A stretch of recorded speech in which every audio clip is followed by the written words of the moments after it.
Welcome to day 2 of Cozy Quest 2025, hosted by us here at Secret Mode. I am Eli. And I'm Vicky, and today we're highlighting some of the upcoming games taking part in this year's Cozy Quest. We have a packed schedule of content, but first, let's take a quick look at some trailers for some upcoming games.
Wow, that's a lot of games. It was. What is some upcoming games that you are most looking forward to? Ooh, well, apart from a Storied Life, Tabitha and Fangtopia, I'm really excited for Townseek. It's got so much, amazing characters to look forward to, and it's visually really beautiful as well. Oh, there are so many good upcoming games to be looking forward to. I think one that stands out to me is Portobello. The graphics look fantastic, and it's all about going on an adventure while baking pie. Great choice. Well, here's some more that you might want to add to your wish list.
Hi everyone, my name is Thomas Hunt, and I'm the creative director at Inkforge Studios. You may know us from our last game, I'll Be Brave Tomorrow, which released last year on Steam. In that game, you play as a sick child in hospital who finds escapism through a 2D pixel art platformer on their TV. We are now back with our new game, Fireside Fables, which comes out early next year. In Fireside Fables, you journey through children's imaginations, playing as their favourite pink bunny.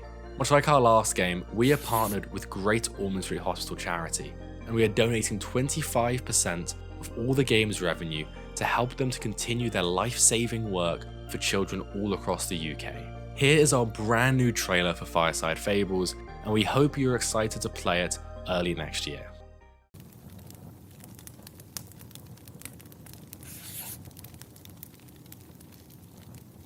Once upon a time, a group of children were sitting beside a warm fire. They told stories of their favourite imaginary worlds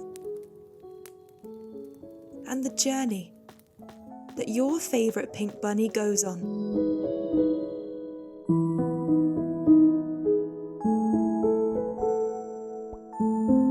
Bunny travelled from shark-infested waters to moons made of cheese, and even reaching into the clouds. Along Bunny's journey, they met some great friends. And some evil foes. But it wasn't all action, however. Bunny also loved to relax. They loved to go fishing and catch hidden treasures, play their favourite game over and over again, and even read stories. Bunny was also tasked with finding hidden bottled dreams in each world, which would help them defeat the evil King Cardboard. The only limit to Bunny's adventures is the imagination of a child. So what are you waiting for? Join Bunny on their adventure in Fireside Fables. 25% of revenue will be donated to Great Ormond Street Hospital charity. Fireside Fables comes out early 2026. Wishlist now. Some fantastic games there, from driving a truck to making sushi for goblins. And really lovely to hear from the developers behind Fireside Fables, with both of their games donating some of the profits to Great Ormond Street. Oh, that's amazing. We've got some great content today. Shall we take a look at the schedule? Let's. Starting today with a developer Let's Play from the team behind Tavern Talk Stories Dreamwalker. Then the Secret Mode team will be delving into a demo playthrough of Story Life Tabitha, featuring some of the game artists. Then we have two developer Let's Plays, one from the team behind Leafy Corner and the other from the team behind Danchi Days. Then the Secret Mode team are back again to play some VacuuBot home cleaning simulator. Then we're back again with the Fangtopia devs to play and have a chat. Then we have three developer playthroughs, one from the team behind Heidi's Legacy, next from the team behind Map, a game about maps, and another one from the team behind Under Par Golf Architect. Then we have a final Secret Mode playthrough of Townseek. Finishing up the day with a developer Let's Play from the team behind Glintseeker Island. But first, here are a few more trailers for some upcoming games.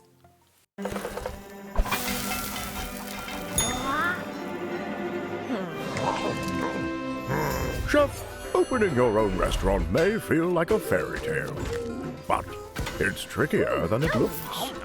Customers curse you. The hordes line up at the door. Elder gods are summoned. All of this can really burn your biscuits, but you will be forged in the fires of the kitchen. Sharpen your knives and master the magic of food, for an ancient hunger has awoken. And the path to a demon's heart is through its stomach.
Hey there, Employee 47. I'm James. Welcome to your first day at Spring Loaded. You might know our previous game, Let's Build a Zoo, but you'll be working on our latest project, Let's Build a Dungeon.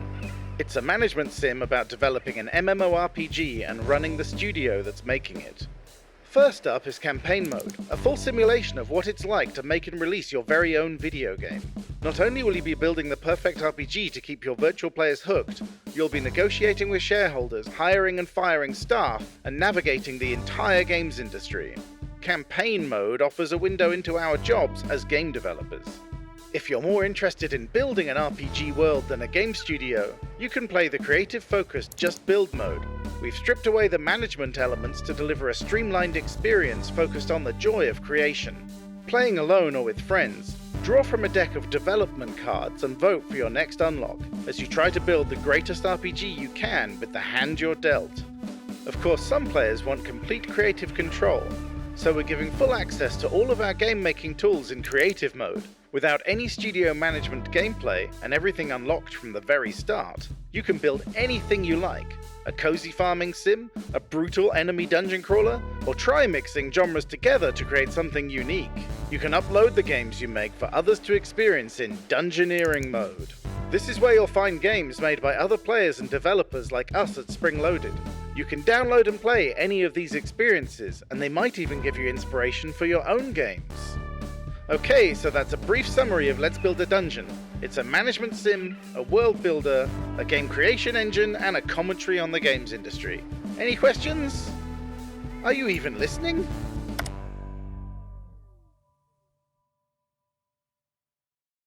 I love that video from the devs over at Spring Loaded. It was very creative, and that was the brand new trailer from them. And if you want to play Let's Build a Dungeon, there's a demo available right now. Ooh, we hope that you'll enjoy today's content, and if you want to find even more games and broadcasts, head over to the Cozy Quest Steam page. And don't forget, you can join us in our brand new Cozy Quest Discord, where you can meet other cozy gamers, chat all things Cozy Quest, and cast your votes in the Cozy Quest Awards. You'll find all the details on our socials, and if you're watching on YouTube, it's all in the video description below.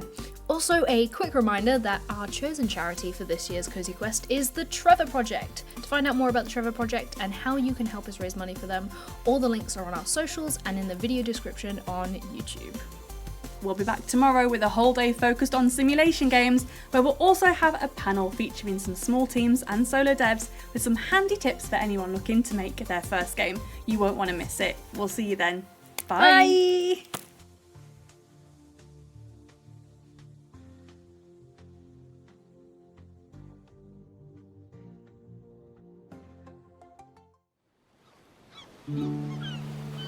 Welcome, Tavern Keeper. What dreams brought you here today? Dreams of love and friendship? Or adventure, perhaps? Whose life will you change today? Whose dreams will twist into nightmares? But don't worry.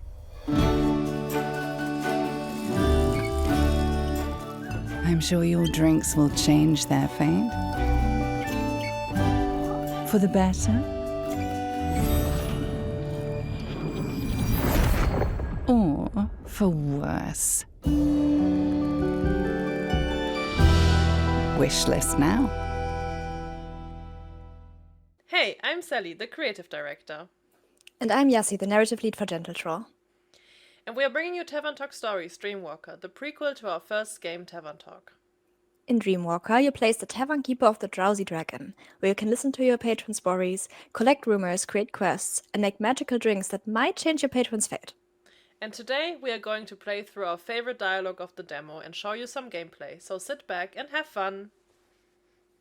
This is our first day at our quaint little tavern by the sea, and 2 customers just walked in, so let's see what they want. Yes, so we are going to have a little read-along and then explain gameplay features as they come up. Alright, I'm gonna do the purple... Nope, the green guy. Almost forgot. There's also purple. The purple and green guy. Okay. Yes. Astral Hairs don't know the Mecha Waver. Yes, they do. And how would you know that?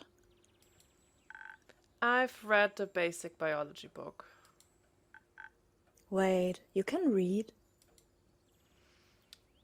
And Tavern Talk Stories Dreamwalker lives from having the player interact with the customers as well, so we can have some dialogue choices here that influence the characters' reactions and sometimes even future dialogues. And because we are only 2 people and there's also a Tavern Keeper, I'm just gonna pretend to be both the Tavern Keeper and the green-purple guy. Sally, can you pick me a choice? Yes, so I know that they know the microwaver, so They do know the microwaver. I've seen it. There is no way. see, I told you so. And who exactly made you the local astral hair expert? My patrons? You own this place? Yes, I do. I'm Cosmo. Fun fact, that's our placeholder name, because you can choose your name in the game. And Zelly's dog is called Cosmo. Yes. And we love having her in the office, so that's why it's Cosmo. Yes, so the default name is Cosmo now, and now I always have to imagine Cosmo actually being the tavern keeper. She'd do a great job. Yeah, she would. And she would drink all the drinks. Yeah. Well, it's a pleasure to meet someone with so much common sense. So, Cosmo, do you have any paladin repellent on hand? Can't say I have. How about a truth serum? No, not that one either, sorry. Truth serum? Are you accusing me of lying? He doesn't seem to like it at all. How dare you not have any truth serum? How dare you? What kind of tavern are you? Not a paladin-friendly one. No. I'm not accusing you. I know you're lying. What you need a truth serum for then? Alright, alright. How about a drink to settle your spirits? A drink? You have my full, undivided attention. What does it cost? Just your names. Ah! I saw your line! You want the names so badly, huh? Yes, I want all the names. Yeah, that's okay. I need that's them okay. to have a library for all the NPCs I'm gonna name, you know? Yeah, yeah. For when your players in D&D are like, so what's this random shopkeeper number 3's name? And you're like, I don't know. Yeah, exactly. Let's and I fill go our like, I guess. yes. You drive a hard bargain. Those are very precious. I meant an introduction. I already like my name well enough. Ah, that I can do. I'm Rune. No, you're not. That's the name of the god I talked to earlier. Common name. Sure. We can't all be called Kaza Duskbringer. No, we couldn't. That would be very inefficient. I think it's a lovely name. It has nothing to do with the fact that we named him. I'm unbiased. I think as well it's a very lovely name. So, yeah. What a lovely name.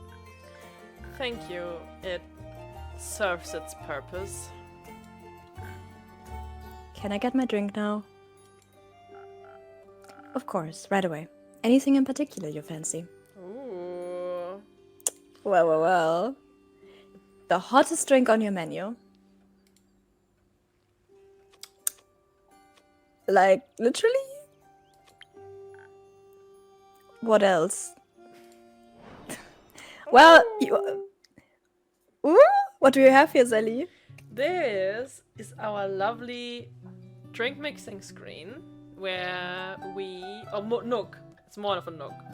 That was the game dev terms like to come through at the screen. So it's the drink mixing nook where the tavern keeper goes to mix the drinks. And yeah, we have a very peculiar and fun way of mixing drinks. First of all, though, most important member of this establishment, Captain Bebug. Woohoo! Everybody cheer. Woo! Woo! Yes, Captain Bebug is there to drink away our mistakes in case I'm just pouring something in right now. In case we don't like it, we just pour it, and Captain Bebug is going to drink it. Yes, in general, we have potions with which we mix our drinks, and here's something different than in our previous game, Tavern Talk, because now stats can go in both ways, so you can have negative and positive stats, and you need to balance out each ingredient to make a drink, as you can see here. But what if I forgot what my patrons want to drink, though? Well, then you're lucky because you have a little companion right here. The name's Slinky. Woo! Slinky! And Slinky makes sure that you can never forget anything. So first of all, of course, you can always go back in the log and see what the patron said. Or you click on the little note, which will give you keywords, and then you see what the patron ordered. And here, Rune ordered the hottest drink on your menu. So, what would that be? How do we know? I mean, do I just pick the drink I find most attractive here? I mean, you could, but that would be not that right? Unless the random drink you pick is hot. We have these little description blurbs about on the recipes, and then you can see what they're all about. Like they have some properties, like the season tides is inspiring, or like spicy, which you can also see on a little icon right there, or the Voyager stream carries some courage, or who would have thought the slow strike is hot. It's like a hot the description says it's like a hot tea, but also you can see that it's hot right there. And since Rune said literally hot, I suppose we should go with the literally hot drink. Unless you want to do something else, of course. No, I want to be nice to Rune. Okay. And then we can draw the recipe on our chalkboard, and now we need to match the potions we pour in with the recipe. And you can see what you make in this little, what is it called? Compass thing. Coaster. Coaster. Compass. Yes, it's a coaster. And yeah, every drink influences different stats. We have 5 stats: strength, charisma, dexterity, intelligence, and defense. And the drinks at the bottom influence stats, but as you can see, there are also potions that influence several stats at the same time. So, let's try and make the slow strike. It has minus strength because it is supposed to relax you, and if you feel very, buffed up, you can't really relax. So let's remove something of that. Like 2 steps. No strength for Rune. Yes. No dexterity also. It's time to slow down. But a little bit of defense because the hot tea makes you sturdy. And now we can see that it looks similar to shape, but actually if we count the steps, we see that we are 1 out too much. Which means we now have to look for a potion that can actually give us a little bit of dexterity back, but not all too much. Let's see if we can find it. Wow. Right here. And then we see, damn, we have too little strength now. Too much, too little. I don't know how you say it correctly if you go into the negative. But we also still have too little defense, so I think... We don't. Oh, Don't we do? we do. Oh. So wait. You can see we're not the game designers, we're just the writers.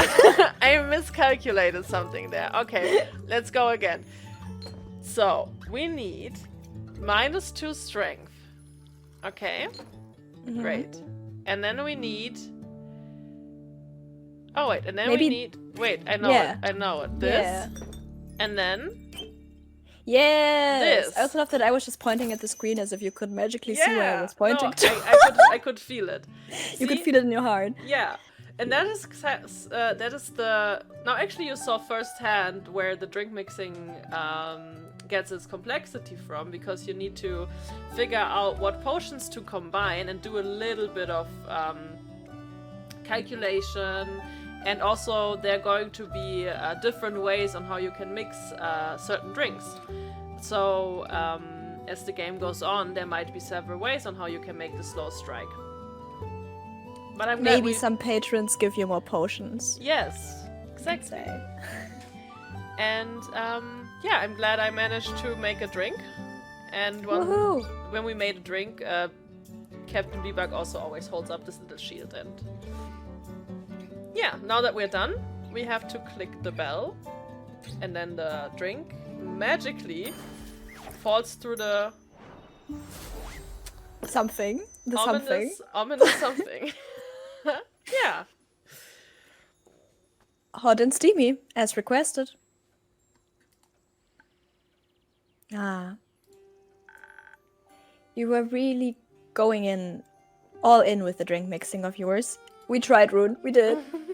We did. I gave it my best. We really did. Yeah.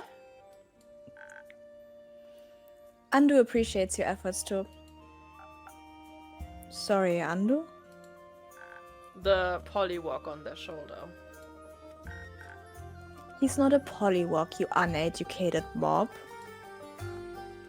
What is he then? A draconic familiar. And a gift from my buddy Levi. Levi? Leviathan. Didn't you read a basic theology book? I'm sorry, you're talking about the Leviathan? Yes, the great sea serpent, dragon of the primordial sea, coolest guy around, yada yada. You know what? I don't wanna know, not at all, how you've gotten your hands on a draconic familiar. Alright, with me. What do you think?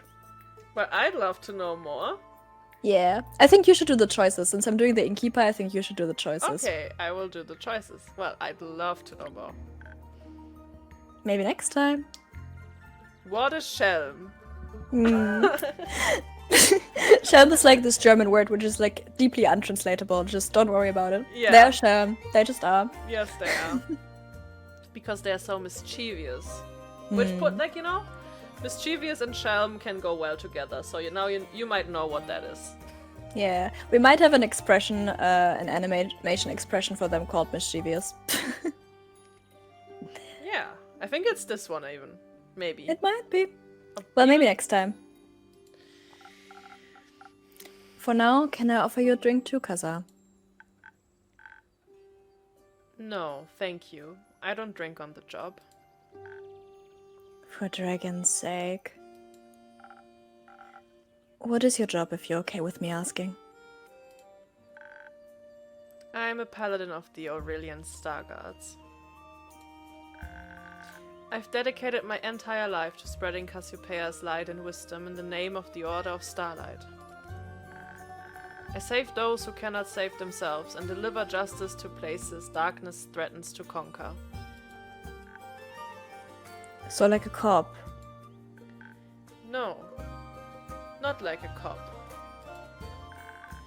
The dragons wish for us to live in harmony with one another, and for that we must find balance between compassion and rooting out evil.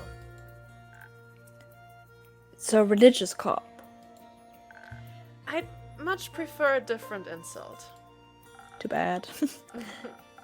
The Order of Starlight. You follow the great dragon of the Astral Sea, Cassiopeia, right? We don't often see people from the Order here in Mossbury. It doesn't have a big stronghold on Fizzor yet. And the Aurelian Star things? We are from the Major Cressy. That explains that stick up your ass. And where are you from? The circus? Your dreams. My nightmares, more like it. Well. What convinced you two to travel together? A mutual love for bickering. We're not traveling together. What is it then? Surveillance. Cosmo, I'm sure it won't surprise you to hear, but I ran into this criminal while they were running from the law. Quite literally. 6 guards were chasing them. 6! Yeah, and you helped me run from them. What does that make you? Compassionate. It felt unmatched and unfair, so I felt a bit of empathy. You might want to look that word up. I'm good, I think. Plus, it's innocent until proven guilty, right? That being said, they look very guilty. I've never stolen a single thing in my entire life. Can confirm, definitely true. You tried to pickpocket me 3 times on the way here. What did the guard say or yell while you were running? Alright, we had a little technical issue, but we're back now, so let's dive right back in. I won't repeat the yelling, but I checked in with them later to hear out their side. They told me a very precious artifact was stolen from the Museum of Historical Sea Serpentry. That's a mouthful. Sorry. Our local Leviathan Museum. Yes, the Eye of the Storm has gone missing. It's sad to spare a glimpse at the dreams of the great sea serpent himself. Ooh. Hence why it was being safeguarded in that abomination of a temple-museum combination. What do you think? I think that orb was an eyesore. Wow! I'm telling Leviathan. You have questionable taste. Eyesore not. It belongs in a temple or museum or temple museum. Who came up with this concept? Beats me. I would know. The receptionist saw a cloaked fae with a giant staff and a purple familiar pocketed. Could be anyone. I see the problem. But how about a compromise? Kaza, you give back the eye, but don't hand in your new acquaintance. That way, you'll both have an alright rest of the day. I would have done that, but they don't have it anymore, on them at least, and they refuse to be honest. Now I need to find out where they hid it. So you don't get in trouble for helping them flee. Bingo! And to return the artifact to its rightful owner. I can't exactly let this criminal run free either, but I need proof first. Yeah, see, such a good... Paladin. Yeah, very paladinic.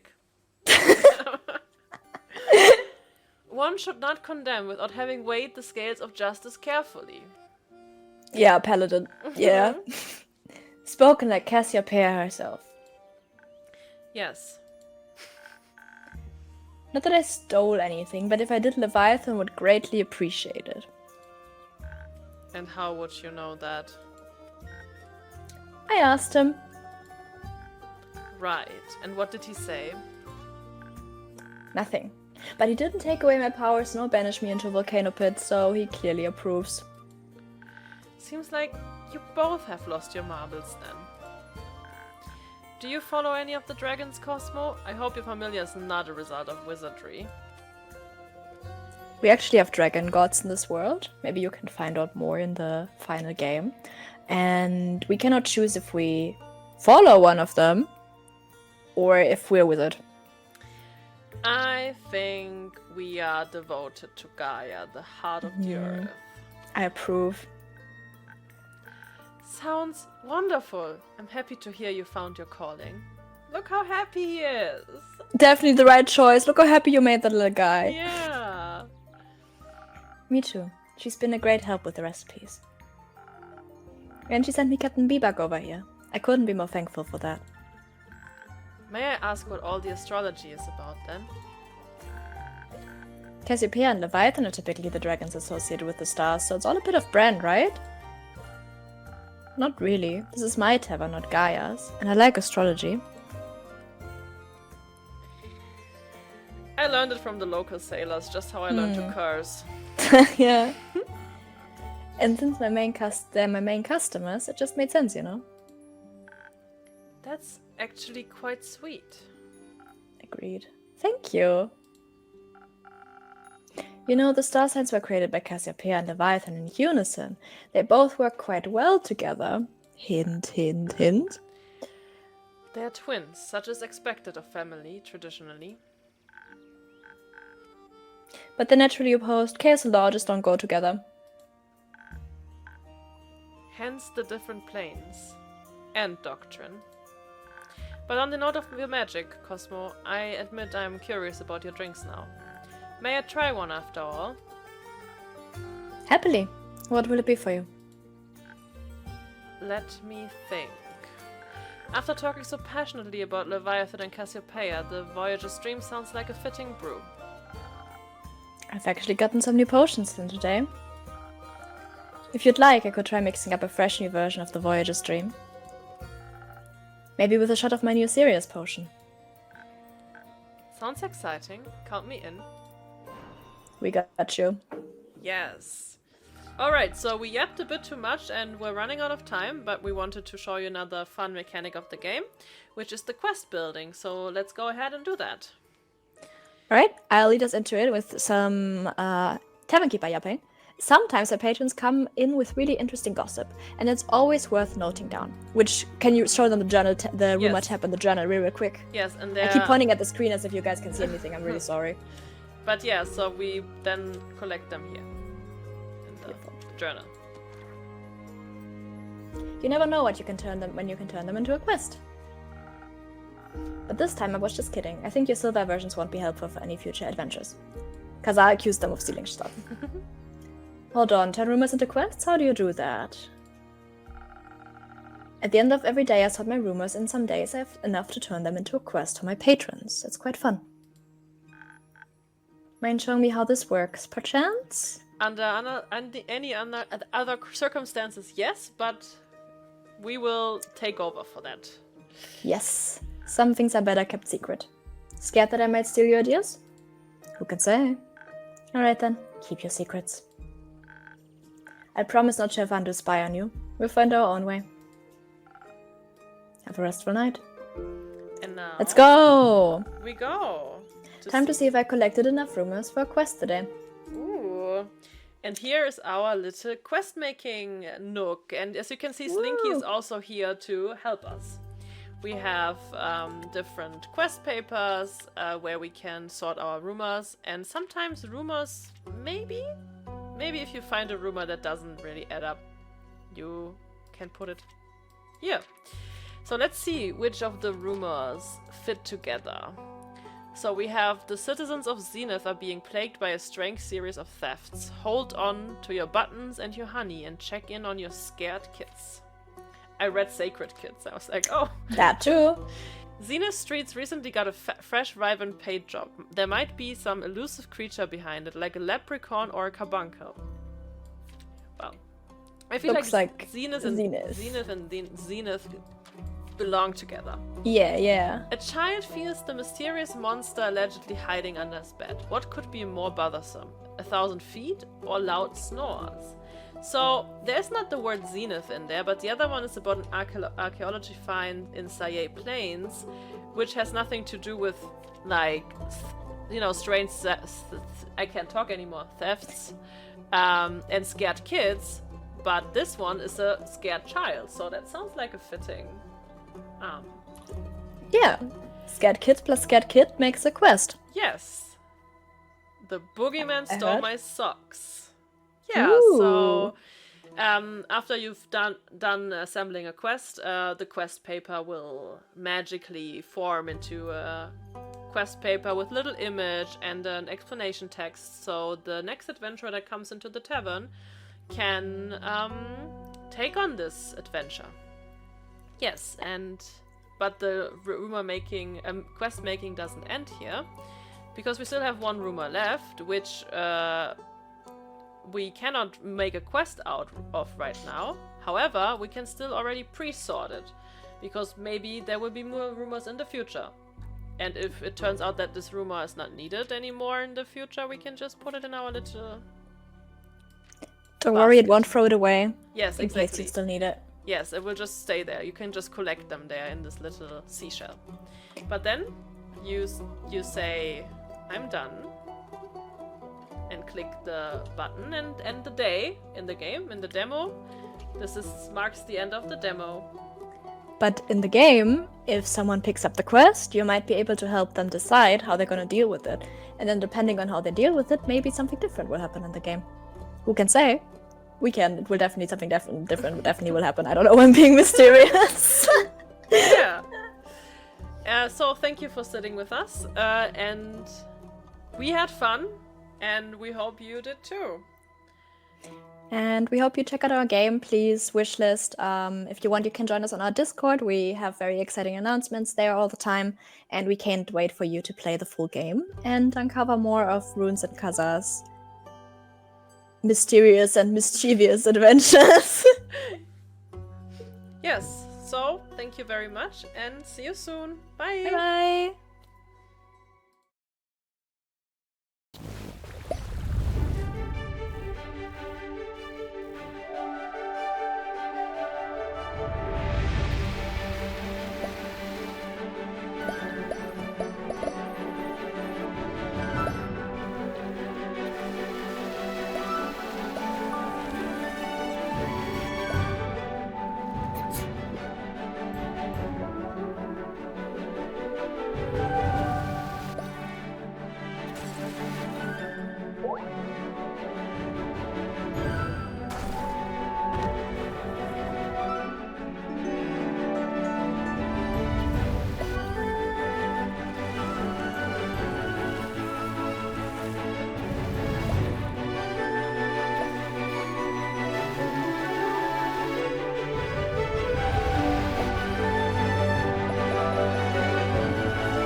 Hey everybody, welcome back to Cozy Quest 2025, and we're here to showcase another game that is part of Cozy Quest and a very, very special one that is very close to both of our hearts. So, my name is Chris, I'm from the Secret Mode social and community team, and I'm joined by a special guest. Do you want to introduce yourself? Yeah, hi everyone, I'm Lucia Pigoli, I'm a concept artist, and yeah, let's talk about art today. We're going to talk about lots of art, and we're going to talk about this game specifically because you're working for Lab 42 at the moment, and you're working on this game, which is a storied life Tabitha. So we're gonna dive straight into it, and I'll kind of explain the premise of the game as we go forward. But it's a special game to us because this is a game that is published by Secret Mode and is developed by Lab 42, so your team over there, and it's a really, really special game that's coming out next year, but there is a demo available right now, which we are playing right now. Yeah, that's cool. That's cool. So what it's all about is essentially you take the role of a character who is kind of clearing out and looking after the house of a close one that's passed away. And you have to make a decision as you go through the rooms of the house of, do you sell items, do you keep them, do you recycle them? And the decisions that you make, those decisions that you make, then influence a memoir that's looking to be created by this person that's left us. And it can be massively manipulated or changed by the decisions that you make, which is really cool. And you can immediately see there's a beautiful artistic, just really watercolor art style to this game, which I absolutely love.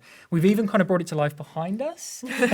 So this is like a pattern or like a wallpaper pattern that's taken from the game, and we have it behind us in real life, which is super cool. It's like we're in the game. Yeah. Oh my god, that's crazy. So as we get stuck into this, we're reading an initial letter. Look at me, still mithering you from beyond the grave. I wanted to leave you a few bits to remember me by, but I haven't managed to get myself organised like I wanted. These things don't have creep properties. Right, so we're going to be going through a couple of rooms in this house as part of the demo to give you a sense of what it's all about. Whilst we kind of kick that off, Lucia, could you just talk to me a bit about your role on the game and how you kind of came onto the project and where it was when you started and maybe that side of things? Yeah, sure. So as a concept artist, I was able to, bring to life a lot of, arts and art assets for this game. When I joined the project, actually, we already had a general idea of the style of this game because people already worked on mood boards and the reference and a whole lot of stuff. So I came in and we developed from there. We knew that we wanted it to have a very watercolory look, a very crafty look. Got it. If that makes sense. Yeah. So we had, for example, only a couple of brushes on Photoshop, for example, that we could use for the entire game, which is interesting because that's usually not really a requirement for a game. Yeah. Right? Right. So you had specific limitations on, to bring this to life in the style that we want, we need you to use these tools, basically. Yeah, exactly. That's really cool. Because that's those two brushes really gave the texture and the look that we wanted the game to have. Yeah. So we had the watercolor brush and an ink brush. Yeah. And you can totally probably spot them already. Absolutely. We're going to get into it and you're going to see that coming to life. Yeah. So just a quick explanation. Yeah, as we said, it's a short demo about a loved one who recently died and left you with the task of clearing their home. While doing so, you accidentally damage her to be published memoir. So you take it upon yourself to repair it. In this game, you choose which items to keep and to discard. Kept items will give you words that you can use to fill in the gaps in the memoir. So you'll see that in a second. This is the demo. It's the first couple of levels. You get the idea of it from what we're about to jump into. And you can immediately see packing supplies can be found in every room. Use them to help you pack items in the box. Immediately, you can see what you were just describing in terms of the specific brushes and art style brought to life. I don't know if there's anything else you want to speak to that's already here in front of us, but it's absolutely beautiful. So, Thank you. Well, this room is actually, I think it's really cool, a really cool one, because it's like the porch is the entrance to every home, and you can already, spot a lot of, personality in this room. And we did a lot of work in terms of also lighting and coloring to kind of express a certain type of emotions in each room. So like in this case, for example, you come from a rainy environment outside, so we wanted to convey that it's still quite cold and a little bit uncomfortable outside, but then when you come inside you already see a light from inside the house, for example, so you kind of feel that uncomfortable feeling, but then there's also a little bit of curiosity and a little bit of hope. Maybe. Hope, warmth, coziness. You're coming out from the cold and the rain, and you can see it here. These little details, and the dripping off the umbrella's lovely, and it's dripping onto the memoir. Yeah, that's beautiful. So and it kind of takes you into that kind of, okay, let's get through this space, and then we can get into something a bit nicer. Yeah. Right. So let's make some decisions. So so we've got the memoir here. Obviously, we've got to... You can't throw that away. We are absolutely going in here. So as you can see, when you do pack items, you're not. It's not an unlimited situation. You have to kind of pick and choose what goes into the box because you have limited space. So for now, I'm just going to pop the memoir in here. But as you can say here, you can't pack every item. Save the ones you like. Put items here while you organise. So if I wanted to just kind of pop it here, I could have, but I'm putting it straight in the box. So sweet. Right, okay, let's get back to the torch. What do we want to pick up? Publisher's letter. A letter from a publishing house. It seems important. Yeah, probably you should keep it. I feel like we should probably keep that too. So let's dive straight in. Yeah, so it's Yeah. here now. I'm going to keep it there, and then Yeah. I'm going to... Let's have a look Yeah. later. Yeah. So we've got... So I did spot these durable binoculars, a heavy pair of binoculars with floral printed strap. There's a blade of grass stuck in the focus well. So...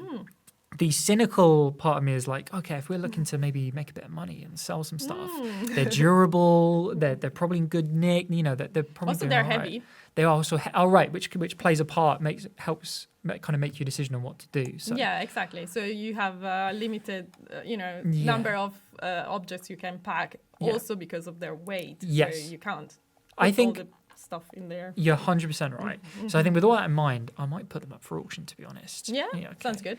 So, you know, that's the decisions that you make in a storied life, Tabitha, is that those binoculars, if I keep them, could help tell a story in the memoir that's totally different to the other things that I just choose to Exactly. keep. So it's, you know, you gotta make your mind up. The wood is worn, so this is a walking stick. The wood is worn at the apex of the handle and the rubber ferrule is cracked. It looks too large for the box. I feel like it's worn down. It's not going to be of any value. It's going to be really difficult to box up. You know, it might hold some Yeah. sentimental value, but if we're going to be a bit brutal, I feel like it might be a recycle situation. I believe so. Yeah. Okay, it's going in there. Yeah. Okay, and we've got the traditional witch bells. A set of bells Yeah, to hang that's on a interesting. door, believed by some to ward off negative energy. I kind of like that. Let's see how big they are if I want to put them in the box. This is like, interesting. Yeah. All right, they're not super big, so I'm not No. sacrificing, and I could kind of Tetris this, you know, and pop it. Oh, Oh just too no, big. yeah, you have that corner. Yeah. You can rotate them Yeah. if you want. Oh, it's but- RNF, isn't it, to rotate? And it's not quite a popular. No, not yet, probably. But I Yeah. think it's worth it. I think this is a good one to keep. And then the letter, if I put it, can go in this bottom corner. So yeah, let's that's right. do Yeah, that way and then pop the letter down in there. here. Cool. Sounds good. Right, okay. All right, so whilst I'm making small decisions, I'll ask you a couple more questions. Yeah, So of course. the game is also, it's heavily, like as you'd have, experienced as you came onto the project, it's heavily influenced by personal experiences in the team. So I know that, Terry and Cherish, kind of the leadership group on Lab 42 for this game, it's heavily influenced by them and their experiences. I don't know if there's anything more that you can speak to in the conversations that you've had with them about, their influence on the art style and how this game's kind of come together and how it's affected you in your work. To be honest, the topics, the themes that are present in this game actually are very relatable, like for everyone. True. So anyone at some point in their life has, a loved one. You lose a loved one at some point, right? And this story started from that. So when you lose someone special in your life, you want to keep their memory living. And I think this is a really, really nice topic and really nice, way to remember them. Yeah. Obviously, each one wants to remember their loved one in their own way sometimes. Yeah. And this is also something that you find in the game. So by choosing the objects that you want to keep, you also create your own version of the memories Yes. with that person, right? Yeah. And I think it's a really cool theme that this game has. So Yeah, I agree. Yeah, it's familiar in a lot of ways, not just in terms of the sentiment and the subject of it, but I guess from like a very British perspective and kind of growing up, like I look at the decor of like this and I'm like, yeah, I've been in houses like this and you feel it, and it feels of that era. It feels of that kind of 1900s era, and it feels like that kind of home. So you and the team have really captured that really well straight away. yeah, that's because we didn't want to. So the house itself, you see that it's quite old, but we didn't want to the house to have a specific how do I say, architecture style, like from a specific period of history. I don't know if that makes sense. Yeah. Because we wanted the house to be rich in all the different objects and furnitures that has, as if, when you live in an old house and you see all different furnitures that person collected through time. Sure. So there are like a whole bunch of different things and Yeah. yeah. Yeah, absolutely. Okay, we've got a couple more items to finish off here, I think. So, a rattling pillbox contains a salmon pin capsule, 2 round white pills, and a yellow overpill. I think that might be. I might actually for now. Let's just pop it here. Let's see what we've got. Right, Ooh, that's there's a lot of never stuff. going in. The cat basket is never going in, unfortunately. No, I'm sorry. Yeah, we're gonna have to take a different route. I think it's gonna have to go. I'm afraid. So we've already decided that the binoculars are up for auction. You can sell it, maybe. Yeah, so I can if I wanted to. So you can auction yeah. 1 item per room. So if I wanted to auction it, I'd have to take the binoculars out. But I Probably think- the binoculars would give you more money. Yeah, probably. I think you're right. I think you're right. Right. So this is gonna have to go. Sorry. Yeah, it's gonna have to. Yeah, it's not gonna work. It's not working out. I'm afraid. Box right. So that can be recycled, and then we're pretty much done here, I think. Unless we just got to yeah. decide. Right. Can I shift this back out? Can it come with me? I'm trying to remember how to take it back out. Oh. I might. Yeah, it's from here. I'm just gonna have to go. Yeah. Go. See you for it. later. Bye. Right, but as you can see in the top left, I'm missing something. What am I missing? Ooh, I know. Is it this? probably. It's here. Right, the meal for 1 receipt. A receipt for a ham sandwich and a cup of tea. A slightly smudged with 2 spots of water damage. I believe that's. If there's room, You I'm can- happy to pop it yeah, in. Try. Yeah. I'm not sure. It might be a little too long. Yay! Oh, no, we can pop it yay. in. Right, okay. Okay. So we've got the memoir, we've got the publisher's letter, Mm-hmm. the beloved family photo, the traditional witch bells, which I'm very interested to know more about, Mm-hmm. stack of 7-inch vinyl records, and the meal for 1 receipt. Mm-hmm. Okay, cool. So anything else to do here? So that's done, that's done. Am I missing anything? Oh, well, the welcome map. Right, okay. The damn I welcome was map. looking at that. It smells Waiting. earthy and stale, too cumbersome to be packed. So we're not going to pack it. It ain't going to get sold. It's going away, I'm afraid. It's a tampered invoice. Interesting. I couldn't give you any hints. Old invoices. Several of the words are oddly spaced and the text is misaligned. All right, can we get it in here? Let's have a look. Oh, no. I feel like this is going to be important as well.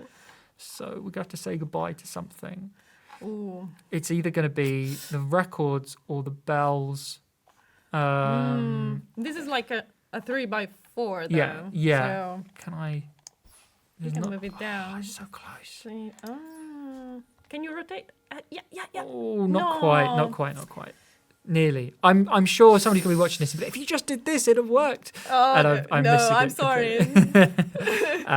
We're going to have to say goodbye, I think, to one. Should we get rid of the witch's bells or the vinyl records?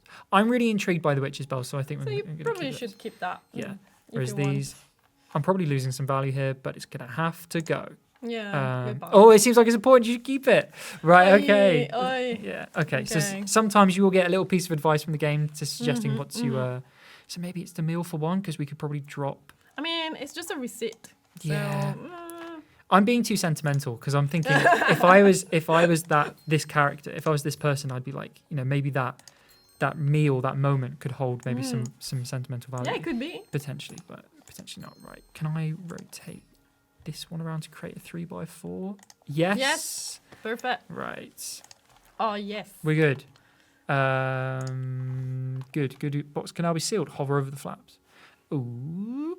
Box. Close and seal. Reinforce. So I can reinforce with the tape. Yeah, it seems quite Yeah. heavy as well. So. Yeah. So I'm going to use both the tapes and just be a bit careful. So box. Close and seal. Yep. There we are.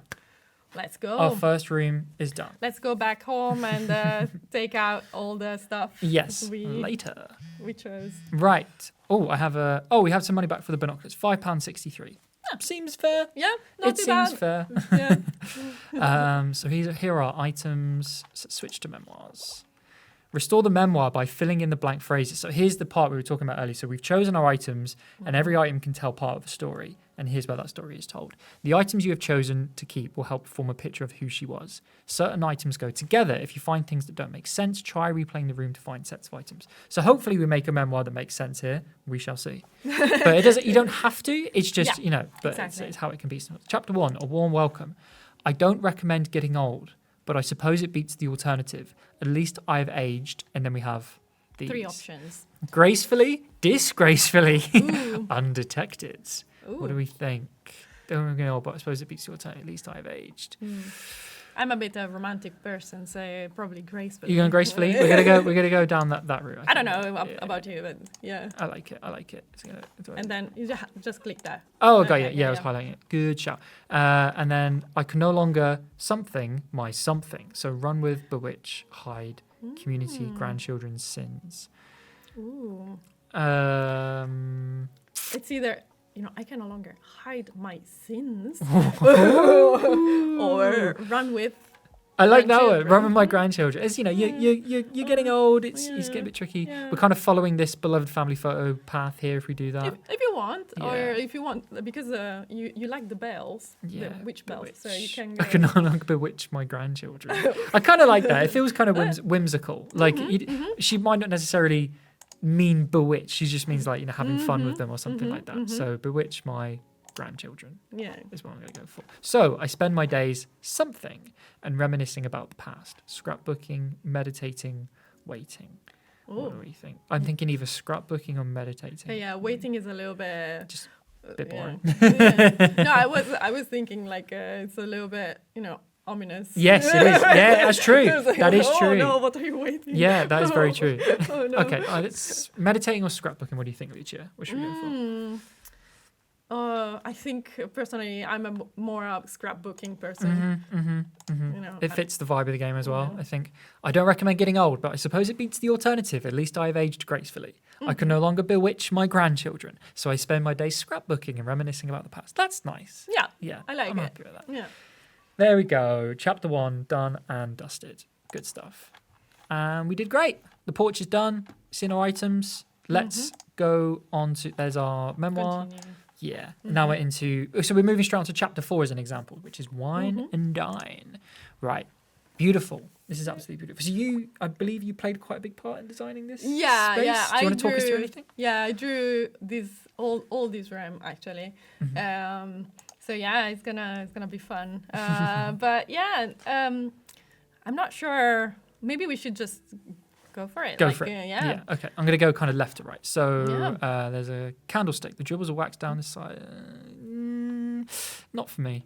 I'm happy to drop that. It's run its course. This looks cool. Rowan tree hanging. The tree of life, often believed to symbolize strength, growth, and connection to another sky. Kind of combine that with the bells. There's a pattern here. Yeah, the purple of it all as well. Yeah. I'm liking this. I'm gonna pop it there for now. Just for now, I'm going to keep it here and then see what other items we can grab. Yeah. A lighter, pocket lighter you can keep and buy. You can buy cheap at any off license. That's got to go. It's got to go. It's got to go. Sometimes you just got to let go of these things. Carriage clock is very heavily and it ticks incessantly. That's super annoying. Yeah, it's very annoying, and it's quite weighty. It could be a potential thing to sell, so maybe we keep it there for now. A gloomy picture. This picture is unpleasant to look at. There's always. Don't even want to look at it. It's not even showing us. No, it's because probably it's unpleasant for the character that's the player. They don't want to see it. It makes sense. Sometimes you have that. Like, I'm interested in that. Let's just leave it there for now. It's quite interesting. Herbal tea, a jar of hermit tea, an array of leaves and flower petals. That sounds nice, but I don't feel like it would be in good shape right now. Like it's might not taste that great at the moment. So. It is in like hermetic. It's true. It's mason jar. Yeah. So it could be. No, you know what? I'm making. Also, maybe we are not quite sure what's inside. Like, what kind of tea is that? Herbal tea. Where does it come from? I'm not sure. I don't want anything to do with it. I'm getting rid of it. Right. Okay. So we've got some bubble wrap. So bubble wrap is another item you can use in the box to help reinforce items, make sure they don't break in transit. Exactly. Yeah. Tables just to shift around. Bread basket for 7 bread rolls. That's the thing. Coating of dust. Lovely. I don't see much value here. I'm happy to. I'm this is in my head now, and I don't know.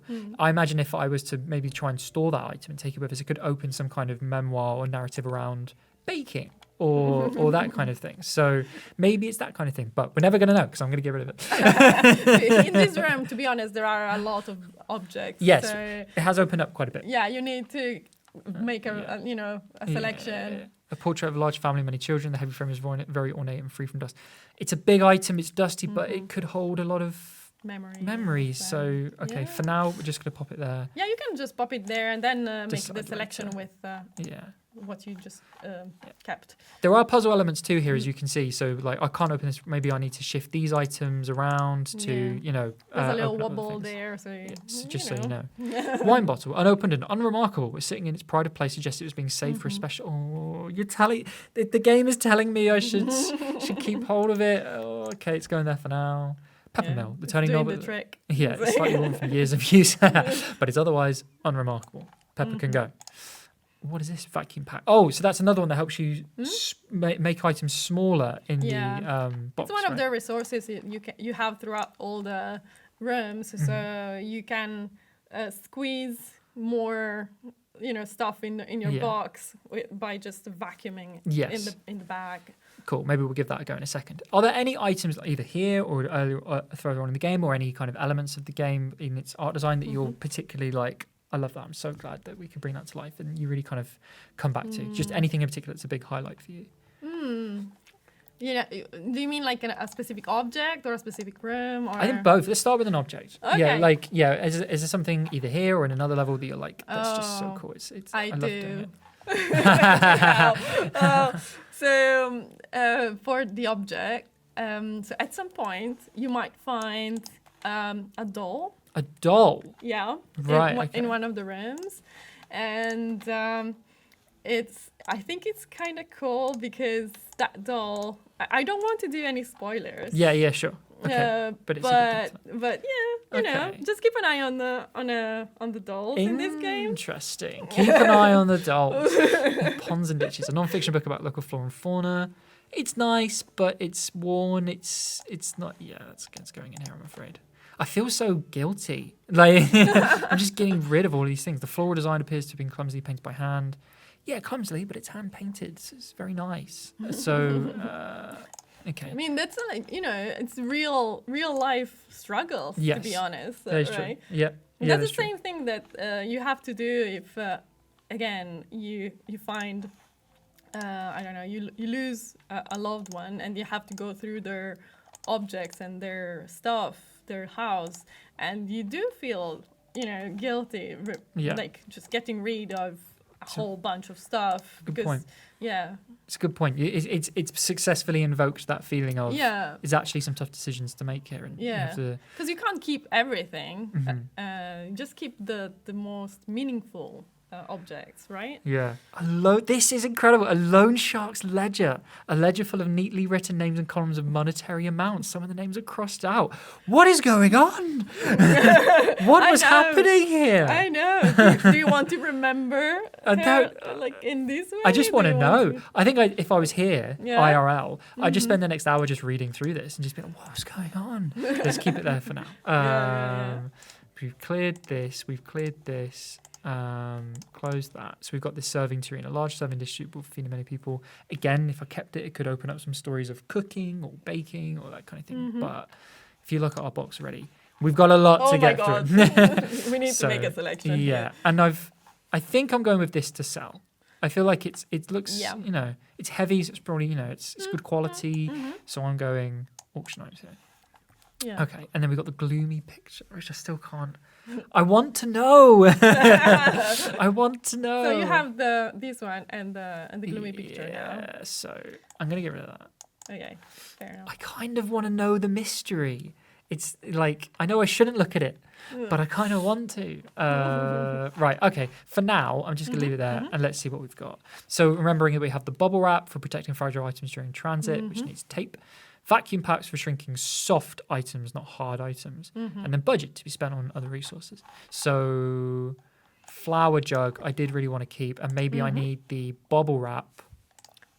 So it's tape and bubble wrap, right? So, I think you can just click on the object. No? Here's me trying to remember how to do it. Requires tape. Tape for use with bubble wrap to reinforce the box. It's all right. I'll come back to it. Let's see if I can put together a decent selection here. So I picked up this uplifting drink, a strange drink with a sharp smell. inhaling deeply produces a This is pleasant similar light to the tea from before. Yeah. Do we it's know like- what's inside? Oh, it's quite big. It's quite big. And now the vibe that I get in my head is like, okay, it's big, but I imagine that, if I'm sacrificing so much space, that will help kind of tell the story. That that it's going to tell a significant story if I decide to keep it. So, the loan shark's legend. You really want to keep that. I do. But then I really did want the hanging tree. Yeah. So, but that's going to take up quite a bit of space, and there's no way to avoid that. And then there was the picture. And it's already running out of room. So big. Yeah. Oh, it's such a shame if I can't take that. I tell you what. That weird shape as well. Yeah, it's not helpful. I'm gonna discard this. I'm afraid. Who knows what it is? Maybe it's better we don't know. Maybe it's better that we don't know. Yeah. So yeah, it won't pop in here. It's too big. But I'm going. I didn't realize in this room objects are so big. They are large. Yeah. So I'm gonna keep. I think I'm gonna, to avoid kind of spoilers for the final part of the for the final part of the demo, I'm not going to take it for much further than here, apart from a little bit of organising. I'm going to let folks make the decisions for themselves in the demo, and then they can see what memoirs get created. And maybe they can go back into the demo and try a few different options based on the items that they keep. But you can see here, we've now unlocked different items to help us pack things. We've got, we've got the loads of different items now to pick from, and some tougher decisions to make in the room. God, it looks so empty now. It does. It is quite sad. And who knows what this picture was all about? But this has been fantastic. So that's the first kind of glimpse into a Storied Life Tabitha and the demo that's available right now on Steam. Lucia, thank you so much for talking us through your influence on the game and the art style, which is absolutely beautiful and is just such a key aspect of this game that we're really pleased we got a chance to speak with you about. But thank you so much for your time. Yeah, my pleasure. Thank you very much. Cool. Yeah, so thanks everybody for tuning in. Make sure to check out the rest of Cozy Quest 2025 over on Steam on a dedicated event page and across all other Secret Mode channels. So this is a Storied Life Tabitha available now on Steam via a demo. So check it out. But thanks for joining. See you later. Thank you. Bye.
name is Kasia, and together with my husband Kacper, we are making a cozy game about running your own little plant shop. The game is called Leafy Corner, and it's full of plants you may recognize or even have at home, which makes this game perfect for plant lovers. If you are not that much into plants, don't worry about it. You can still enjoy the game and maybe learn some things about houseplants. So, in this video, I'm going to show you how to play the game in its current state. Please keep in mind the game is still in development, but you can wishlist Leafy Corner on Steam. So, let's play the game. And as you can see, I'm not starting from the very beginning. I'm on day 14, and this is why my shop is not empty. I have plenty of different kind of plants in my shop, as you can see. And it looks like I'm actually running out of space for new plant pots. I'm sure this is a common problem for plant lovers. So that's why we should probably buy some new shelves. Maybe for this wall right here, it looks empty at the moment. Or maybe these hexagonal shelves would look good here. Yeah, it looks nice, but we should probably change the color of each one of them. They are empty, but before we proceed, we should probably take care of the customers in our shop. So this lady got herself a new lucky bamboo. I hope it will bring her some luck. And this customer right here needs some help, so let's see what she has to say. I need a plant that's not green but still alive. Okay, so this one is quite easy as long as you know colors. So a plant that is not green looks like this one is very pink, so she will probably like this choice. So let's give her that. Accept and select a plant and accept. Wow, this is even better than I hoped for. You really know your stuff. Yay! So it looks like she likes our recommendation. So back to our empty shelves.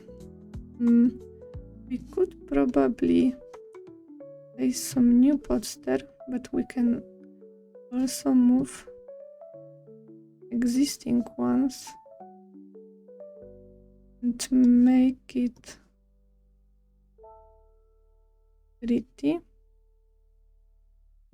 Some decorations would look good here, but I don't know if we have many options to choose from. Maybe this light would look good, but we should change the color. Maybe we should switch the colors and something's missing. Maybe another plant on the top.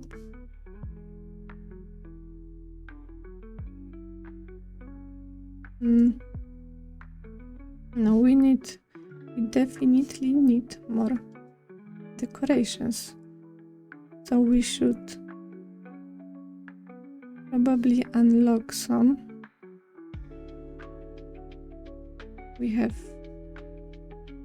some flowery decorations that would probably look good there, and maybe we have some books, and maybe those lights will look nice. Okay, the customers can wait. They want get mad at us if we have them wait. They are super chill and patient, and they will wait forever it takes. So you don't have to worry about it. And you also don't have to worry about a lot of customers piling up in your shop, because there is a limit on how many customers can be in the store at the same time. So it doesn't get overwhelming. So there is no rush.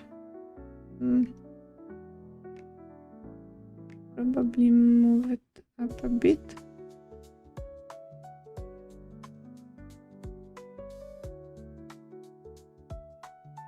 And maybe move the shelves down and change the colors of the lamps. Make it more interesting. Okay, it looks like Christmas tree now. And maybe we should also change the walls to something darker. Match the lights. No, this is too light. Maybe this one, or maybe this one. We'll also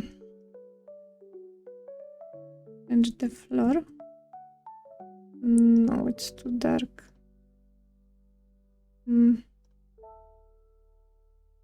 Okay, I think it looks good now. So we should probably see how we can help this customer. I watered my plant every day because I thought it needed love, but now it's dying. How could this happen? How could this happen? So it looks like this customer probably has a watering addiction. So she needs a plant that doesn't mind watering. And as you can see, some plants need watering right now, so that's what I'm doing. So as you can see, we can see each plant's details, and maybe we will find a plant that likes lots of water. Like for example, this lucky bamboo, you can see the ranch right here. It's moved to the right, which means this plant loves watering. And you can see that. Okay, I watered it too much right now, but it's actually not a problem because the water level will drop on its own before anything bad happens to this plant.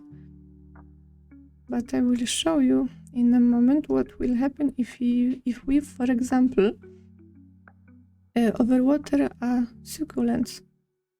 So let's give her this lucky bamboo and see if she likes it. I hope this one likes water. Okay, so we have a confirmation that she has a watering addiction. And she will water her plant every day. I hope we'll survive that. Okay. This plant also needs some watering. And as I said, I want to show you what happens if we overwater a succulent. So maybe like this one. And let's give give it plenty of water.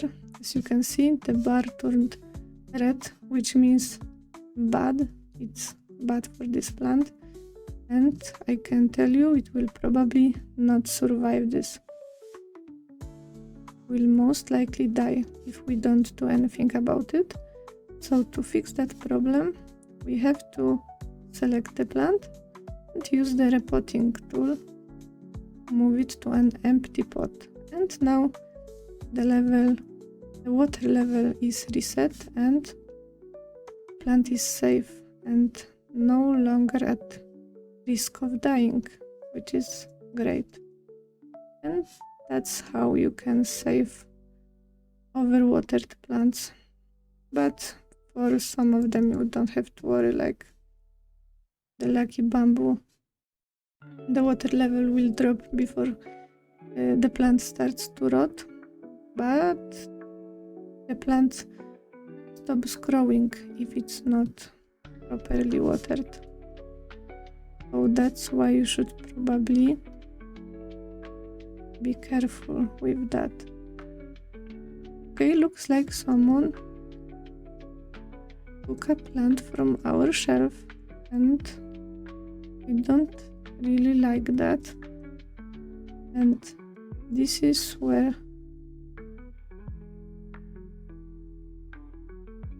this little option comes in handy. You can select any plant as not for sale and the clients won't take it from you. They will leave it alone. They know it's not for sale. So you don't have to worry about customers destroying your cute setups. Okay, looks like I actually don't like this basic pot right here, so I should probably move this plant to this pot. And now it looks a little bit better. But maybe I want to have an ivy here. Make things more interesting. Okay. So another customer needs help. So let's see. Do we have any plants with leaves that feel a bit more solid? The thin ones make me anxious. Okay. So this customer wants a plant with sturdy leaves. And you can take a closer look at plants in your shop and see if you spot any plants that fit that description. And I think this little Mexican snowball is what she wants. So let's try it. Yay! Exactly what I needed. Great. Another great recommendation from us, which is great. We are doing a pretty good job serving our customers. So let's plant some new plants. And maybe we should probably put a new shelf here. We have even more place for pots. As you can see, we have different sizes: medium, small and large, but we don't have large unlocked yet. And the same goes for plants. Let's place some small and some medium pots, and we will place some seeds in them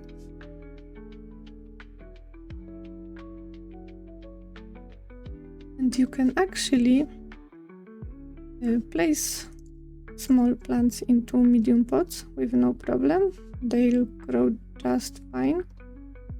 The problem is when you put medium plants into smaller pots, because at some point they will stop growing because the pot will be too small for them. I have an example here, I think. Yeah, this alocasia poly was actually planted in a small pot, you can see here, and it stopped growing before reaching the mature growth stage. And that's why it's not growing anymore. And to fix that, we can move it to a larger pot, just like this. And the plant can continue growing. Yeah. Okay, looks like we've reached another level of shop reputation, and now we've unlocked large plants and plant propagation. That's great. Now we can actually plant and sell large plants. First, let's see what she needs. I need a little plant because, well, I'm little too. It's only fair, right? Right. So, this little girl just wants a little plant. So, we have plenty of little plants in our shop. So, let's give her maybe this bunny ear cactus. I hope she likes it. So, accept and accept. This one is just my size. We will grow together. At least I hope.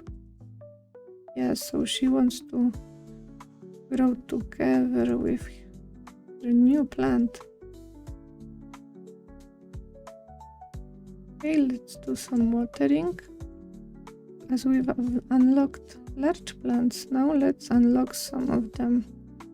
Maybe this monstera.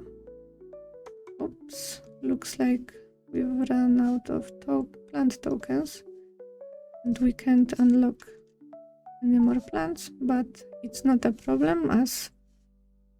Okay, let's do some watering.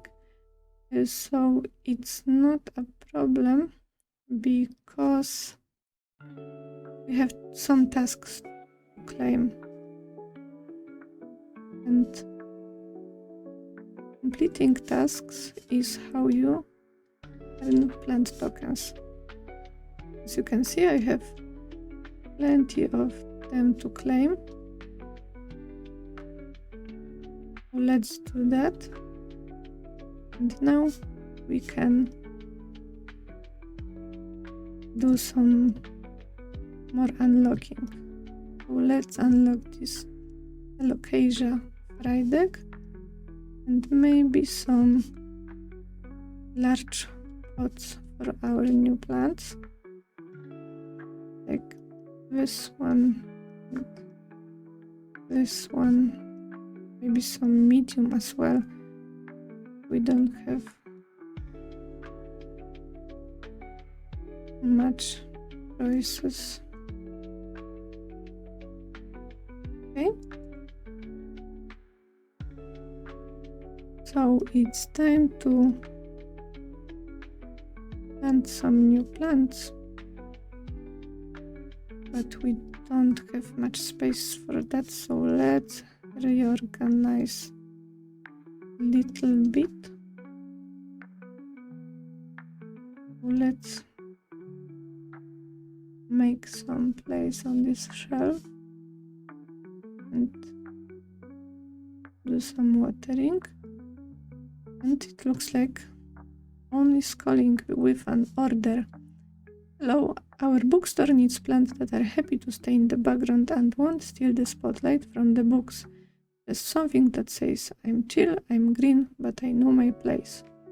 So this is an order, and it requires 4 plants that are easy care, and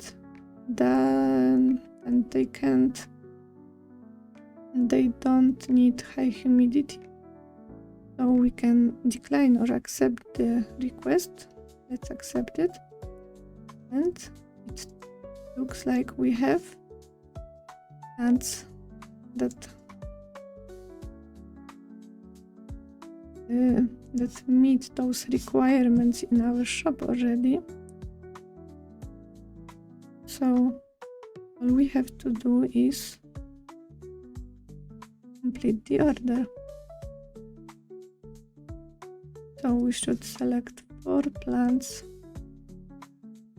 We have them highlighted, make things easier. Yeah. And as you can see, I have this order waiting for completion, so I will probably take care of it in a moment. Do you have any plant that looks like it could be a muse? Something with bold artistic leaf patterns that practically meant to be sketched. Okay, so this customer is probably an artist, and she's looking for a plant that she will want to paint. Yeah, so which plant she will like? Maybe this one looks interesting, so maybe, just maybe, that's the one. Let's see. I think I just found my muse. I love it. Yes, so she likes our recommendation. This is great. I wasn't really sure if this was what she had in mind. So it's good. We picked the right plant. Okay, and we still haven't planted our new big plants. So let's fix that.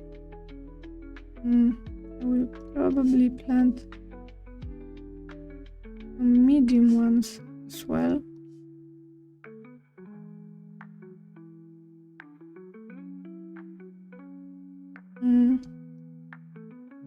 Watering. Okay. So we have now from the large plants, we have Monstera. So let's put it here, and Alocasia Friday. The thing about this Alocasia is that it was made thanks to our community member who shared her gorgeous Alocasia on our Discord server, and I just had to make it appear in the game. So I actually like to ask people on our Discord server or TikTok what plants they love most, or which plants they would like to see next in the game. And bringing those ideas to life is really satisfying. So, if you have any recommendations, maybe there are plants you would like to see in the game, feel free to reach out to us. And maybe a plant you will recommend will appear in the game.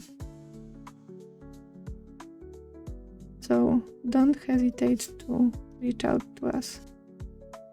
Okay, that's it. Thank you so much for watching this video. I hope it got you interested in the game and you will wishlist Leafy Corner on Steam. If you want to follow the development of Leafy Corner, you can join our Discord server or follow our profile on TikTok.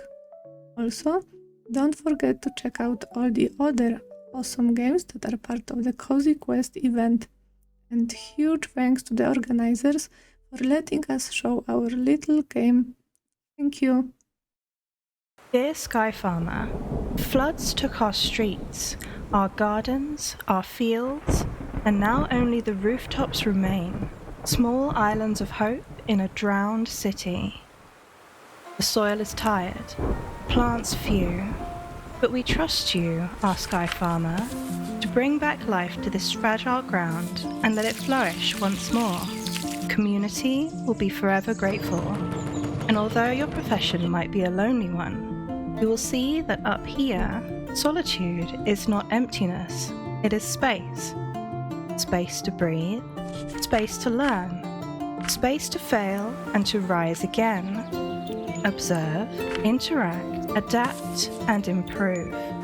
Water, wind, sunlight and the scraps of the old world, use them wisely. Nothing up here should go to waste.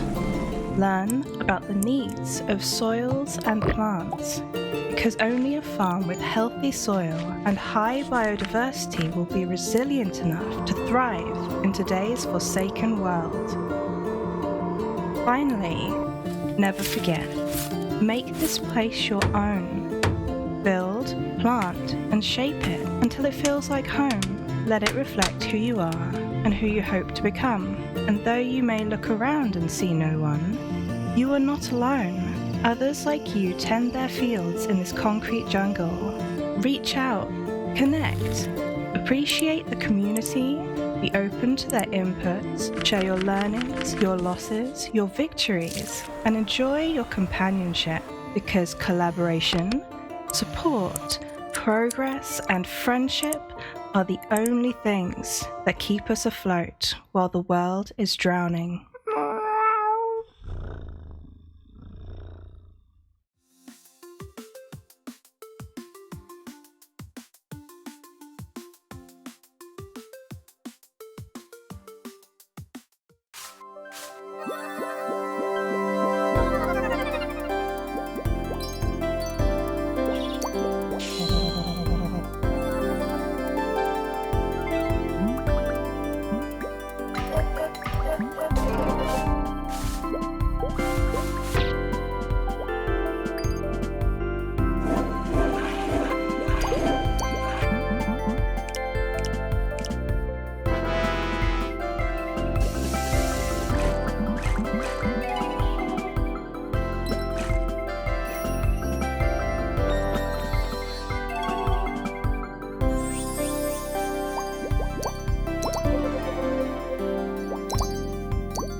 Hello everyone, I'm Melos Hantani and this is Danchi Days, a game for which I am one of the developers of. And I wanted to come and show you a little bit of the demo today. So, the goal of this game is to invite your neighbors to a summer festival to help revive it. It's set in Japan, and you play as this girl Hoshino, along with her assistant named Morokyu, who is a kappa. So what should we do first? Well, let's ask Morokyu for hints. Try talking to your neighbors and let them know about the festival. After you reach 10 RSVPs, report back to your father, okay? So let's talk to this woman. You must be busy unpacking, right? Must have been so exhausting. Are you doing okay? Festival. So Hoshino there just handed a flyer to Pesta. And Pesta's a little bit worried about Hoshino working all by herself, because actually in Danchi Days, other characters, only Hoshino can actually see Morokyu, because he's a yokai, or like a kind of a Japanese ghost. So Morokyu is actually in our way. We're doing our peace sign. Alright. Be careful of mosquitoes. I will do that. Alright. Now, something I haven't shown yet is the looking mechanic, where you can look at things far away from you. So, you can look at this snake statue, for example. Thank you, Moroku. I shall scare it off.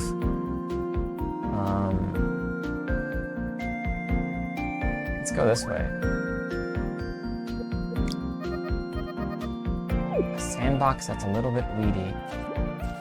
That's right, there are many weeds around the world of Danchi Days because this game is set in a Japanese danchi. A danchi is a type of, it's kind of like a place where a lot of people live in sort of identical big buildings. I live in Japan, I live in a danchi, and a lot of them are aging because Japan's population is aging. So this game is kind of set in one of those, but it's from the perspective of a girl who kind of wants to bring back some of the danchi's summertime culture, where they would organize festivals with all of the neighbors. So to progress in this game, we can do something called sensing, where Hoshino strikes a star pose and can absorb these sense sparkles to begin a minigame. And this minigame is sort of representing her process of, sensing the environment in some way, so like smelling it, touching it, looking at it, listening to it. And my goal is to fill up the bar on the right with the sunflower. To do that, I have to touch these sensations. So in this case, I need to touch bubbles. And you'll see, if I don't move carefully enough, every time I move, I lose a little bit of my star focus bar. I will actually fail sensing and have to try again. So there's a bit of a strategic element to succeeding at these, and for example, I could be more efficient by pushing these trees a little bit closer together, which will let me absorb more bubbles in fewer moves. There we go. And clearing this, Hoshino will sense the world a bit. So Hoshino breathes deeply, indulging in the tree's pastoral aroma. Damp soil, leaves, a distinct woodiness envelops her. Ah, the air here is so relaxing. Within woody air, my body dissolves. Senses dim, I am a tree. Moroku is a poet. Amongst other things, a philosopher, a poet, a sidekick. To breathe deep the aroma of the forest is to feel as if I am one with it. So true, Moroku. Ah, something bit my leg. No, it's so itchy. Aha, I thought of a keyword, itchy. Ooh. Seems like this cat was waken up by Hoshino's surprise. Sorry, cat. Right. So I got a keyword. What does that mean? Well, something I haven't mentioned is that this game has an in-game internet. And actually, we can search keywords that Hoshino thinks of along her journey. So she got bit by a mosquito and she thought of the word itchy. Let's search it. And we find one page, the Anti-Mosquito Lab. To live near nature, to live in the danchi, is to live with mosquitoes. I just got bit 3 times the other day. I was reading outside. This person is researching how to repel them. And they give emergency aid for the bitten. That sounds useful. Who could have written this page? Oh look, it's Pesta Slayer, the woman that we just invited to the danchi. I hate mosquitoes in danchi elevators, and I love blending herbal concoctions. Let's read about this. Oh no, you're not too itchy, are you? You poor thing. I'm here to help you. Send me an SOS with the button. I'll get back to you quickly. Hi. I got bit. I need this button in my real life. To you who have been stung by the mosquito, your SOS has been acknowledged. You'll hear from me soon. Great.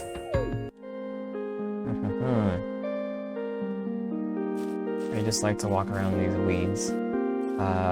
So to explain a bit, I'm the programmer of this game. I'm also the composer. of this game and the sound design. I also co-designed this game. And I laid out the maps, but I didn't do the art or the story. So the story is actually written by I got an email. The story is written by my colleague Sandy Powder, who thought of the Danchi setting. She also lives in Japan. She wrote the story, came up with the characters, and I helped translate her Japanese writing into English. All of the fantastic art that you see before you is by our friend Mogumu, a Canadian-based artist friend, and she did all the illustrations, did all of the pixel art and like designs and UI. And so the three of us are working together. Anyways, this guy, Daly, he's worried about something. But he seems really worried. What could be on your mind? If you really want to know, here's my homepage. I got a bookmark to waiting for that day. I should visit the page. My day will come. My day will come. Today. Will it be today? Poor Daly. So as I mentioned, I did the English translation for this game with the help of Sandy, who's trilingual. And it was really fun to kind of like discover a different voice for each of the characters, especially like conveying their little quirks and like personality traits. And who's this? Huh? Hoshino. So this is Rio, Hoshino's childhood friend, and if you play the demo, you'll get to find out a bit about their backstory. But for context, the two of them are in a bit of a fight right now. Rio, I'm still mad about what you said to Grandma. However, I guess you're still invited to my festival. So you're gonna hold the festival? Fine, guess I'll check it out. Rio has RSVP'd to the festival. Hooray. That's attending number 4. Looks like it'll be a tiny festival. For today, that leaves 6 to go. Nice. By the way, handing out festivals is really inefficient, you know. Oh, really? Wow, duly noted, Festival Master. So, they have a bit of a history together. Wonder how that will develop. What's going on here? Construction? Seems the daycare is now closed. It will be reborn as another Danchi's senior center. Construction will begin on August 1st. It seems like in the setting of Danchi Days, there's not many young kids anymore, so the schools have had to consolidate, which is why this school is under construction. Alright. Oh. Lady Hoshino, you seem to have quite a history with Sir Rio. Yeah, we grew up together, but we're kind of fighting right now. Maru-Q, what do you do when you and a friend are in a fight? Avoiding conflict while holding on to one's values. Quite a conundrum. I pick up the pen and pour my troubles into poetry. Soon my heart is at rest. Good advice, Maru-Q. I can't help you. Not yet, at least. Oh, right, but I got an email. So again, Mogumu helped design all of the UI of this game. Like the nice email page. Hoshino, you poor thing, bit by a mosquito. You must be so itchy. Will you be okay? Come find me in front of Building 5. I've got something useful for you. Alright. And I should mention, we also have HD fonts. But let's move on. So there are a lot of NPCs in this demo, but I'm only going to show you a few. But first things first. We could talk to Pesta, but I want to show you a different character. Let's go over here. What is this? There's a dent in the ground here. It appears someone has intentionally started to dig here. Lady Hoshino, if you encounter something strange on your travels, looking around your surroundings using items may help. What should we do? I wonder. Oh, water. I'm not gonna put water in your bag, Maru-Q, but I will put it inside of this ditch, this divot. Wow, I made a huge puddle. And so we warmly welcome another puddle onto our planet Earth. Were you watching me fill the... Yes, I was watching you. I am the puddle creator. I gave birth to that hole you pilled. Call me Krista Ripley, Puddle Creator. A Puddle Creator? What a cool title. My name is Hoshino Kanaoka, leader of this year's summer festival. I see. Hoshino, I'm excited to meet you. Oh, what's this? A summer festival. Now, isn't that wonderful? However, right in front of us is a newly birthed puddle. Its mud must be touched. You don't fear mud, right? Or would you rather be dry? The choice is yours. I don't fear mud. Or do I? Make and collect the mud balls. So, something I haven't mentioned about these sense games is actually there's a score to it. That meter to your right, you're not going to see this in this demo, but you can gain points based on how many points you have left. And those can be used to see some extra scenes in the game. It's mostly optional, but basically, after you finish the demo, you'll gain the ability to replay these and try to go for a higher ranking. And you'll find that these sense games can become very challenging when you're trying to go for the highest goal. While in the main game, you don't really have to do perfectly, I guess. So for those of you who like action or puzzles, this game actually has a little bit of action and a little bit of puzzle to it. Alright. Looks like Krista's gonna go. Alright. 5 to go. Alright. Well.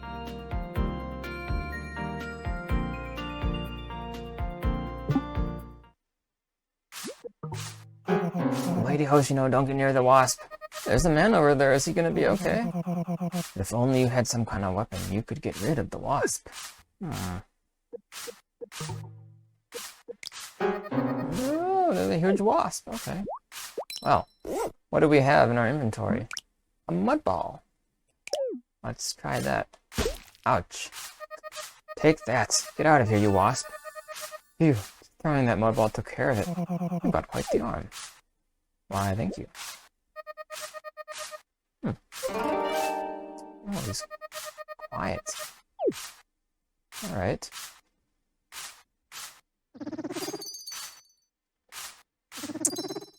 Well, I could sense him, but actually, we're gonna leave that for you to discover on your own. However, I did get another email. Who could it be?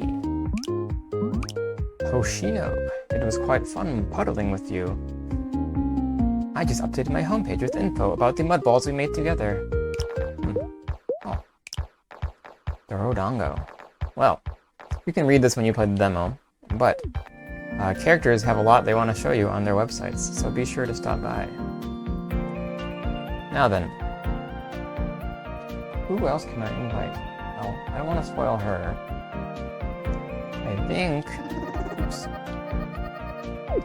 I think I just need one more RSVP and we can close out this demo. So let's head back to our home.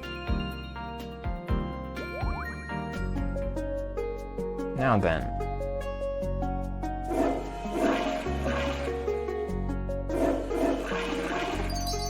I can sense the toilets.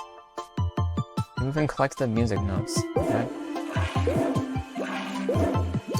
Wow, seems like Hoshino's hearing something going on in the pipes. Let's just go ahead and clear this. The bare sewage pipes emit a forceful sound as water rushes through. She senses the existence of her upstairs neighbors. Oh my. Even though the residents of the Danchi live in separate rooms, the waste from our bodies commutes through a pipe, gathering to a single point. Indeed, each neighbor of the Danchi is connected through the sewer pipes. Yes, I understand now. I am but a single tiny speck amongst it all. She feels connected to the universe, grasping the tininess of her existence. Aha! I thought of a keyword. Connection. Let's try searching it. Excellent. Oops. connection. Give thanks to punctuation. History of punctuation. A societal life force that gives connection to our sentences. Sadly, few know of its origin. Let's put it in the limelight by talking about its history in Japan.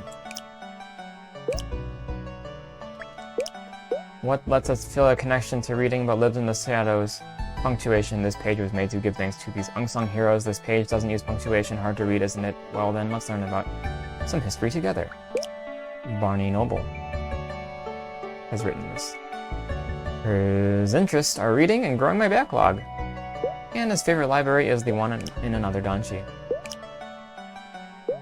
In Japanese, the word for punctuation, kutoten, comes from period, kuten, and comma, koten. Punctuation first came to Japan before the Meiji era. However, it was not widely adopted for a while. Well, I'll let you read the full thing in the full game, but for now, let's tell Barney that we pretended to read all of it. Hoshino said hi. Keep an eye out for a response. I will. So, now that we have... Alright, okay. Let's go ahead and read this email. Esteemed reader Hoshino, thank you for reading the history of punctuation to the end. To show my thanks, I'd like to confirm my attendance to your summer festival. Barney has RSVP'd to the festival. Hooray. That's attendee number 6. Alright, so we're making good progress, and we got another email. But it's from our dad. Dear Hoshino, how's the festival planning going? Getting those festivals out? Come on home soon, because I've got a useful present for you. What is this useful present? You'll have to play the demo for yourself to find out, because this is the end of this little preview.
Hey everybody, welcome back to Cozy Quest 2025. My name is Chris and I'm here with... Hello, I'm Eli. We're part of the social and community team and we are checking out another game at Cozy Quest, which A, is super awesome, but B, is extra special because it was revealed to the world during Cozy Quest. Whoa! Which is super, super cool. This, as you can see from the top left, is VacuuBot!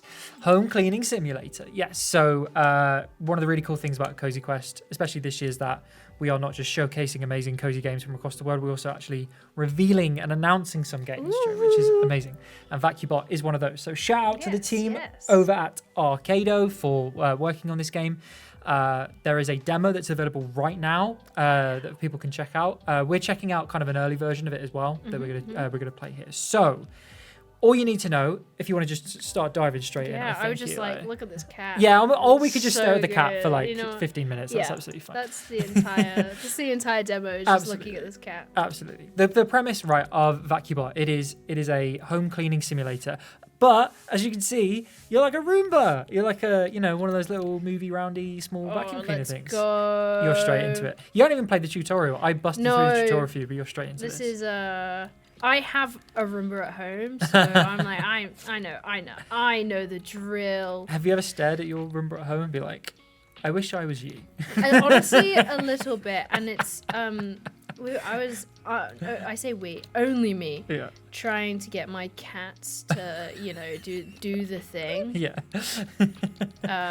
But alas, one of them is scared of it, and the other just won't.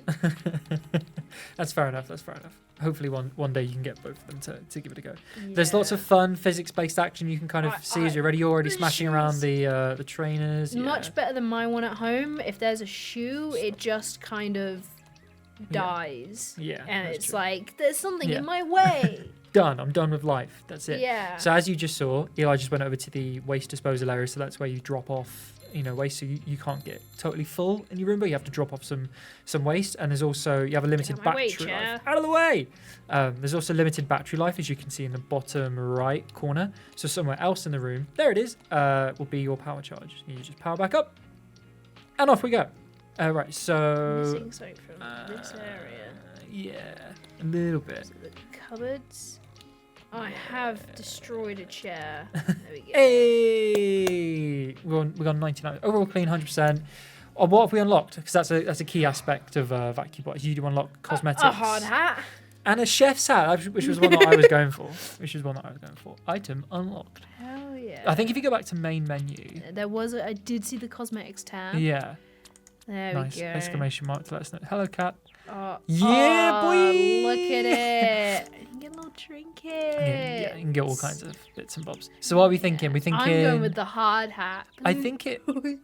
considering the way you were flying about that room, I think a hard hat might be a needed. hard hat. Yeah, that's fair. Yeah. Okay, cool.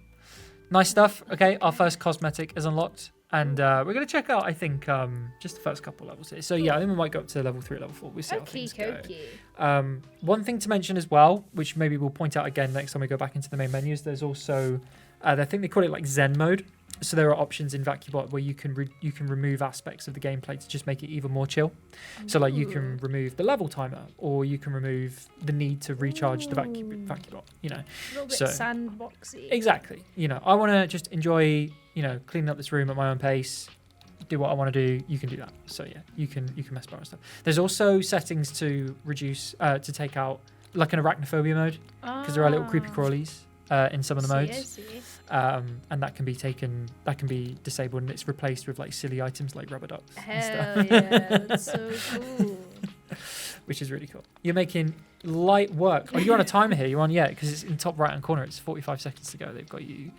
Oh, I've got to go to the waste. Oh, I like the arrow. I was wondering if they'd give you guidance on where the waste disposal is and stuff like that. I did. I noticed it last time. I was like, okay. Even though I know where it is, there is a little arrow, so that's good. That was good skill there. Yeah, I've got the experience of, like I said, watching my own Roomba, so I know how they work.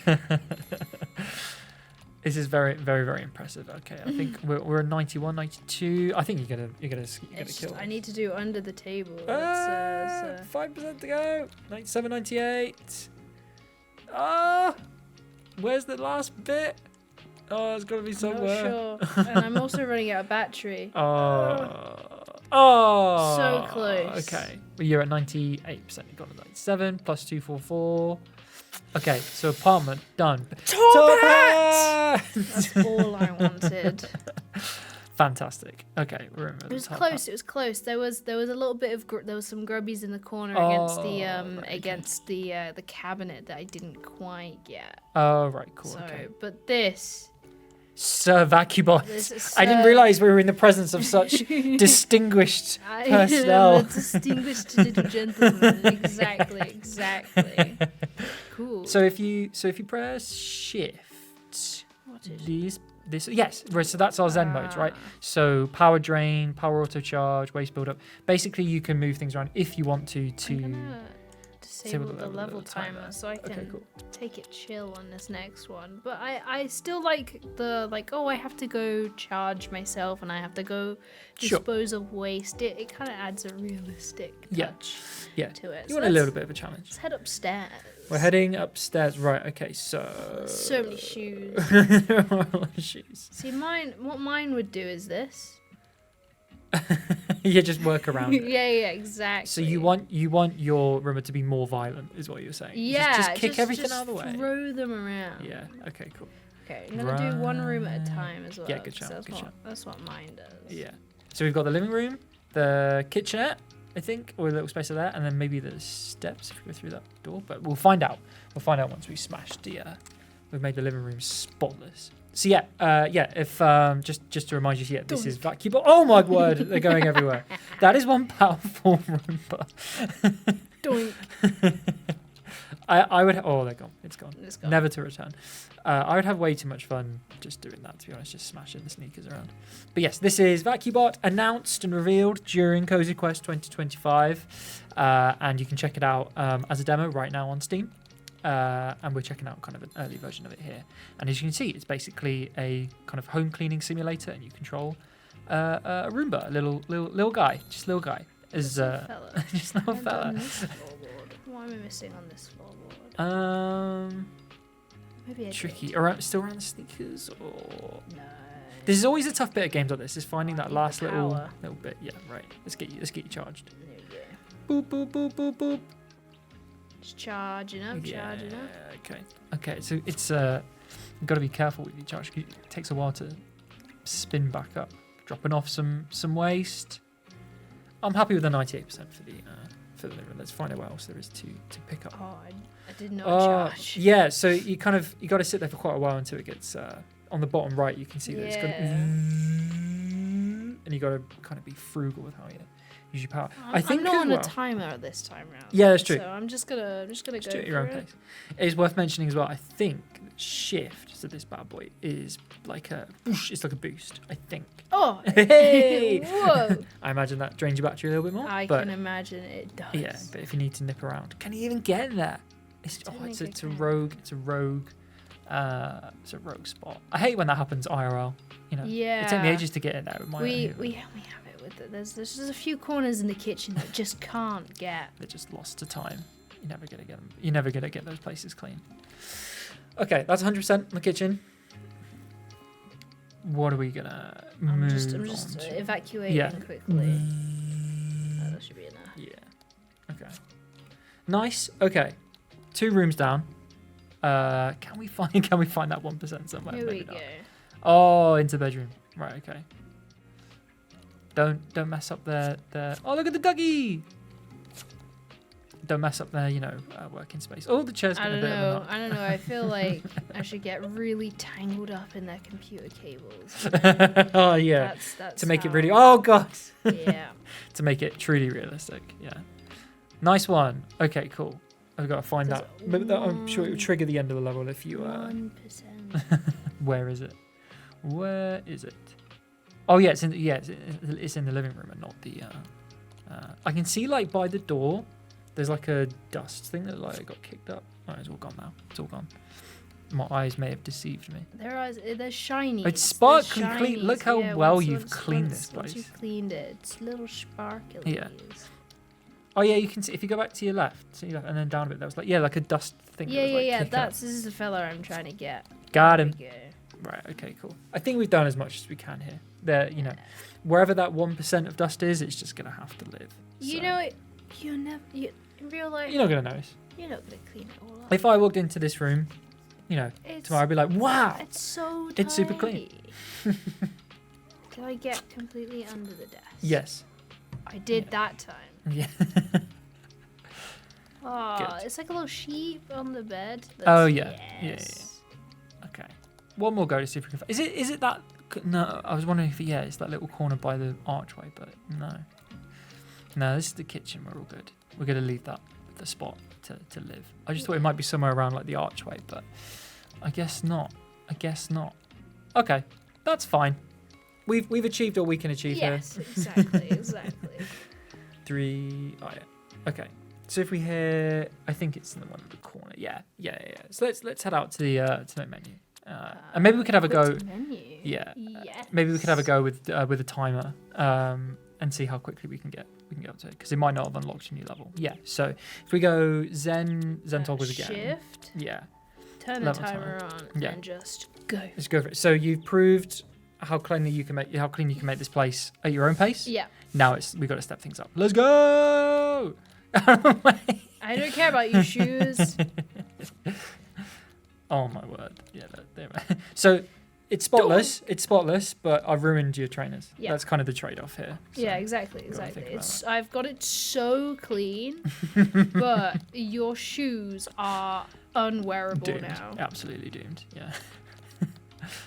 Nice. This is a skill I couldn't master. That. Yeah, job done on that corner. Nice.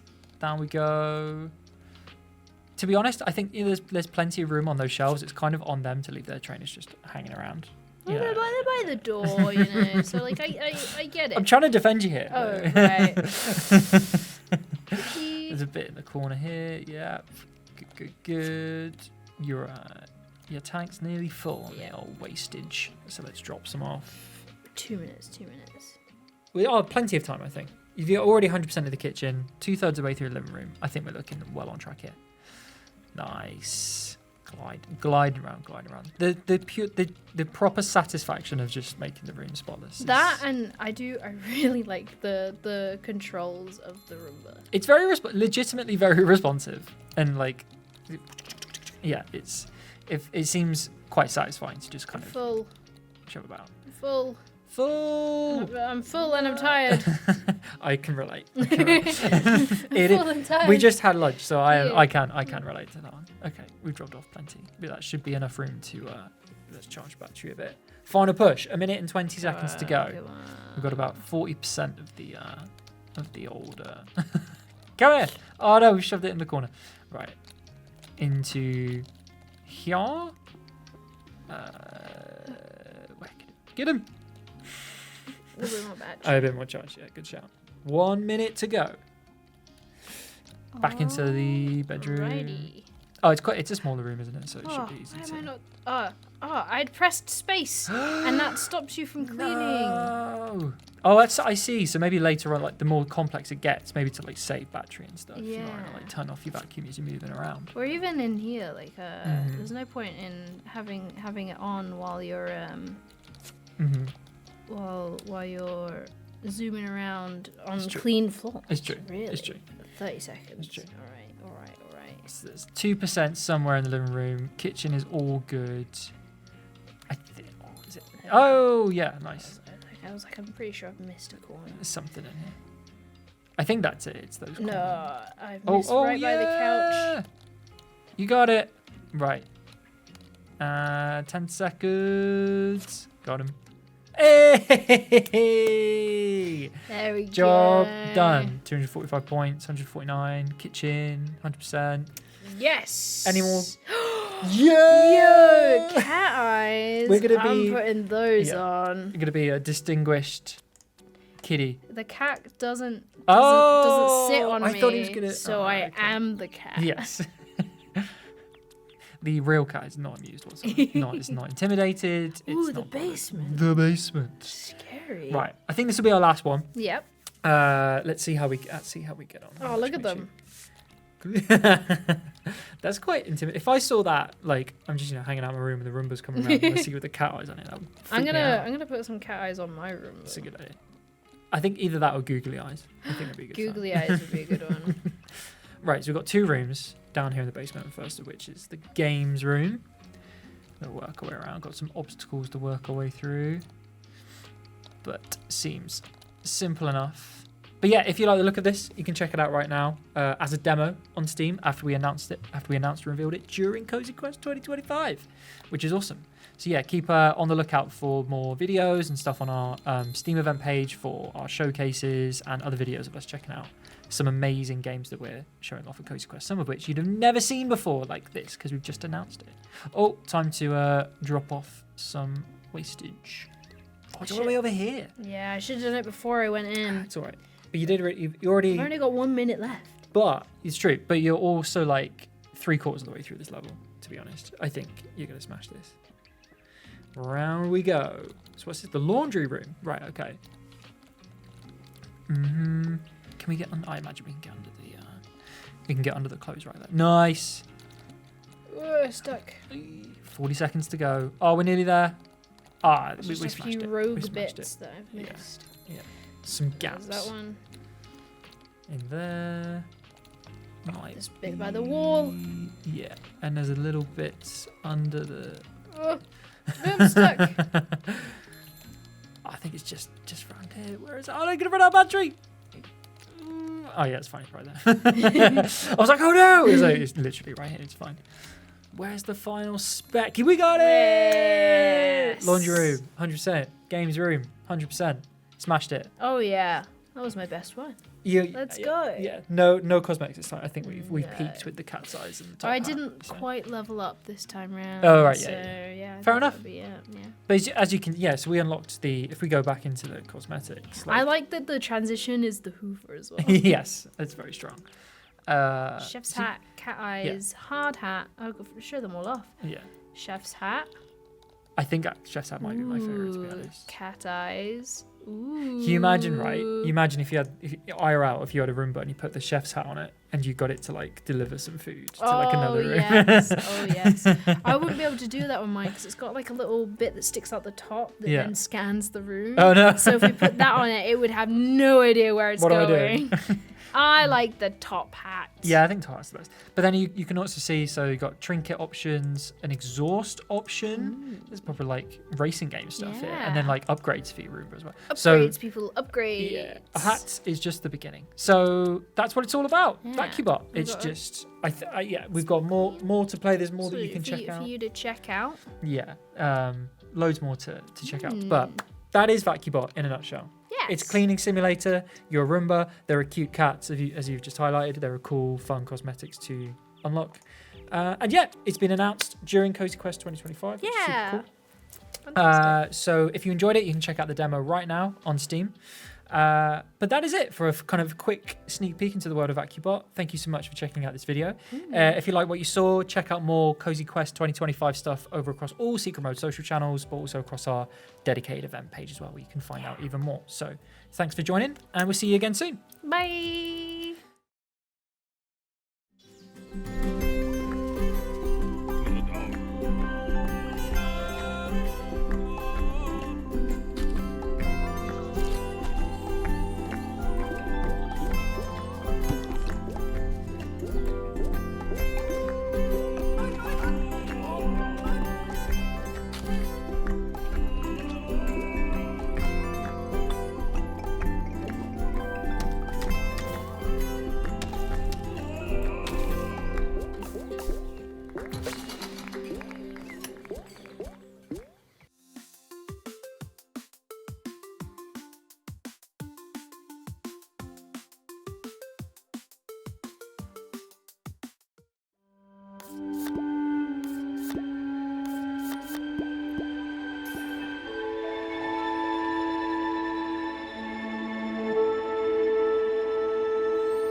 I'm Vicky from Secret Mode, and today I'm playing the Fangtopia demo, and I'm joined by Dan from Absolutely Games. Hello, Dan. Hello, I'm Dan from Absolutely Games. I'm a senior designer on Fangtopia. I'm really looking forward to showing it to everyone today. So, obviously, yesterday we announced that Secret Mode are going to be the publisher for Fangtopia, and I can't believe how excited I am that we get to work together on this incredible title. I'm really, really excited. It's been a long time and a bit of a labour of love for us, and I'm really, really looking forward to everyone getting to play it. Wonderful! I can't wait. This is definitely right up my street.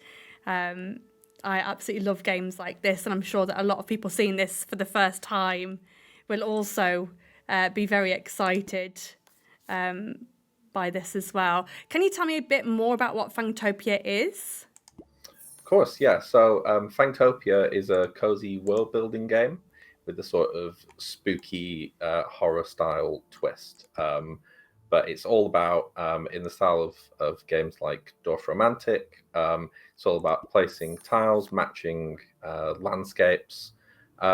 It's just, more than anything, a game to relax with and have fun with. And there's nothing, even though it has that spooky theme, there's nothing jumping out at you. It's all friendly in its own way. It's all very cute and cozy. So spooky vibes, but in a very cozy way. And obviously you mentioned Dorfromantik there, so obviously there are very similar games out there, but what do you think really makes this different and sets it apart? I think there's a couple of big things for Fangtopia, and hopefully we'll see them coming up as we go through. But the theme is a huge one for me. I think, as you saw just pop up there, you get offered all sorts of different fully unique landmarks. There's quite a few in this demo, but there's a lot more in the main game, and they're all sort of like very spooky, custom themed, which is really fun when you're building your world and getting to style it. It's also got we've got a very different approach to railways, which hopefully we'll see soon. We'll see, yeah.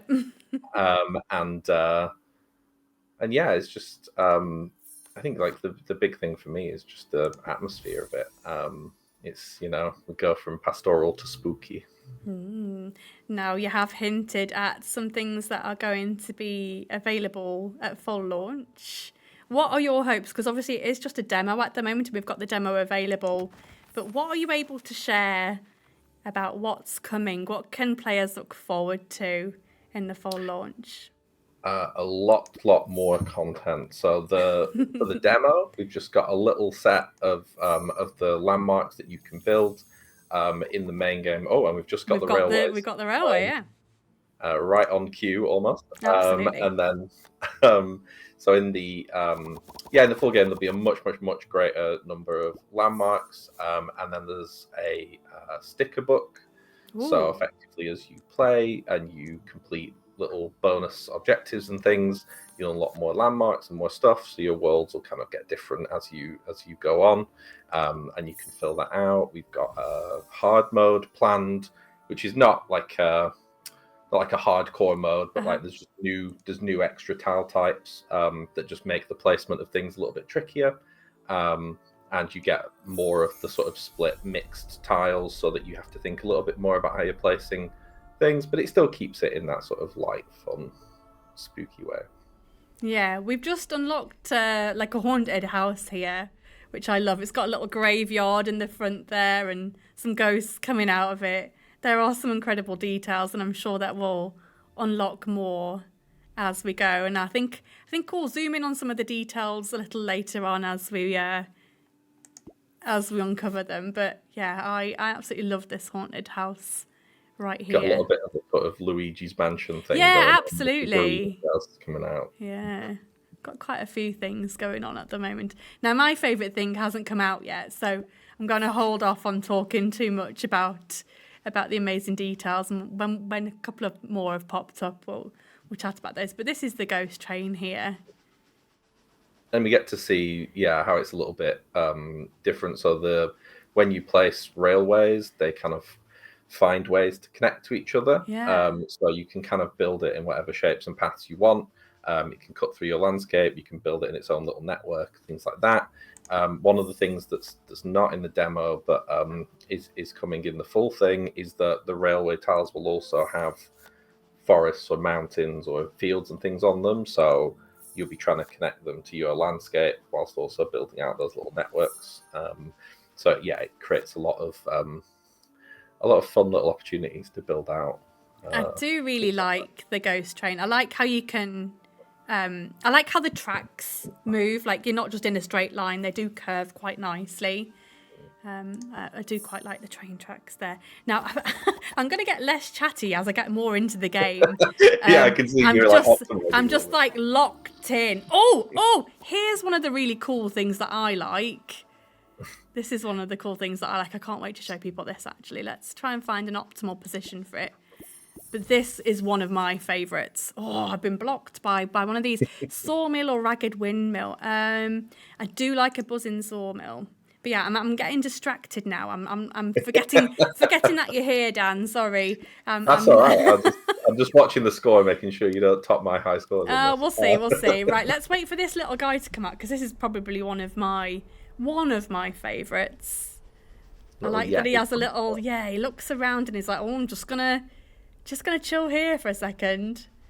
Just gonna hang out. Just gonna hang out and see what happens. Oh, has this changed recently? Because, oh no, here he is. Here he is. A little unsuspecting victim. Whoop! Over the shoulder he goes. Straight back in. Yeah, straight back in. I love that. I love that little guy. That is my favourite of the monsters. Right. And we always had a running joke when we were working on it. It's like that little guy, every time he wakes up, just like forgets what he's dealing with. Yeah.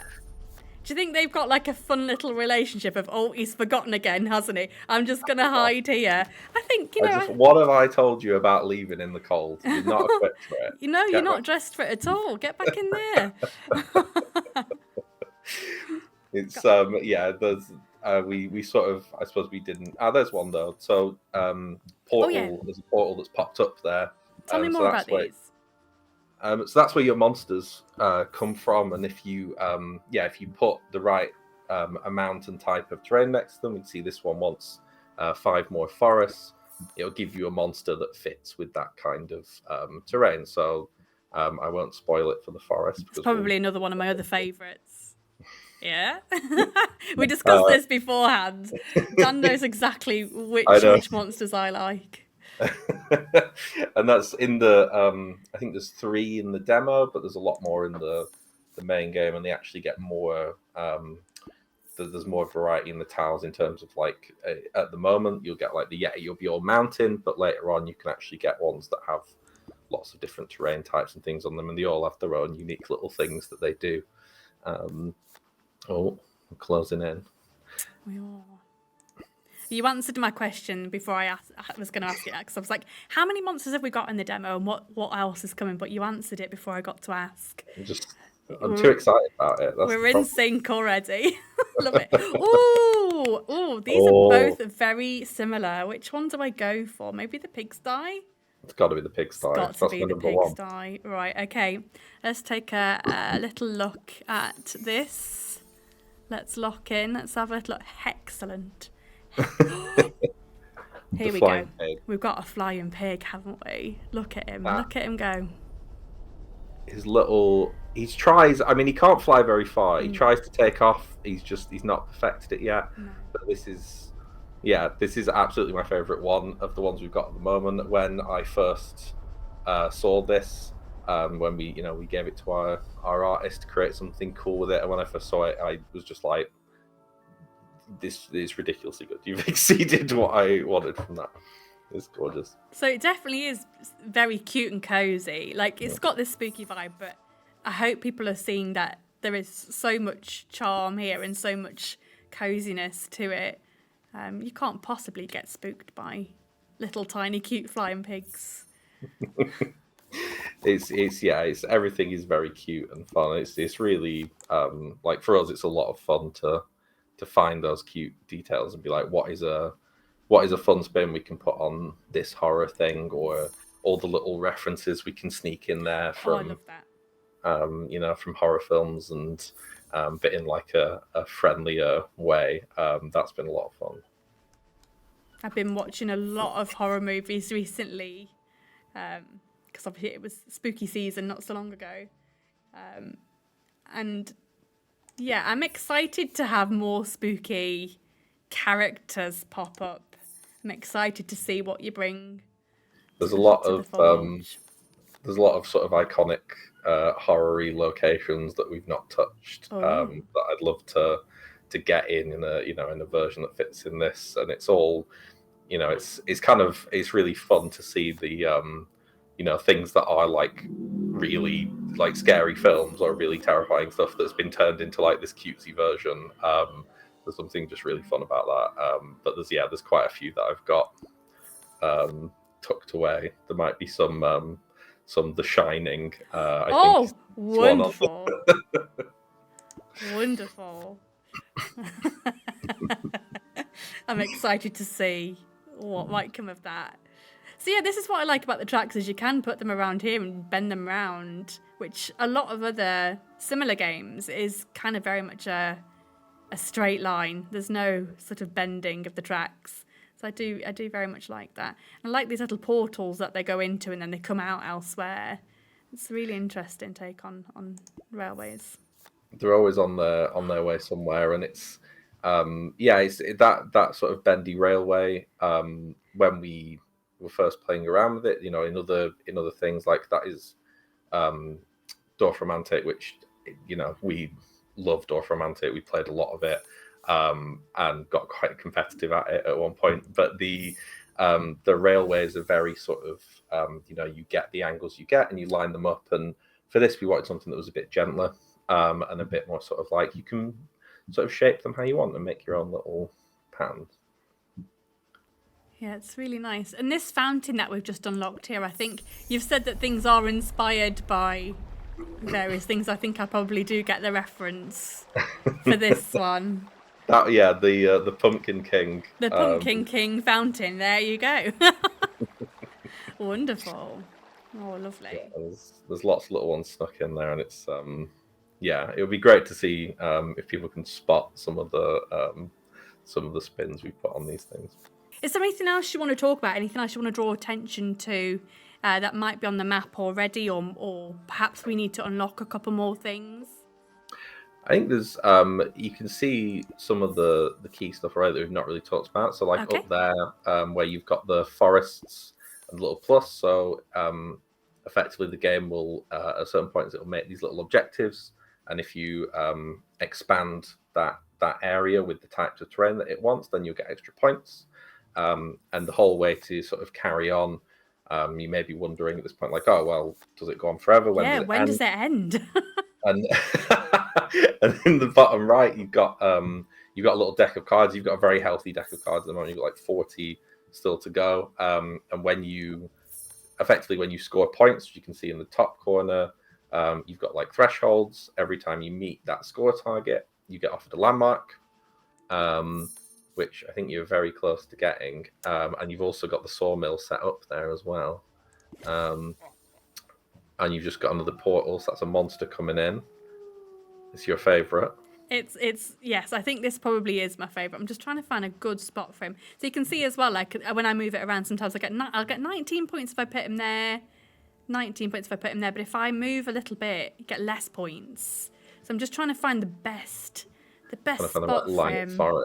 Well, there is a trick with where you've got him there, because down at the bottom you've got an unfinished landmark that needs to be forest next to it. Yes. And you've got an objective 3. So if we pop him there, you get 28 points. And we finish off our haunted house objective. Oh, yes. Yes. Here he is. This is probably my favourite. Whee! That guy didn't stand a chance. He's gone. It's over for him. He's had More people will be along soon. It's a hungry werewolf. He is very hungry. Yeah, I think that probably is my favourite. Now we've got quite a lot. We've got quite a lot going on now. We've got ravens, we've got flying pigs, we've got the werewolf, and we've got the Yeti up here. Wonderful. And There's a lot going on. and you said your favourite is the flying pig.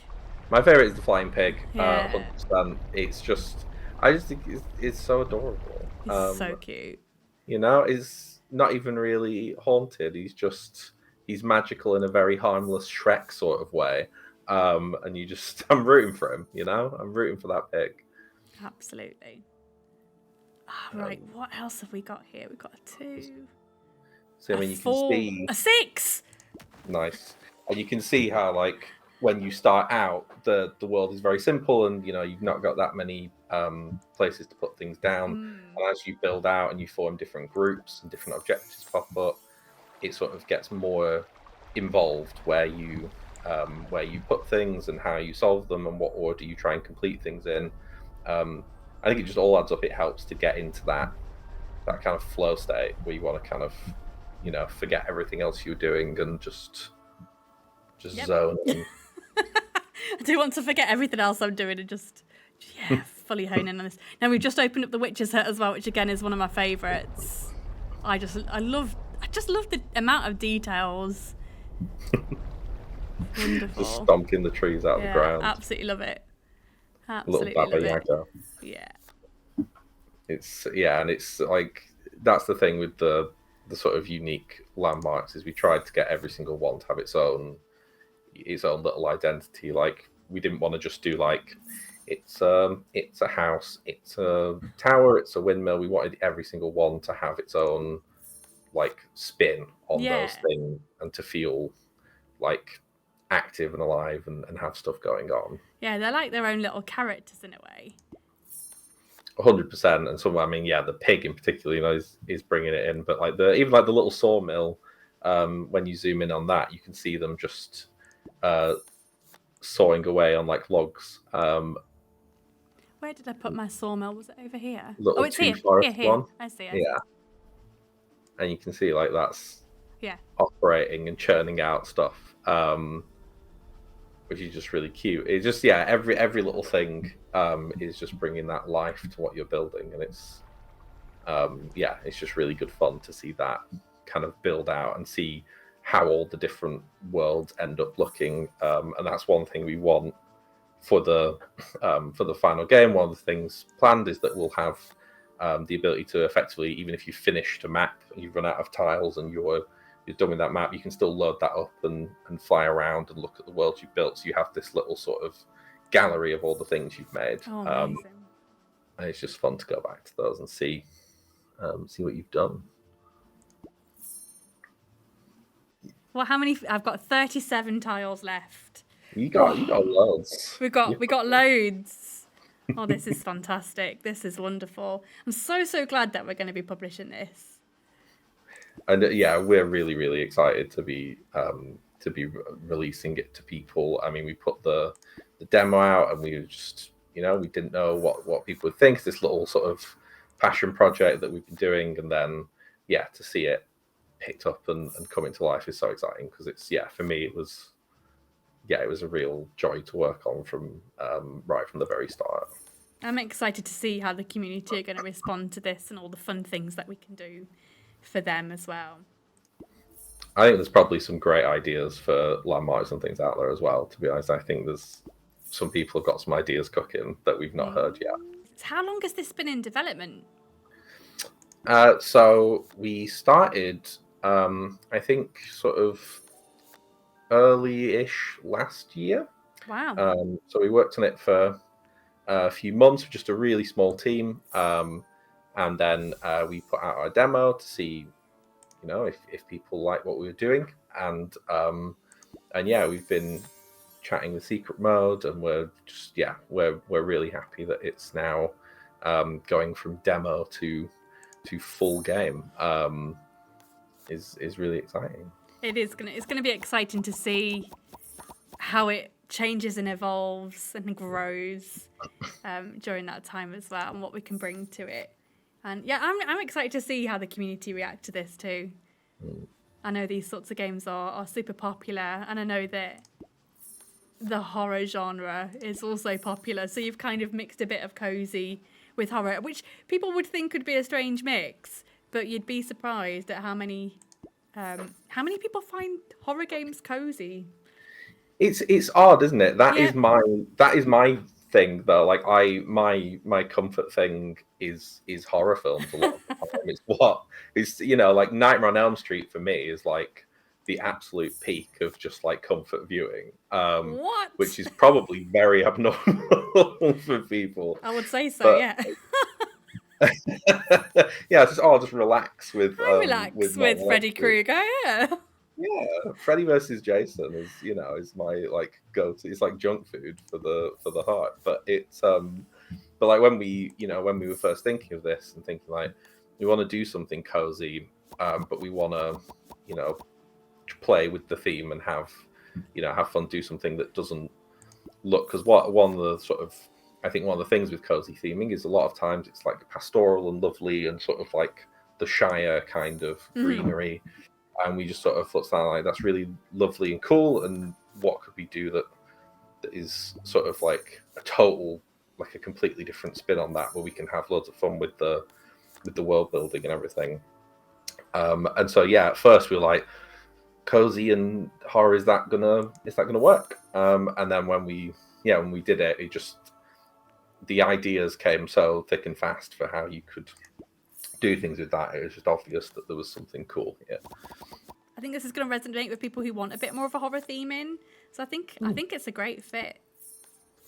And it works together surprisingly well, and I think it is something very different in that area. And I think with cozy games anyway, you sort of, I don't know, it's so easy to get lost in them, that it's just it's nice to have this sort of I suppose the original thing was like, what if it's sort of an almost Nightmare Before Christmassy kind of thing, was like the original feeling. And I think, or I hope we've kind of captured that. And bang on cue, the landmark inspired by. I would say actually the Nightmare Before Christmas, I mean, used to scare me as a kid, but now I would think of that as kind of like a cozy horror viewing.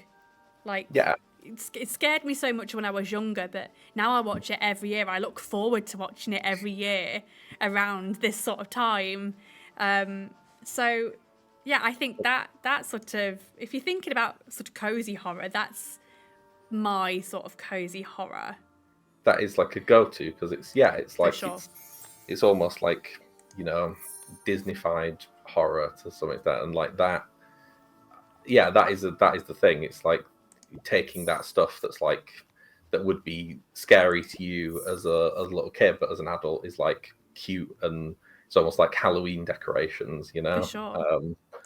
One thing I spotted here as well that we've got, and this is an interesting one, is the railways kind of being built out into the sea, and that's been a really interesting thing as we've been making this, because we kind of looked at it and went, oh well, people want to separate their railways from what they're building. So some of the big stuff we've got coming in, I talked a little bit about the railway tiles will also have other land types on them, so that everything kind of weaves more into your world.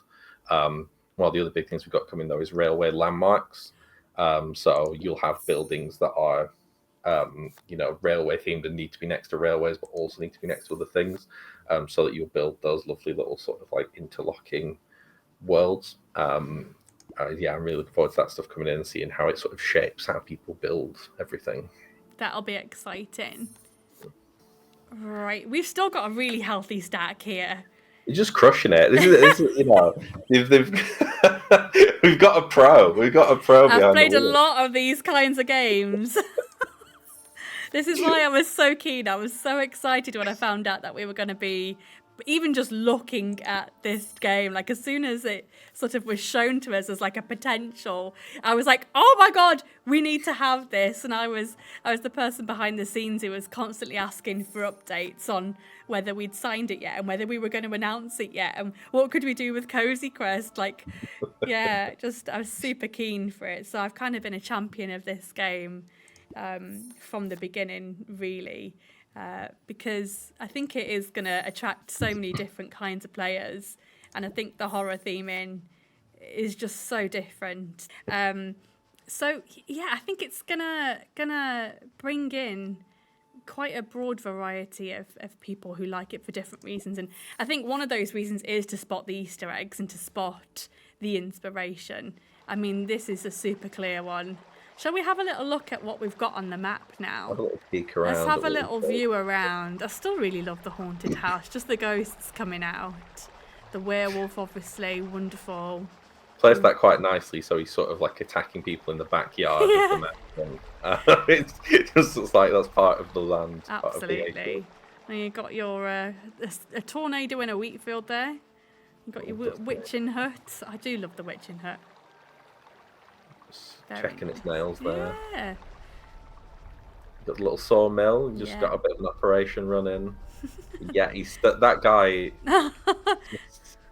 Put your jumper on, and then you can go where you want to go. He's just a very concerned Yeti. Doesn't want his friend to get frostbite out in the cold.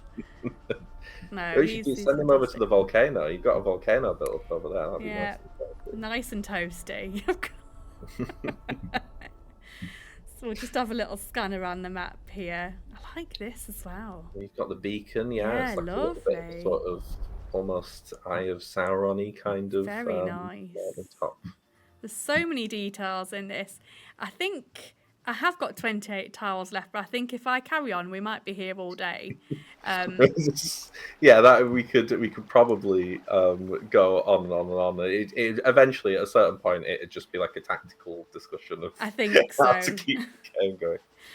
I think so. But I think for now, I think we've probably seen enough of Fangtopia. So this is Fangtopia, in case you missed the start of this video. And I've been joined by Dan here from Absolutely Games, who are the developers behind Fangtopia. And we've had a lovely chat. But I think for anyone else who wants to see if they can beat this, I mean, this isn't my final score. I could keep going. But if someone else wants to... I like you've got to make it clear. It's like, I could go a lot longer. I could go for hours.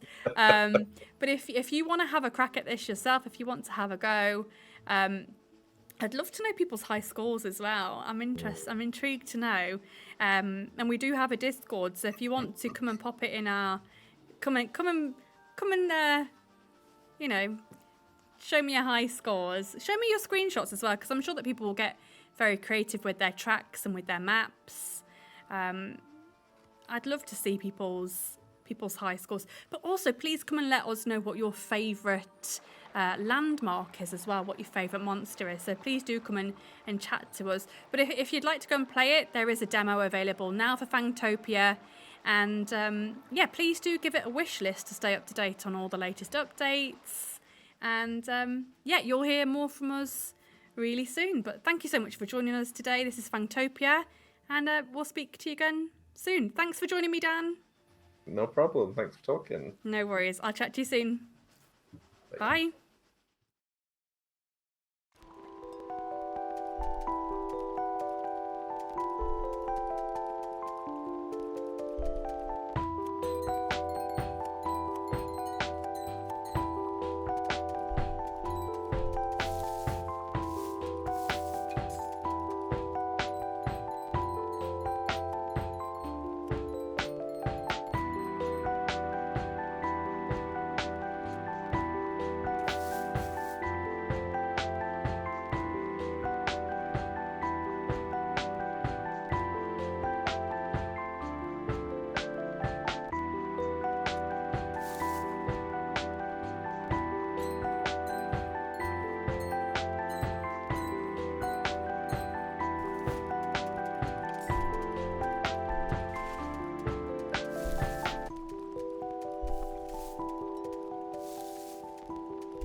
Hello, I'm Aurélien. And I'm Melanie.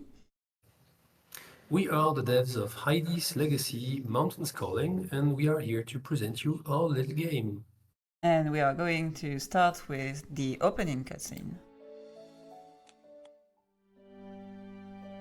The heavy, unbreathable air of the city, violence on the street, the grinding noises of a society trying to adapt to change. I was part of this urban world, but every day I felt the strain burning a hole in my soul. One day I packed my bag. I didn't give it too much thought. I just wanted to go back to the mountains of my childhood. So I started walking. I walked until my feet hurt like never before. The mountain is beautiful but not forgiving. At nightfall I reached the village where I grew up as a kid. I did not expect anyone to greet me. I had cut all ties with this place. Standing in front of his hut, Grandpa was watching me. He pointed at the shed and grumbled something about sleeping in the hay. So the game starts now, and we have the first chapter about Grandpa.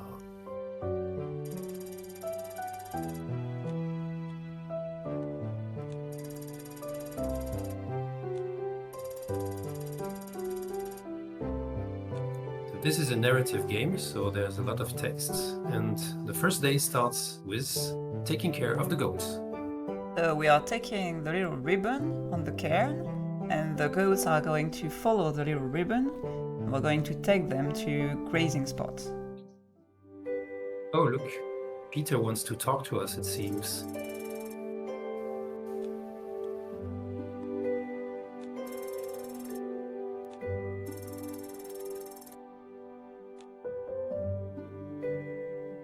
So again, we need the ribbon, and the ribbon will help us guiding the goats to the cairn. This is going to be the goats minigame. So the goats are going to go grazing, and it is your mission to guide them to the right flowers. You see here the yellow flower is good for the goats that are giving milk. The red flowers are more for goats who are giving wool. When the goats are eating, you can just look around and see if there are some interesting things. You can just go talk to Peter again. Or you can do other stuff. But Peter is always ready to talk with you and has sometimes some interesting things to say. Here you can collect some berries. They will be useful later for some recipes. Oh look, I think the goats have eaten everything and now they're sleeping because they're full.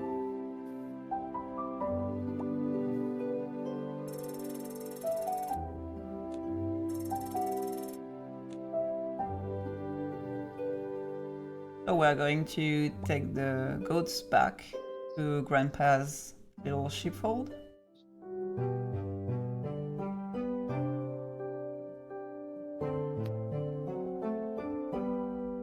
Yeah, and again we put back the ribbon on the cairn and now we can go and milk the goats. And by milking them, this is going to make time pass. So the milking is automatic, but you have the good flowers and the bad flowers showing up, giving you more or less milk. And this will become more and more sophisticated with time, of course. And now we are in the afternoon. So as Grandpa says, morning is goat time and afternoons are production time. And there's a lot of stuff we can produce, so for the moment he just asked us to make some cheese, but we could also make butter or milk and later on wool products. So these are little mini games. You have some bonuses that you can fail or pass, and when you pass them you get some bonus products.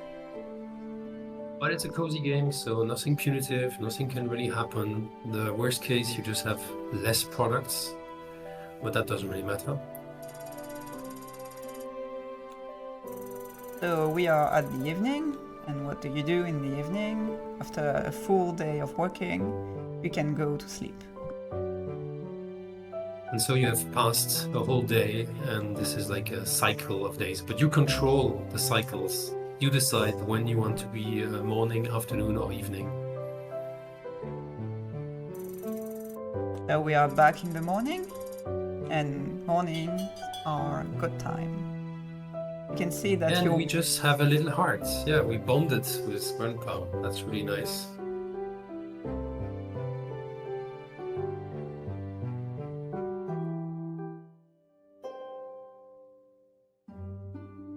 We are just going to put the goats back to grazing, and it seems that Peter wants to talk to us.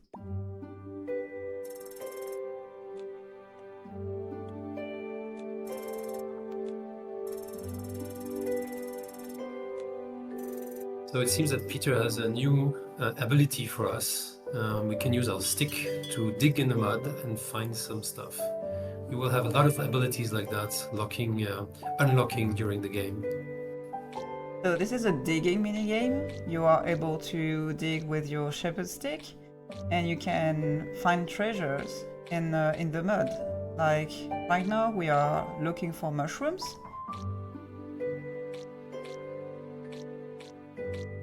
Yeah, there are various types of mushrooms. I think here on this little map we only have 2 types, but there's a third type that we need. Maybe we should go and find that third type of mushroom somewhere.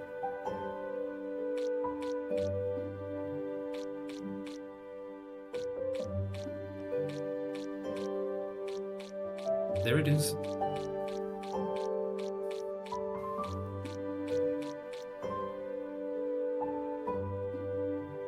And while we were doing that, the goats are full again, so we can bring them back.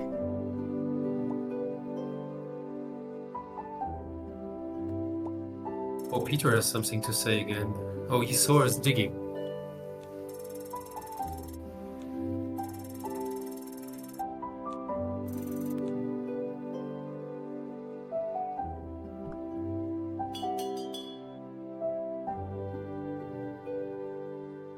Look, there's a new task for us, apparently, so let's look. What can we do? We can bring Peter a bag of mushroom mix. Good, so we can note this down, and then we can do this task whenever we want to do it. Oh, we wanted to milk the goats, but we have to put them back in the shed first. Milking, automatic. Oh, we got 2 bad flowers. That's because we were doing something else, but it's not so bad, doesn't matter. So now we have the arrival of Benno, which is a shopkeeper. Let's go and talk with him and see what he has to offer, and maybe we can sell the cheese we have made.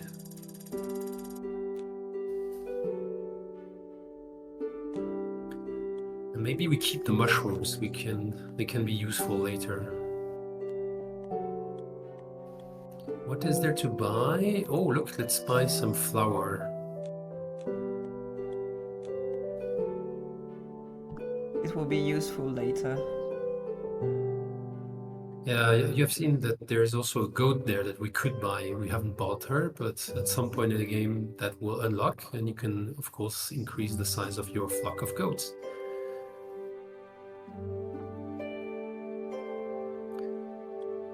So it's the afternoon, so it's production time. We are going to try to make a mushroom bag for Peter.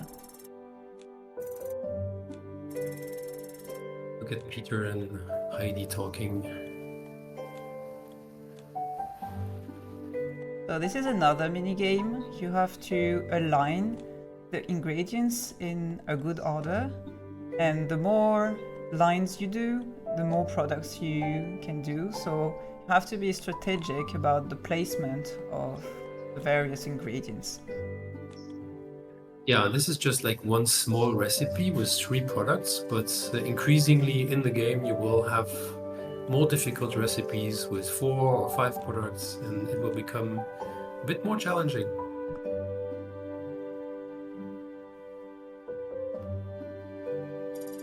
And we are back to the evening. We can have a nice little chat with Grandpa, who has an objective for us and wants us to find or buy a milk can for him because the old one is a bit old.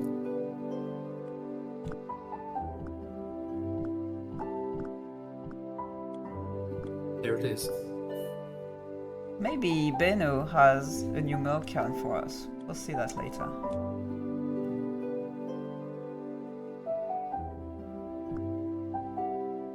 Yay, day 3.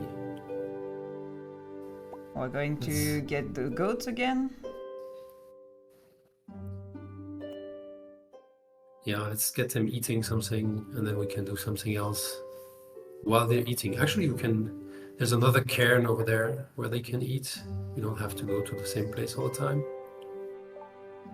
Maybe we can guide them a little bit so they just don't eat the bad flowers all the time. I think this one was eating the blue flower, which is not good for her. No. Go and eat this one. Oh, an Edelweiss, look. It's a special It's a flower. nice flower.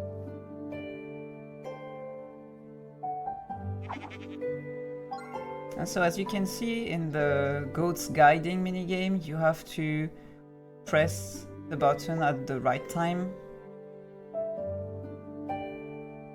Actually, the goats do not need to be full. You can also have them eat a little bit and then that's enough. There will be ways to pass time a bit faster without taking care of the goats a bit later in the game, so it doesn't become too repetitive.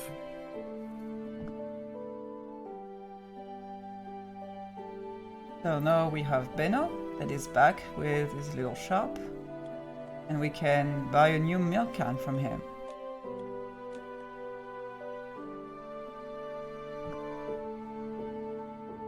Perfect. So now we go to Grandpa because Grandpa wanted to have a milk can and we can help him with that.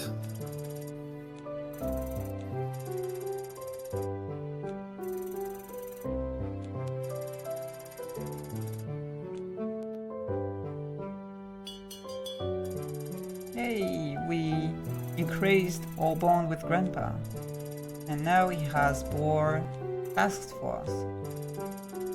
Yeah, more work for us. In terms of background story, maybe just to explain that this is, of course, not Heidi, the little kid, but it's Heidi much older, maybe 15 years later, and that's why she's rediscovering all the people she knew in the past.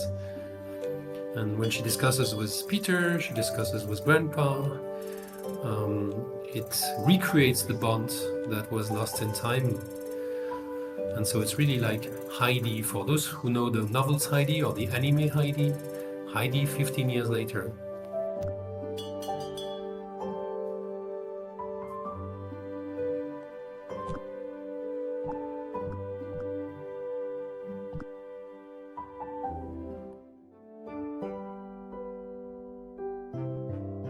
So we are the afternoon, it is production time.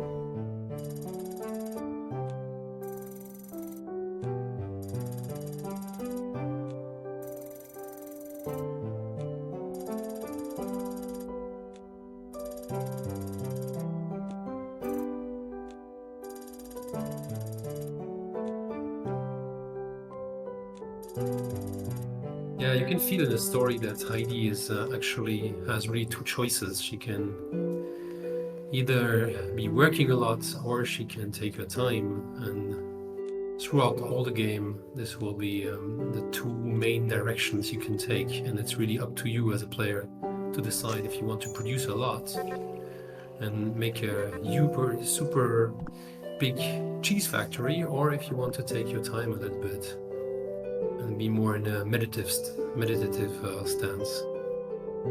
Look, the goats are going back to sleep. In the afternoon, they are playing in their little playpen, and you can watch them frolicking around. Yeah, and at some point you can even improve it. Oh, look, chapter 2, the village.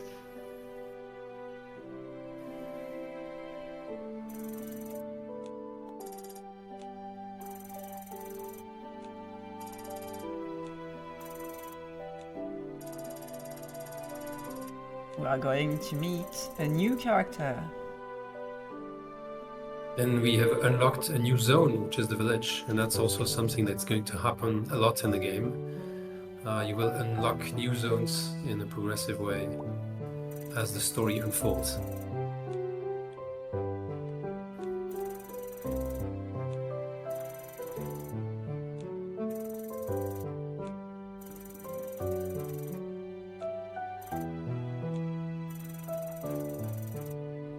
So Birgit is the character that unlocks all the food specialties and the abilities linked to cooking, which will introduce obviously new recipes and new tasks. You can go Look to at the little eggs. chickens and collect their eggs.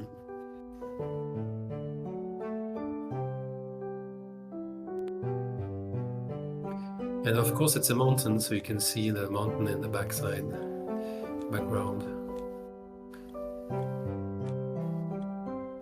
We put extra care into seeing the mountains at all times.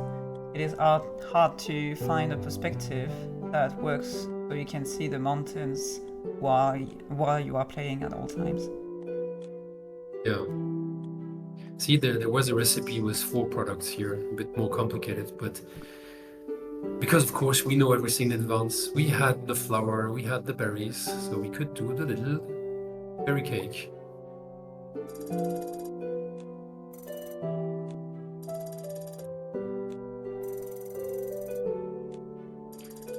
So see, this is Grandpa telling you that you can also take your time. So you can actually go on rest on benches, which will make time pass without having to take care of anything. So that's an option you always have if you want to pass time and control times.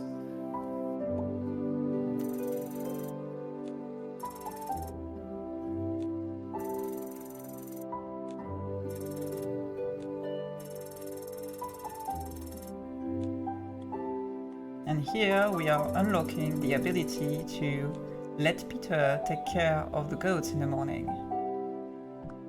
Yeah, but you have to pay him with sweet stuff, you know, cakes and candy and whatever, because he's got a sweet tooth, Peter.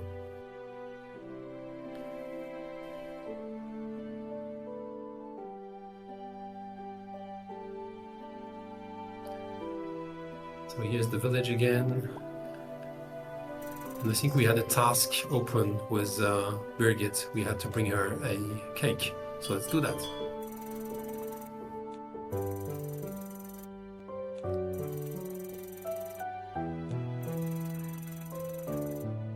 Look at Birgit pushing Adele into the arms of Peter.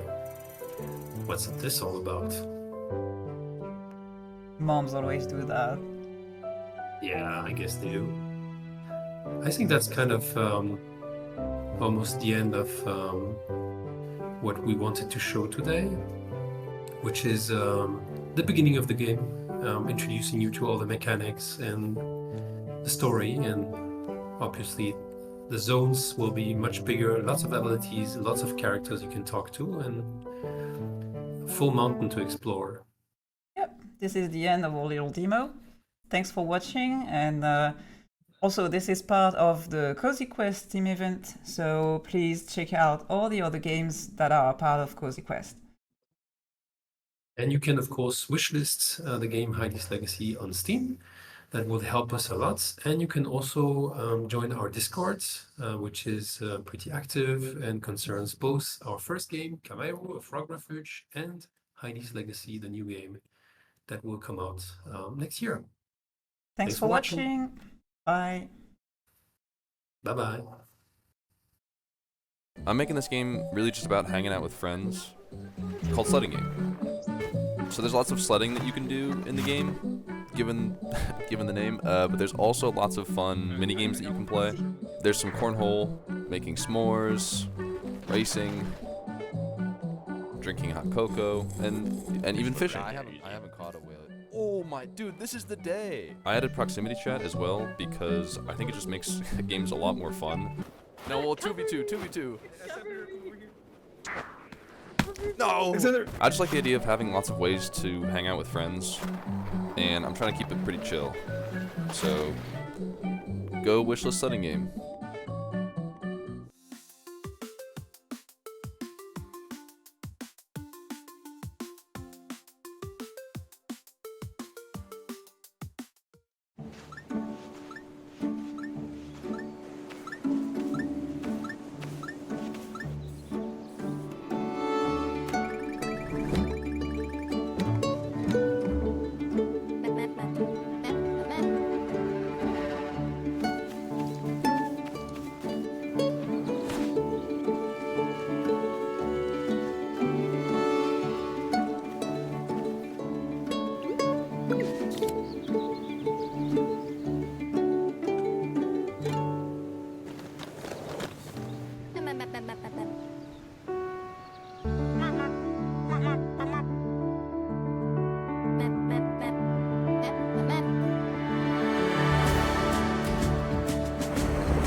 Hi everyone, we are People Games and we are playing Map, a game about maps today, or the demo of the game. And we are super happy to be part of Cozy Quest this year, along with a lot of amazing other games, so definitely check those out and give them as many wishes as you like. That always helps a lot. Right, I'm Annika, I do the programming on the game, and I'm also one of the founders. Hey, I'm Clara, I'm also one of the founders. I'm 3D environment artist. I'm also doing production management, but we are not talking about that today. So let's hop in to Map of the Game about Maps. We will play the demo today. It's available on Steam, and if you like, and if you're not satisfying how we play with Map, you will see later, then you can play it yourself. You can play it yourself, and then you can head over to our Discord and tell us what you think and what you think we need to improve and what you like. This will be so sweet, and we would love to see you there. We also always we're really happy to answer any questions on our Discord, so if you want to get in touch like with the devs directly, we actually answer. So you can join and talk to us directly. So yes. So right now we are in our main menu, and I would love to show you something here, because Map is a cozy exploration puzzle game with a unique cartography mechanic, and I can show it to you right now, because in Map you have your map, but the problem is you only have the outline of your island and nothing else, so you don't know where you are or some things on the island is. For example, this sheds, which many people thought were washing machines, right? True. I mean, I can kind of see it, but I try to improve it so it doesn't look as much as washing machine. Yeah, so if I want to mark this on my map, I have to click something. So let's check it out. We have this island here, so I think this island is this one. So maybe here? I think so. I actually never really looked at the menu, so this is new to me. Yeah, I see. So I think the chest is here, and now there's coming a marker. Yeah. And this is the whole game concept of Map, only that there's also a cozy narrative, which we are hopping into right now, because you're walking in 3D over the island and you don't have a view like this, of course. So I will show you now. We definitely need a more creative loading screen. Yeah, this is on our production plan. Okay, we met Billy. Wow, this is I think it's awesome, man. Okay. Wow, so this is the first island on our trip. That's awesome. And you can map the island, so you can just walk around the island over there and mark the tree on your map, just with your sense of direction and the outline of the island. Wow. So Billy just told us what I told you before, and there was a lot of tutorial, but we know how to play the game. Luckily. Yes. So we have this little island here, and we have a tree, and yes, I know how to do that. If I remember correctly, we should mark the tree, and this is the only tree, so we have to Great first island to kind of get into this. Annika, how would you approach this island? Okay, so I would open the map and then kind of check for something more like of significance, and I like exactly where your mouse is, like the little the whole basically the whole part of the island, because I think that's easy to recognize. Yeah. So now I'll walk around the island and check where that is, and I think it's on the left, right? Because it kind of sticks out more than the rest. So I'm like, okay, this is not where the tree is for sure. Yeah, that's true. Right, and then obviously to the other side of the island. So I'm already guessing that the tree is it looks kind of like in the middle-ish of the whole right. Yeah, exactly.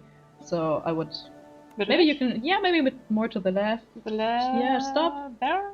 Yeah, I think that looks about right. And then game. Okay. Oh, that's not too bad. Yeah, that's pretty good. I mean, I have played the game before. You don't know where the tree is. Okay, Billy says we're great. We're to next, because this is our big map, and we see the island where we just went with our marks. Well, yeah, I really like that feature. Actually, that you can actually see what kind of notes you took on the islands, and then see it in the big map. Yeah, that's awesome. I really like it. I mean, not to like give too many compliments to ourselves, right? But we like it very much. Not even sure who came up with that feature, but I like it. Okay, next island. Let's see what waits us there.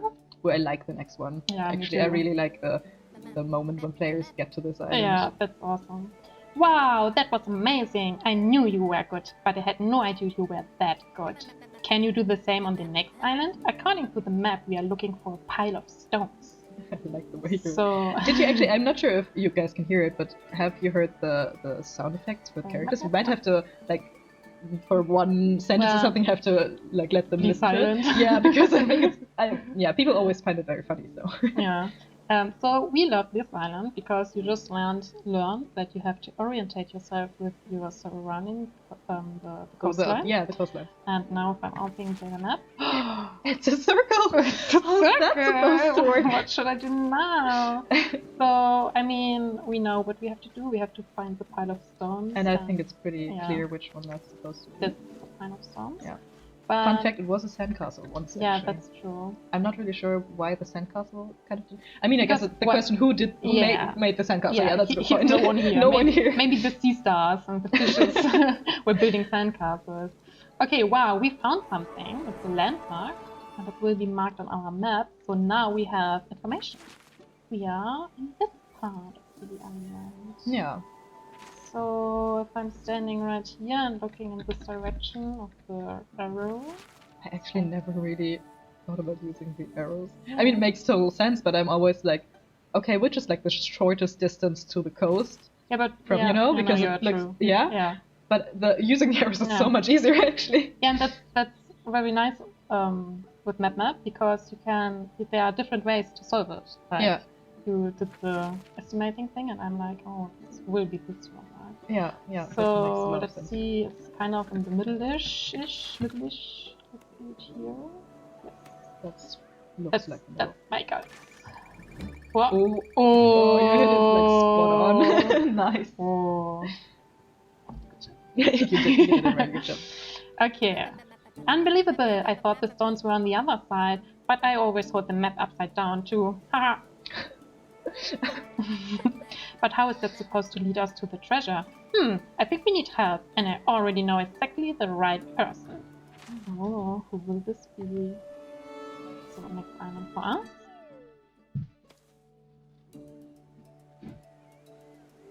Maybe we should stay silent for... Yeah. Maybe we should skip the dialogue thing and we don't talk for that one. So we introduced Milo and I'm now silent. Yes. Oh, yeah, right. I'm also supposed to read Milo, right? Yeah. So, Billy, I really don't think that's a good idea. As you can see, he's not yet fully convinced of our adventure game, and we need to change that. The best place to start is to show him how good we are. But first, we need some cool tools. And I already have just the right thing. This grid paper with scaling. I found it in my school bag, and I think it was once my math homework. Unfortunately, I never understood it. Something about counting steps and transferring them to the scale. Maybe you can do something with it. Mark the pile of the stone on the beach and show Milo what capable adventure we are. We got new tools. Yes. Oh, step counting. I mean, you can kind of already do it without the feature, I guess, but it's so much more. Someone who played told me they did it like in an island before. They actually got the step counting tool and actually used the steps to kind of estimate. Oh wow! You know, they looked at the animation and were like, okay, this is about the distance. That was really cool. I think they used it at like Island 2 to kind of measure like is it in the middle or kind of off, and they got a very accurate result. So they were very happy with themselves, which I think is fair. Yeah. Ooh, another landmark. I actually have a question for you. Yes. Which like visual element is like your favorite? Do you have like a favorite? Because you're doing an environment art, you know, like is there a favorite part of the island or actually in general? Yes, my favorite part of art are the grass. Oh grass. really? Yeah. Wow.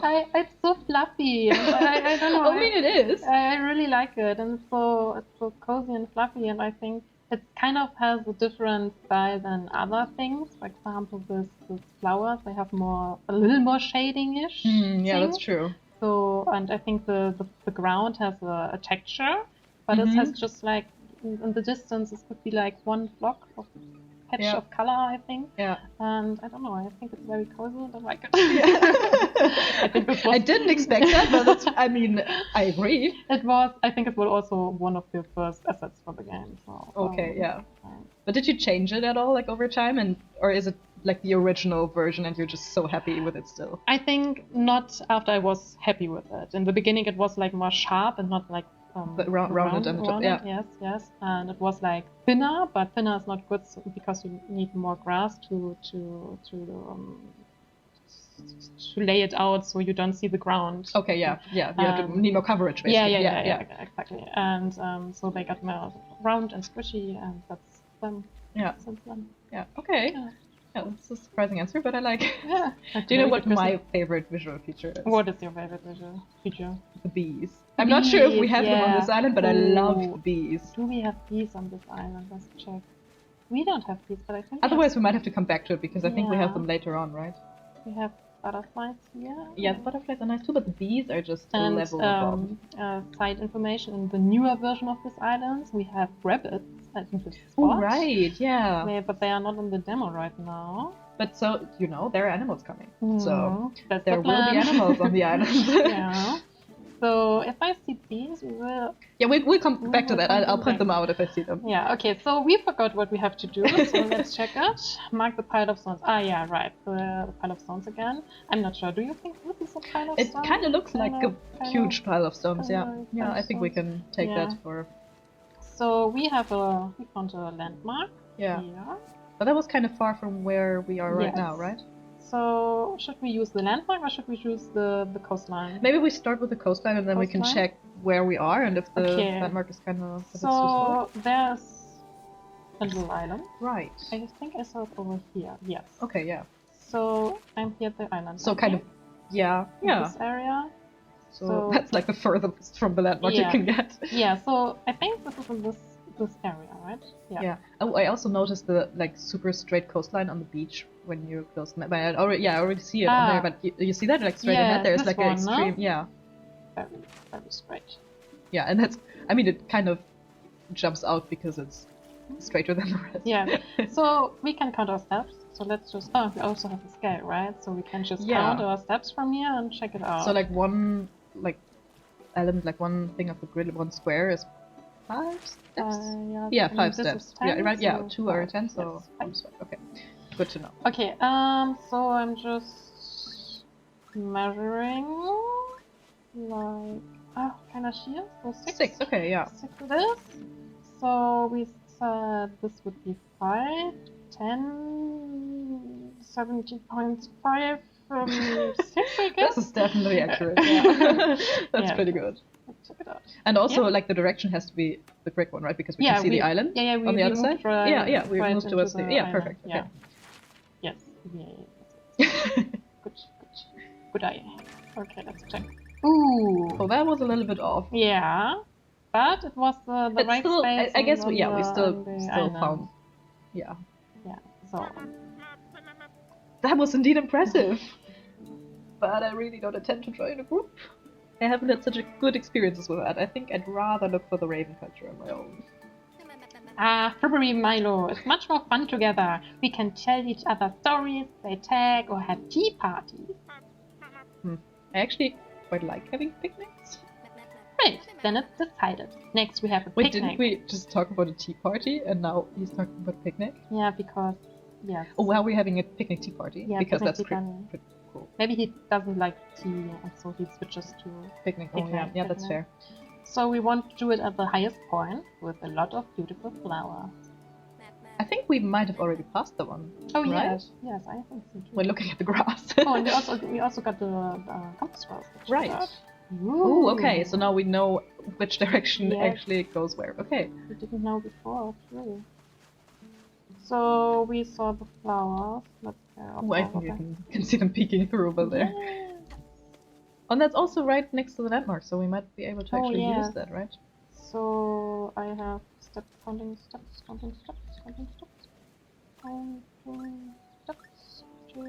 the landmark. 6. Okay, great. 6 to the east. So oh, right, it has actual directions. Yeah, that makes sense. To the east, right? Yeah, but the one on the round island didn't have that, right? No, it didn't. I mean, we didn't really need it, I guess, but yeah, that's really handy. We have some with direction, some without, and I think in the further game you also have landmarks with direction, but they No, without directions, but they are on the map. I don't remember. We have to. Different types of black box coming for sure. Yeah, and I just hit the mic. I'm sorry. Yeah, we have to live with that. You have to live with that. I have to. No, you. Oh, okay, yeah, fair. Okay, let's check out. We have the 6, right? We Actually, the little red pin thing, is that where we placed the marker last time? Okay. I mean, that's useful. I think. So we don't place it there again. Yeah, basically. So we went the 6 from here, right? So it's kind of a yeah, I think that's what you did last time. So well, you did that last time. Maybe it wasn't quite correct. Let's check it. What is a picnic table? Oh, it's perfect. Awesome. Now I'm hungry. Is this pancake? Huge pancakes. The picnic was great. I haven't had such a good time in a long time. A lot of time. And your ability to find places is indeed remarkable. Maybe it really isn't a stupid idea to join you. But to find remnants of the Raven civilization, we will have to use the smallest clues to our advantage. Can you do that? I placed a sticker on the map. It should help you to mark the tree trunk on the east beach. Oh, nice sticker. You'll also get my little sticker box with it. I've left some inside for you, so you can place some of them yourself and complete your map if you like. Ooh, nice. I love how we have difficulty reading the text. Like, this is the easiest task, and we're like, how do I read? That's the hardest part. Okay. Look at this. We have That's pretty. Oh, wow. Oh, wait, we have even more.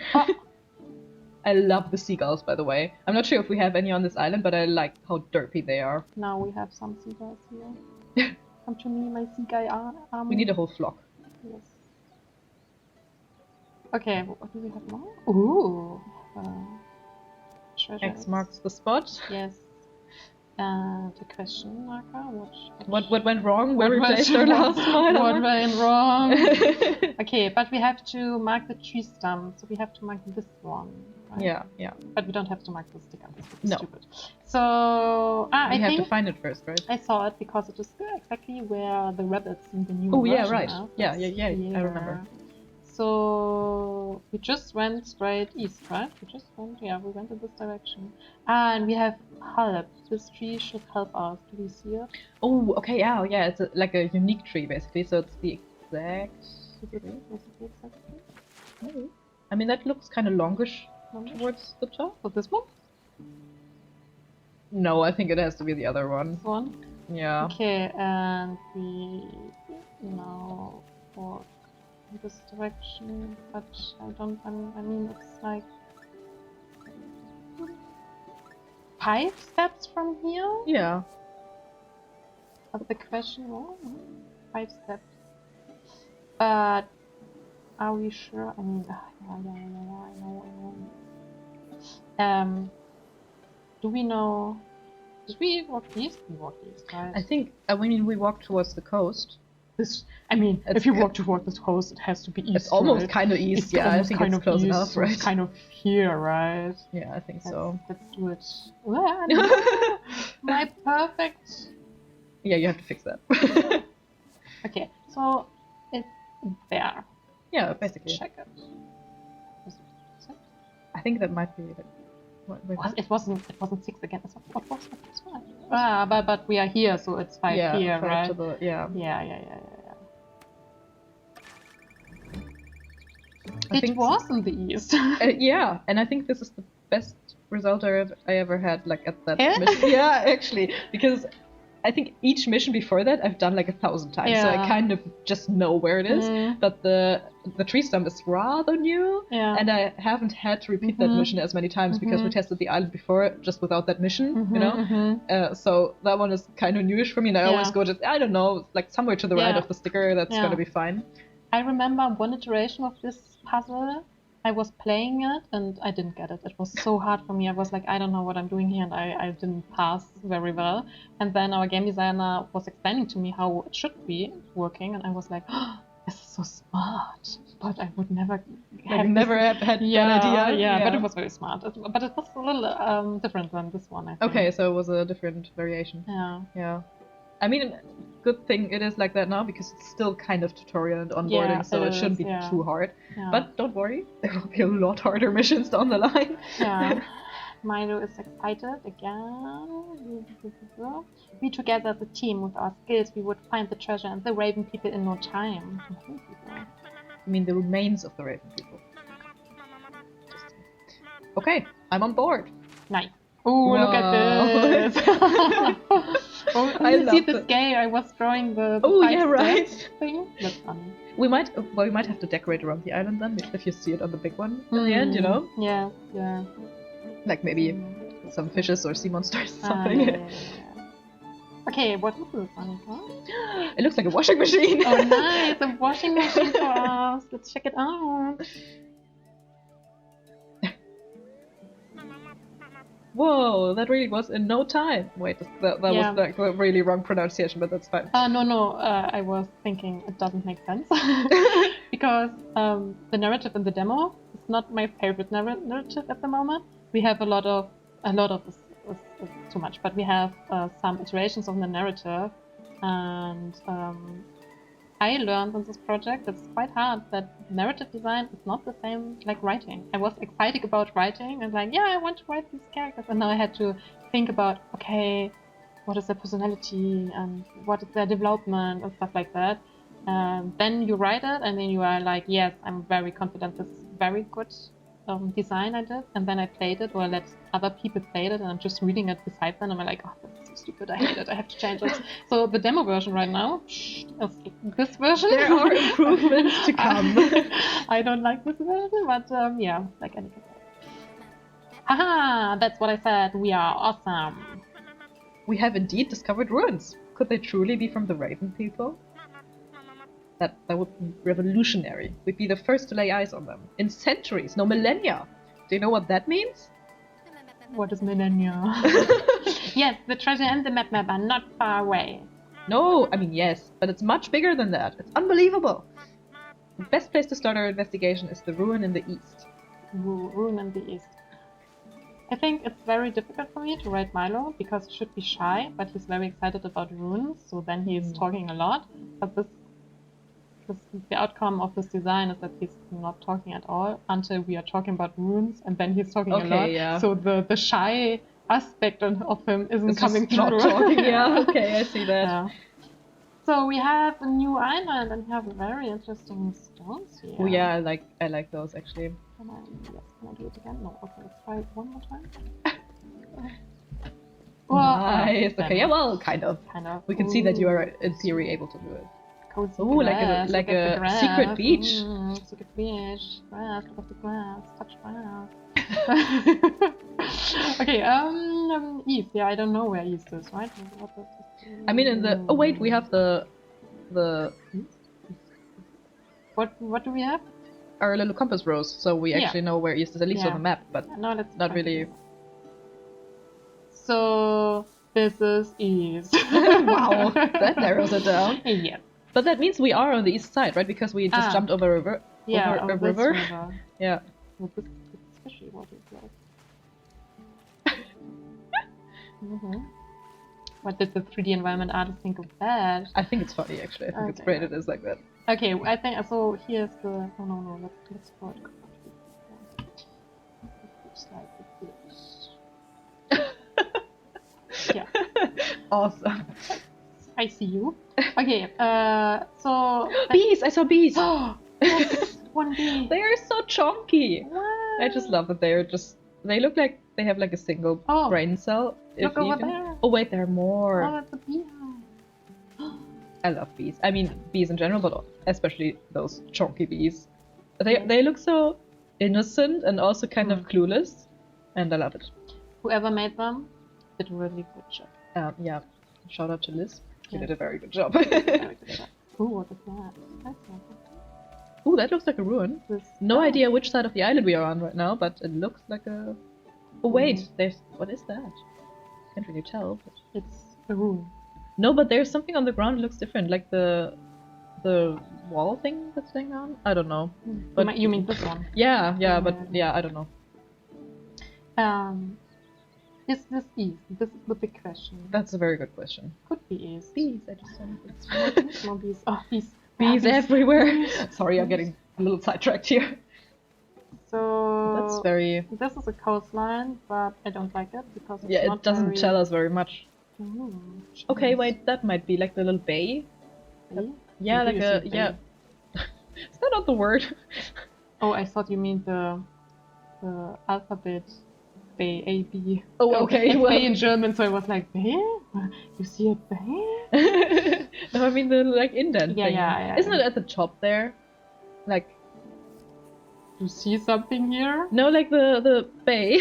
The bay? At the top, yeah, isn't that like the little... This one? No, to the left. This one? Yeah. Isn't that the same? I just kind of saw the rough shape and I was like, maybe that's the one? Yeah, it could be. Look at this, something like this here. Look at here. What? Is it true? Secret beach? This is the secret beach? I don't know. I think. It's a bit hard to tell. I think. Yes. Yeah? This Okay, yeah. could be the secret Let's just say it's the beach. secret beach. Okay, let's mark it. See. Beschaffen wir secret beach. Sacred. Very sacred. Okay.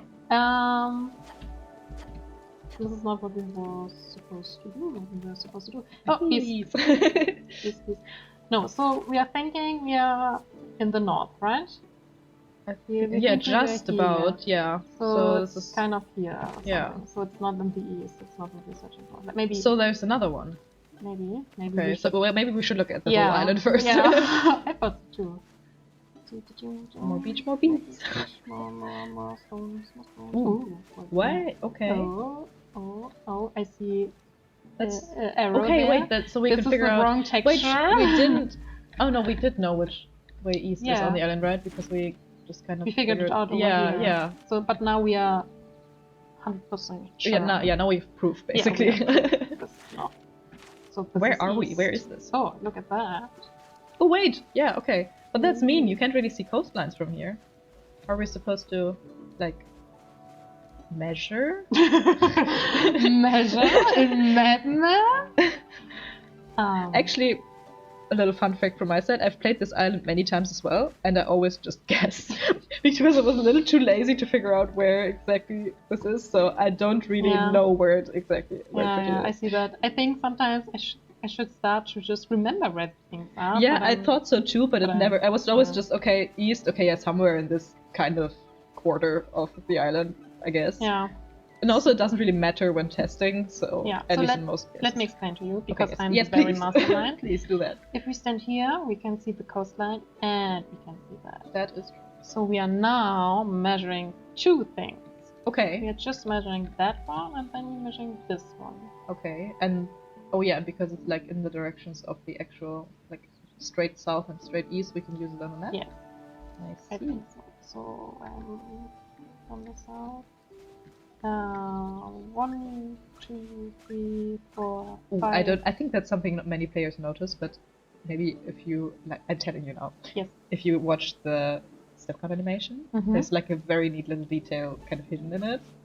That it's hard to tell, but the character is actually counting with their fingers, and I love this detail. I think our animator came up with that, and I was like, "This is awesome! I really like it." Nice! Look at this. And it's kind of subtle, so I mean, Yeah. I don't blame you for missing it, but I think it's really cute. I love how we are like. We can only count to 10. Yeah, obviously, because we start again from 35 fingers. I mean, you can't really expect too much from a child, but I mean, they should probably be in an age where they can count further than 10, but only 10 fingers, so what can you do? That's true. And I forgot how many. What was it? 6 I or also something? don't But we had 6 remember. so many times. Yeah, let's check it out. 6. You think 6? We should go I with think 6. so. Let's just go with 6. Probably. So right? we don't forget again. So now we have to find this. Oh yeah, right. We have to figure out where we counted from. What is But there are little it's kind of squiggly. Squiggly. Squiggly. Squiggly. Yeah, that's squiggles. That's true. Squiggly. Oh, there's also yeah. Squiggly. But doesn't it have to be on the east side, or am I just?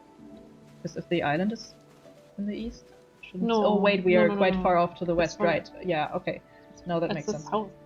No, I mean the point we started measuring from, like the kind of compass on the ground, is quite far to the Yeah, west, yeah, so we yeah. are obviously not necessarily in the west part yet. So let's wrap this up. This looks like this one. We have. I think we're here, right? I think so. I think so. So it was 6 from here. I think that's like here. And then let's check this out. This one. Come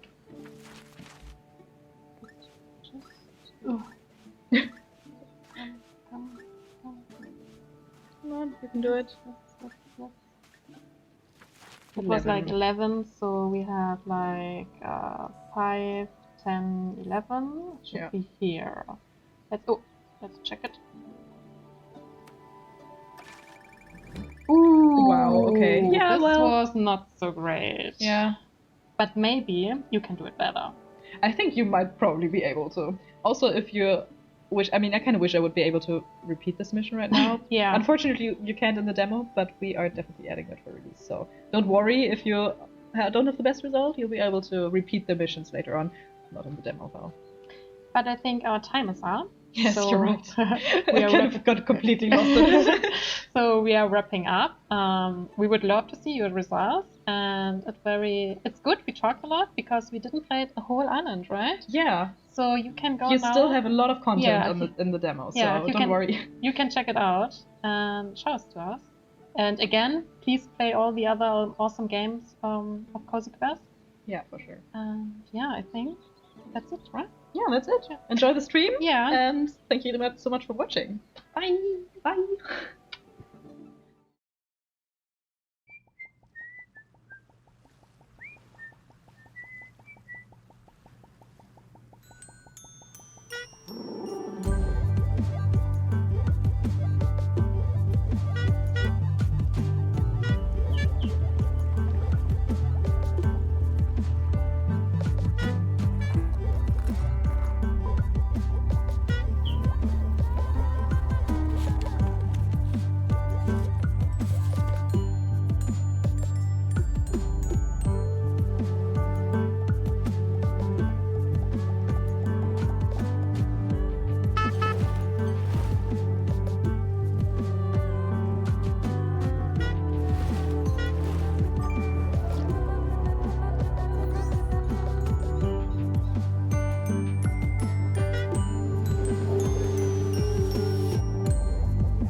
Every legendary course begins as a vision, an idea shaped by nature and your imagination. Now, take control. Sculpt the land. Carve the fairways. Place every tree, every bunker, your way. And when your masterpiece is complete, step onto the green. Feel the pressure. Take the shot. This isn't just a course. It's your world. Dream it, build it, live it.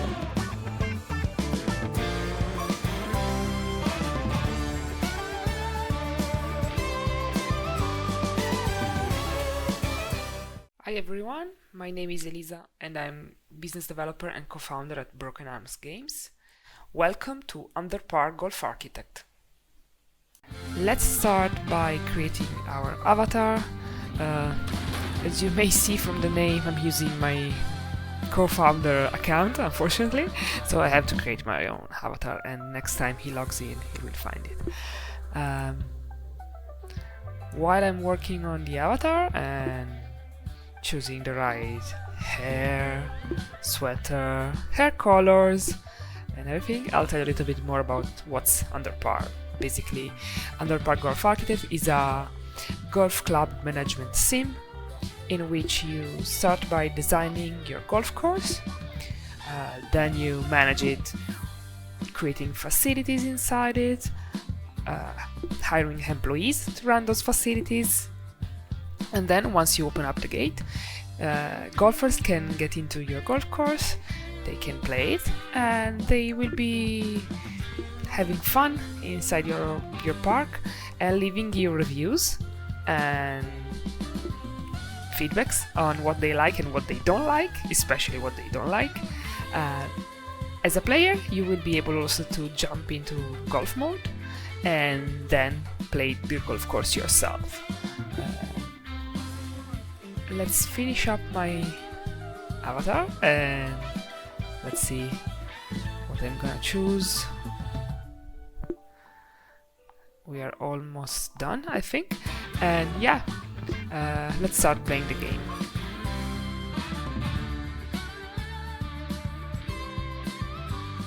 The game is level based, so basically you will start with a map that you can go through with a little nice caddy. Part of the map will be open at the beginning and part will be unlocked while the player progresses into the levels. For every level you have information about level statistics and requirements, and once you decide which one you want to start, you can then press new game. Every time you start a new level, you will be welcomed by a VIP golfers or someone that will start the conversation with you. And the first step into a new golf course is designing the first hole. Let's find a place to first place the clubhouse, that is the center and the core of the golfing experience.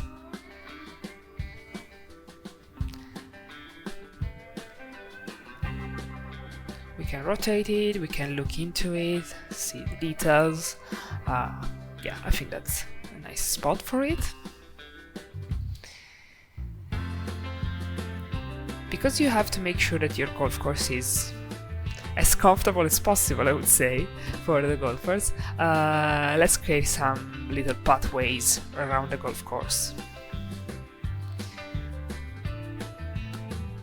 The game has a terraforming element with which you can basically carve and work on the terrain in order to make it smooth where you want it, or create dents and bunkers. So let's start by creating the first hole. First we select the tee and then we drag to find to actually position the green and the flag. Yeah, I think that's a good spot. The first hole we're gonna design will be straight across basic hole, I would say. We then design the green area. All designing is based on a grid, on a squared grid, and we can choose between different kind of terrain in order to create the hole we want and the difficulty we want for that hole.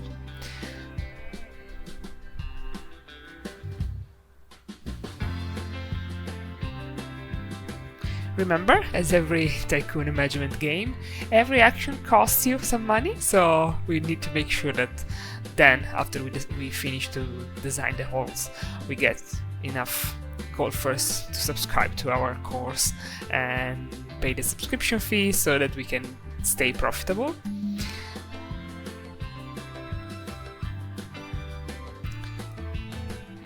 Let's paint.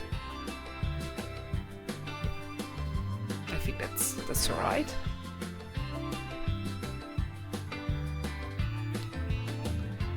Yeah, I don't like this little dent. Let's smooth it out a little bit. Better, easier as the first hole in the course. Once we have finished, we can create a bunker.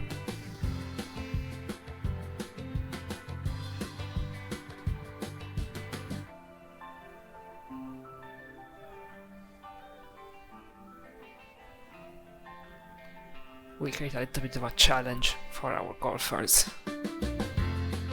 Oh, that will be narrow to pass through. Yes, once we finish the hole, we can, if we click on the starting point, we can see its statistics, and we can also see some information about the par level that we have designed. And if we are not okay with it, we can then definitely change it and move the waypoints. We can also see a projection on how a golfer can play it, and how possibly some golfer will be able to get to the tee.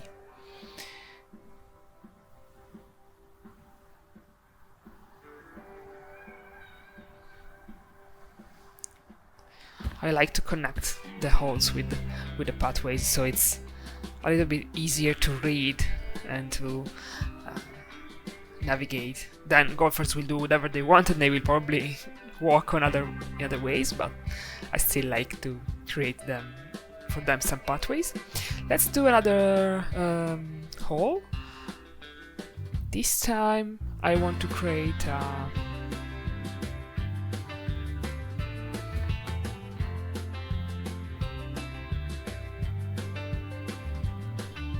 let's move the waypoint so it turns on the right side. Moving the waypoints moves the area that the holes has influence onto, and that makes it easier for the player to design it within the borders. Of course, players can do whatever they want, they can be creative with that, and we can design it and define a different area also outside of that influence space, but we think that that's showing it like that for the player will be easier to understand where they are working on and what are the areas that they are working. Let's create something else here.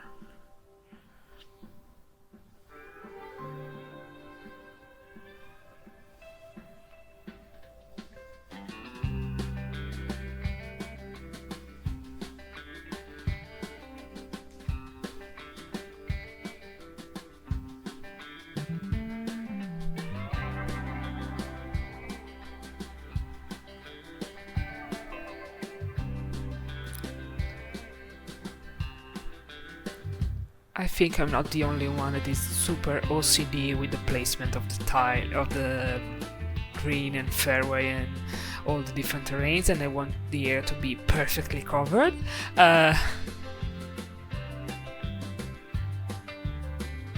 It's so satisfying to cover it perfectly.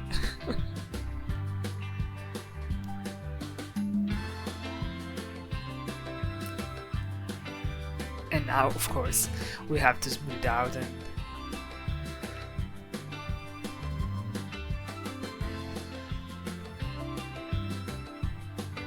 I can see a lot of us being very OCDs in using this tool.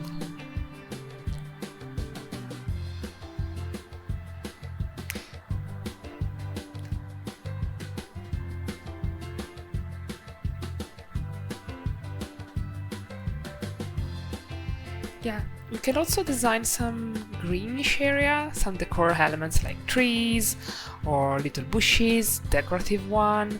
I think that those adds a lot of depth and into the gameplay experience, because we can create corridors like I'm doing here. I really like the idea of this hole being a little bit hidden and separated from the rest of the course, with a little lake in the middle. I would call it a pond, possibly, but whatever.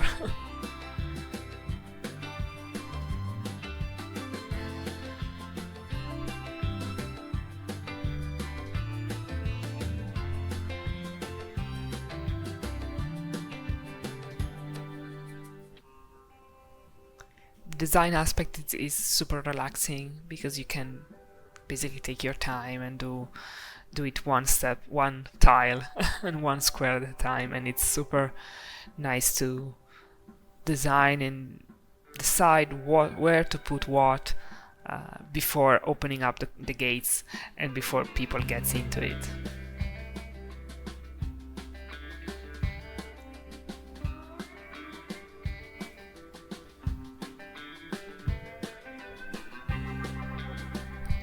Let's add a little bit of rough patches here and there.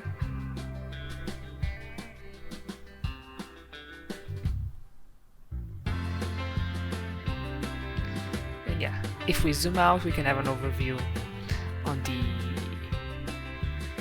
the course. Again, we can always have a look at the waypoints and the projection on every shot, so we know that we are doing something that is achievable.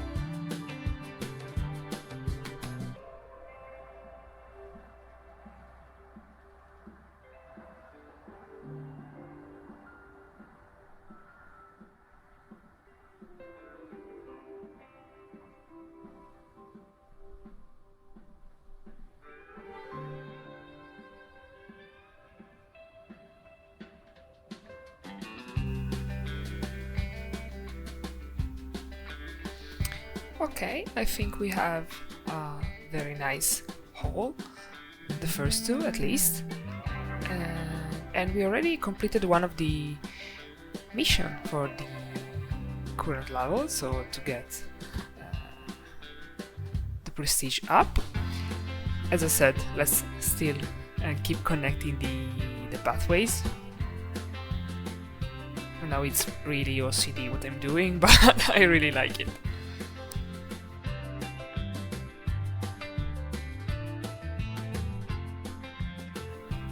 Next, inside our golf course, definitely there is need for some facilities and some other objects. Let's place some rubbish bin here and there. Oopsie, we have a raccoon spawning. There are a lot of little Easter eggs like this one when you place some elements. Little animals will spawn and those will just roam around, create a little bit of mess, hopefully not taking out too much trash. A water fountain, we need our golfer to stay hydrated, and a little bench for them to enjoy and watch their friends.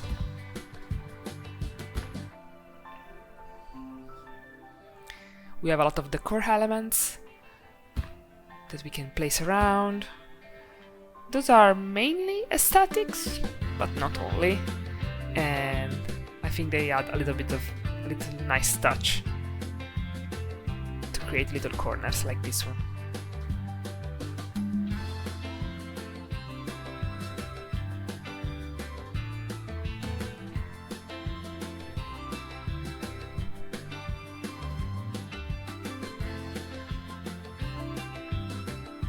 On lakes and I would say pond and little river, we can place some bridging elements so golfers can walk into it, and they add also a nice little decorative touch as well.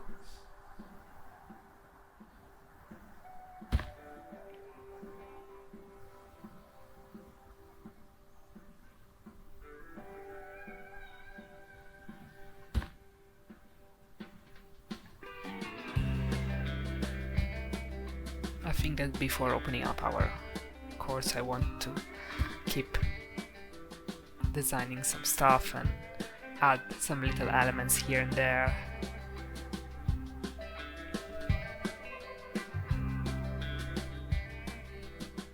Let's add under some food spot. Yeah, a snack bar here, I think it's good. And let's hire an employee for it, because of course someone has to run the snack bar.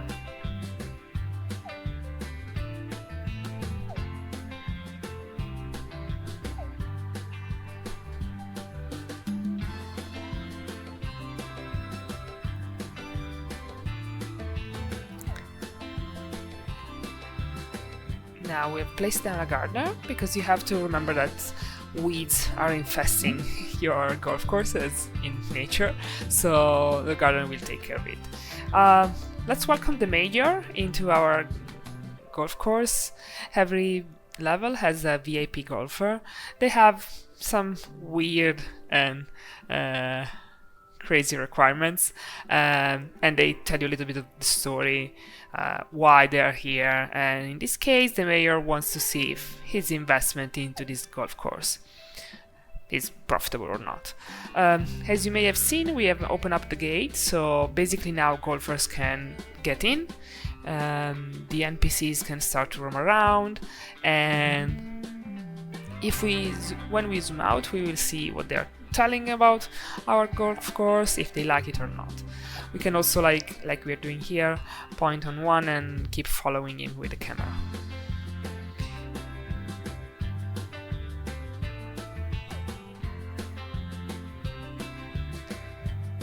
Sarah is playing on the first hole, that's good. When we click on a golfer, we can see their statistics, happiness, energy, hunger, but basically what we want to do is they try to satisfy them as much as possible so that they can become member of our golf course. Oh, almost there, Sarah. And while looking at their statistics, we can also see what they like, what are their needs. Some of them will need tennis court, for example, or a gym because they want to enjoy the gym as well.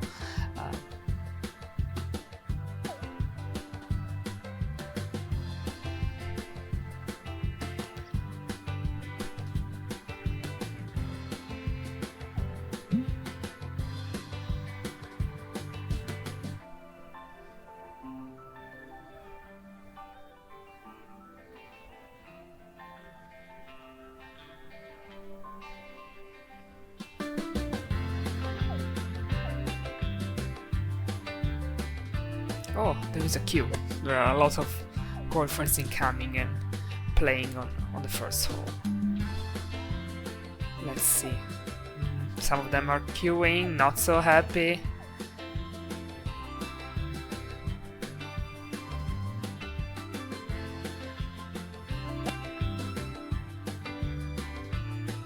But they're doing a nice shot here. Good.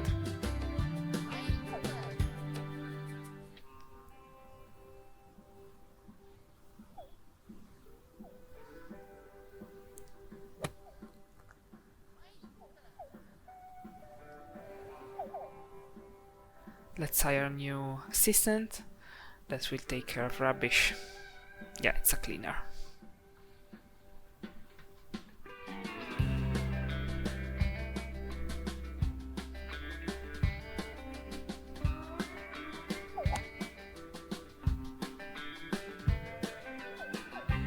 As you can see, there is quite a lot of traffic today. It feels like a Saturday.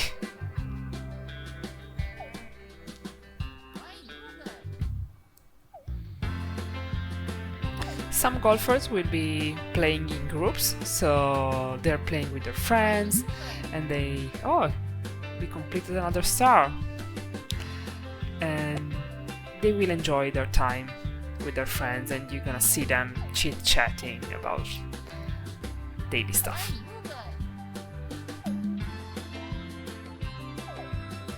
Let's jump into golfing mode. So basically our avatar gets into third person and we can walk around. We can interact with the drink fountain.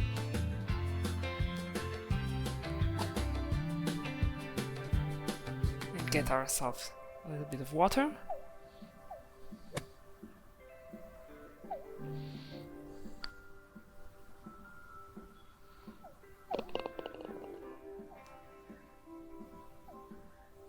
Let's play a hole. When we jump into play mode, we can decide with how to play, basically. The play interaction is pretty simple. We made it as simple as possible to make it to be as accessible as possible. the focus and the core of the game is managing and designing the course, definitely not the playing experience. But we wanted to add it as we think it's a nice touch for the player and makes it much more immersive.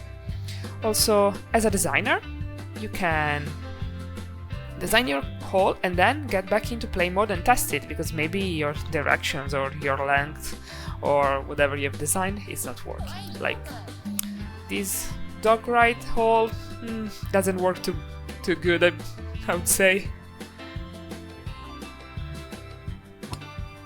Oh, that's better.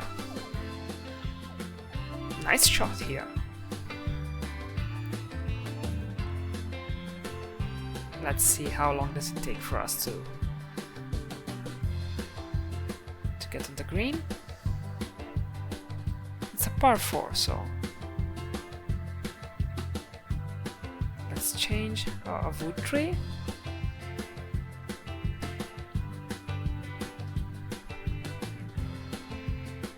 As you can see, we can decide direction and strength.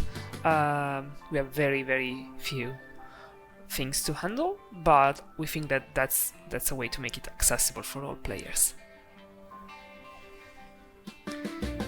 Yeah, really on the limit. Stroke 3, let's see. Yes, we are on the green. Good.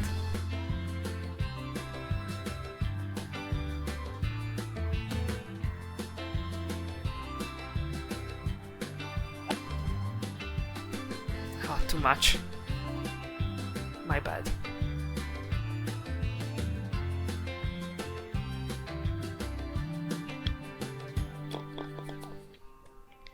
We did it! Yay! Not under par, unfortunately, but we still did it.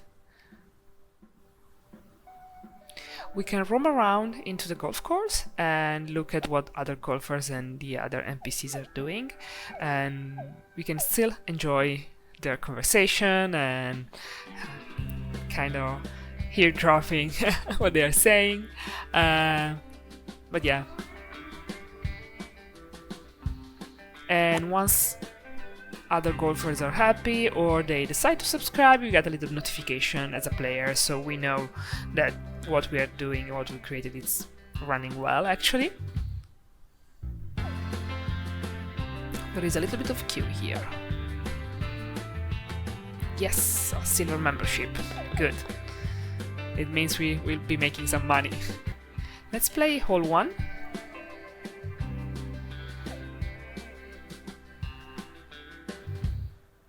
Let's choose the right. Iron 3. Yikes! Into the bunker.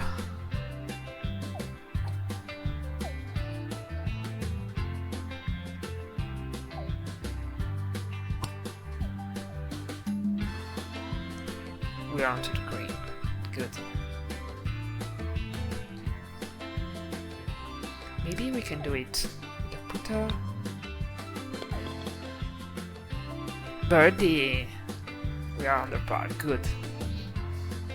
Our ranking and our scoring is growing strong. From the upper menu, you can have a look at many information on your course. First, all the golfers' feedbacks and reviews. Some are bad, some are better. I think that they are queuing a little bit too much because there are only 2 holes and we need to create more. You can see also some of their stats, so if they are having fun, if they like the food, what's the level of nature and green landscaping that we did. And for every structure, we can also have a look at their status, if they need any work, any reparation, if they need an assistant or a manager to run them.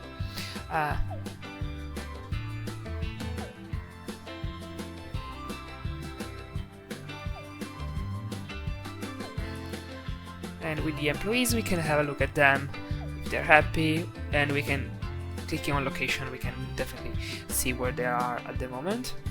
We have different categories of employees based on their role and what they're doing.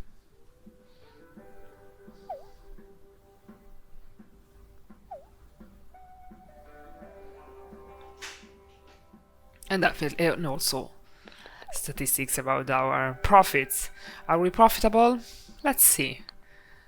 The good thing is that we are increasing our prestige because we have many golfers getting into the course, and we can also see our finances. General happiness is 73. I think we can do better, but it's a good starting point. We can always grow from here.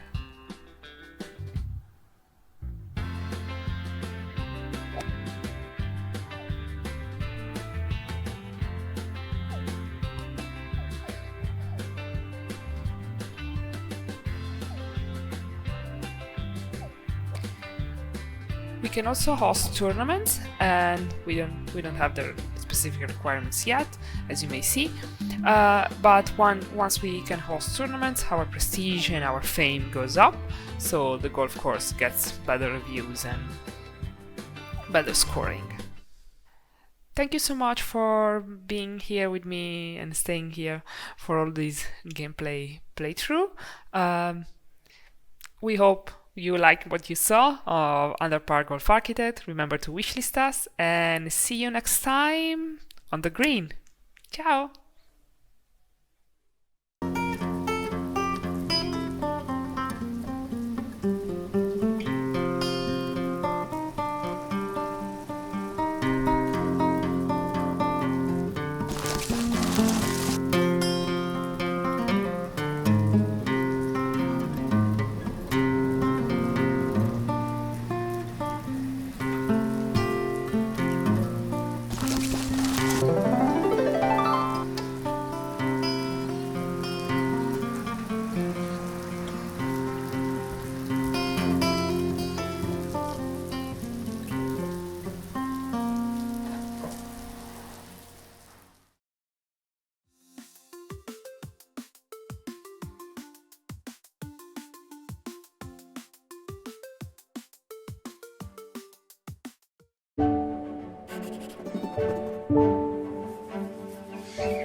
Hi, I'm Vicky. And I'm Chris. And we're part of the team here at Secret Mode.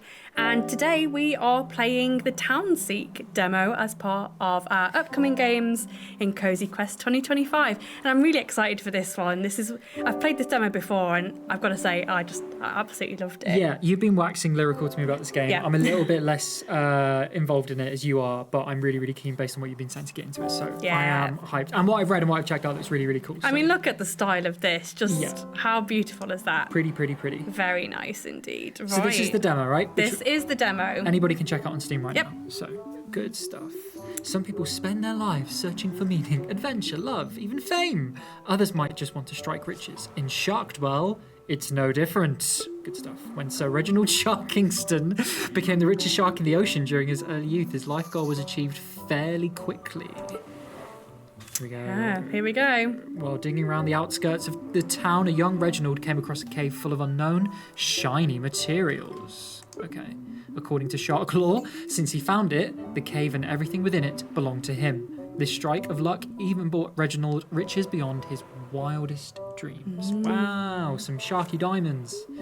The caves were full of a mineral he named Shark Night, I like that. When Reginald was told about its incredible energy, his mind raced. Without hesitation, he immediately invested his vast wealth in shark science. Smart. Yes. Within a year, his scientists had developed plenty of prototypes, some of which Reginald found very intriguing. Some finally allowed the shark folk to explore beyond the ocean. Ooh. The sharks are taking over! Thus, the first airship was created! Yeah! Along with the invention of mechanical legs that allowed shark folk to walk on land, they were no longer bound to the depths of the ocean. Shark legs, shark aircraft, great. I've got to say the shark legs, any shark that can walk on land. Terrifying. Terrifying. I'm terrified of I'm sharks. getting flashbacks to that Simpsons episode with the dolphins.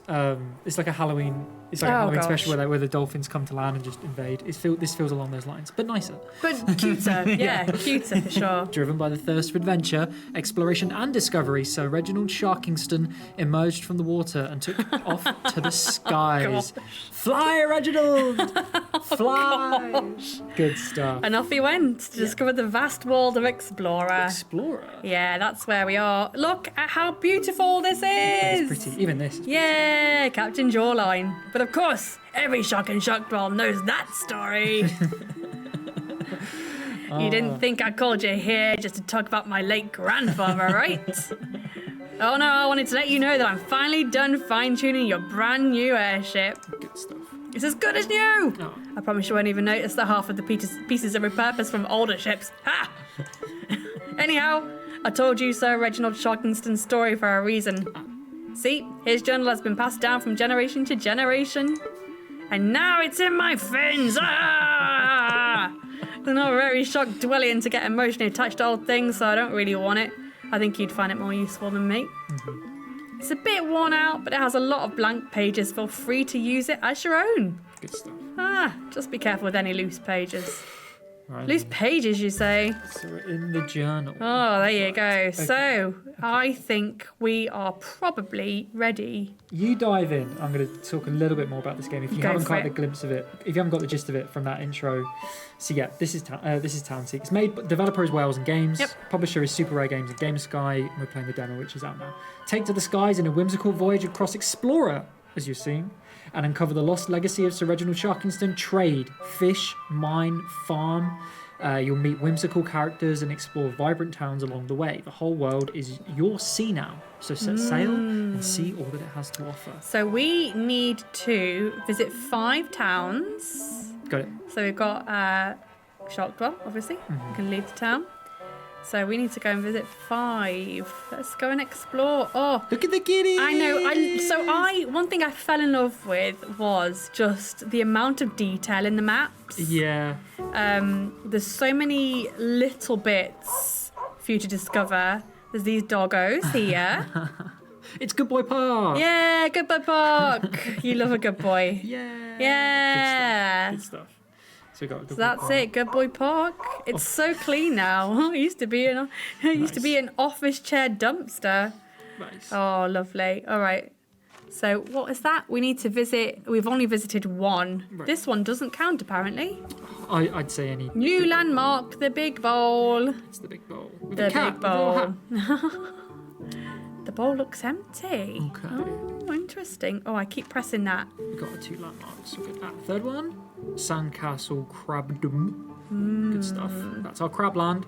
Yeah. Long live the crabs. Everything is crab. Yes. See, everything really is crab. Everything really is crab.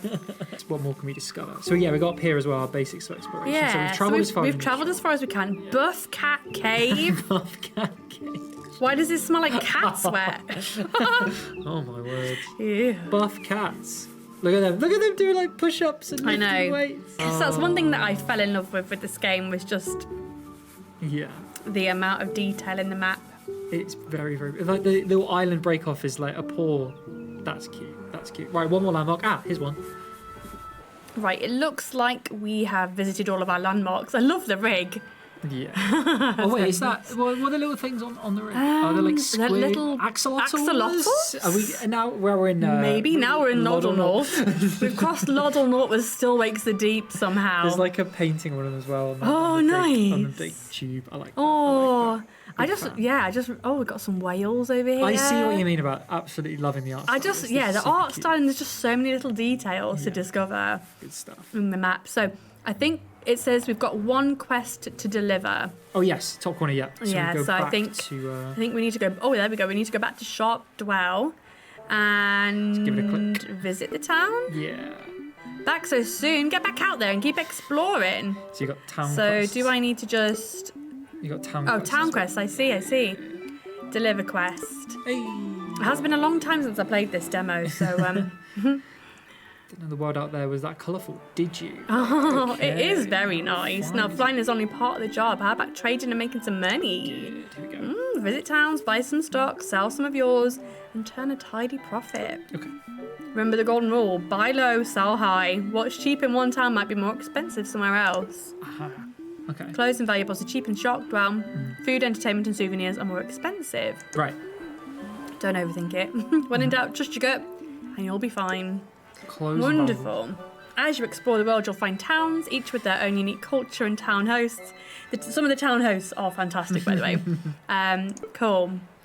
Tons to do, trade new items, complete town quests, gain reputation, talk to the host and learn more about their culture. Cool. Wonderful. And we can learn more about the legacy and the world of Explorer. Okay, cool. Fab. Great. So talk to host, trade with town. We don't really want to do that here because we're from here. So trade 40 items beyond Shark Dwell. Wow, 40 items. That's a lot of items. You want to have 800 coins. It's Burrowburg. This is such a cute little place as well. Oh. Hello, welcome to Fluffy Roll Store, Workshop and Daycare. Mind the kids, they get excited when shockfuck visitors like Mr. Jawline. Do you know him? He's very popular amongst the kids. They think he's a pirate. Isn't that cute? Well. Feel free to visit us anytime. I'll be happy to see what good you bring across the ocean. Okay. All right, so we talk to the host. Town quests. Accepting town quests. You can help a town by taking town quests, help the host, select a quest, check the rewards, accept it. Right, okay, cool. Okay. I think that's probably all we need to know. We've got a limited number of quests. But increasing your town rank will unlock new quests. Okay, I think that's all we need to know here. We've got an order. Give 4 pretzels. Funny bunny trip. Land tourists at the Good Boy Park. We know where the Good Boy Park is. We know where that is. I'm going to accept that quest. We've got an order. Give 4 pretzels. Okay. Travel 100 distance. I think we could probably accept that one as well. As we're roaming around. Let's do it. So you can pin quests as well. Yeah. And I think we should leave the town. Although we want to trade, right? Yeah, they were talking about trading and also... Trade with town. Yeah. Okay. Most use items in currency. Get each item its own category. Categories may cost itself more. Buy cheaper one place. Yeah, of course. Jawline told us this. It's all good. All right. Let's skip through them. Okay. Good. Right. So we can see kind of what's on the up here in terms of what's a good value and what might not be. Yeah, I do like that. Okay.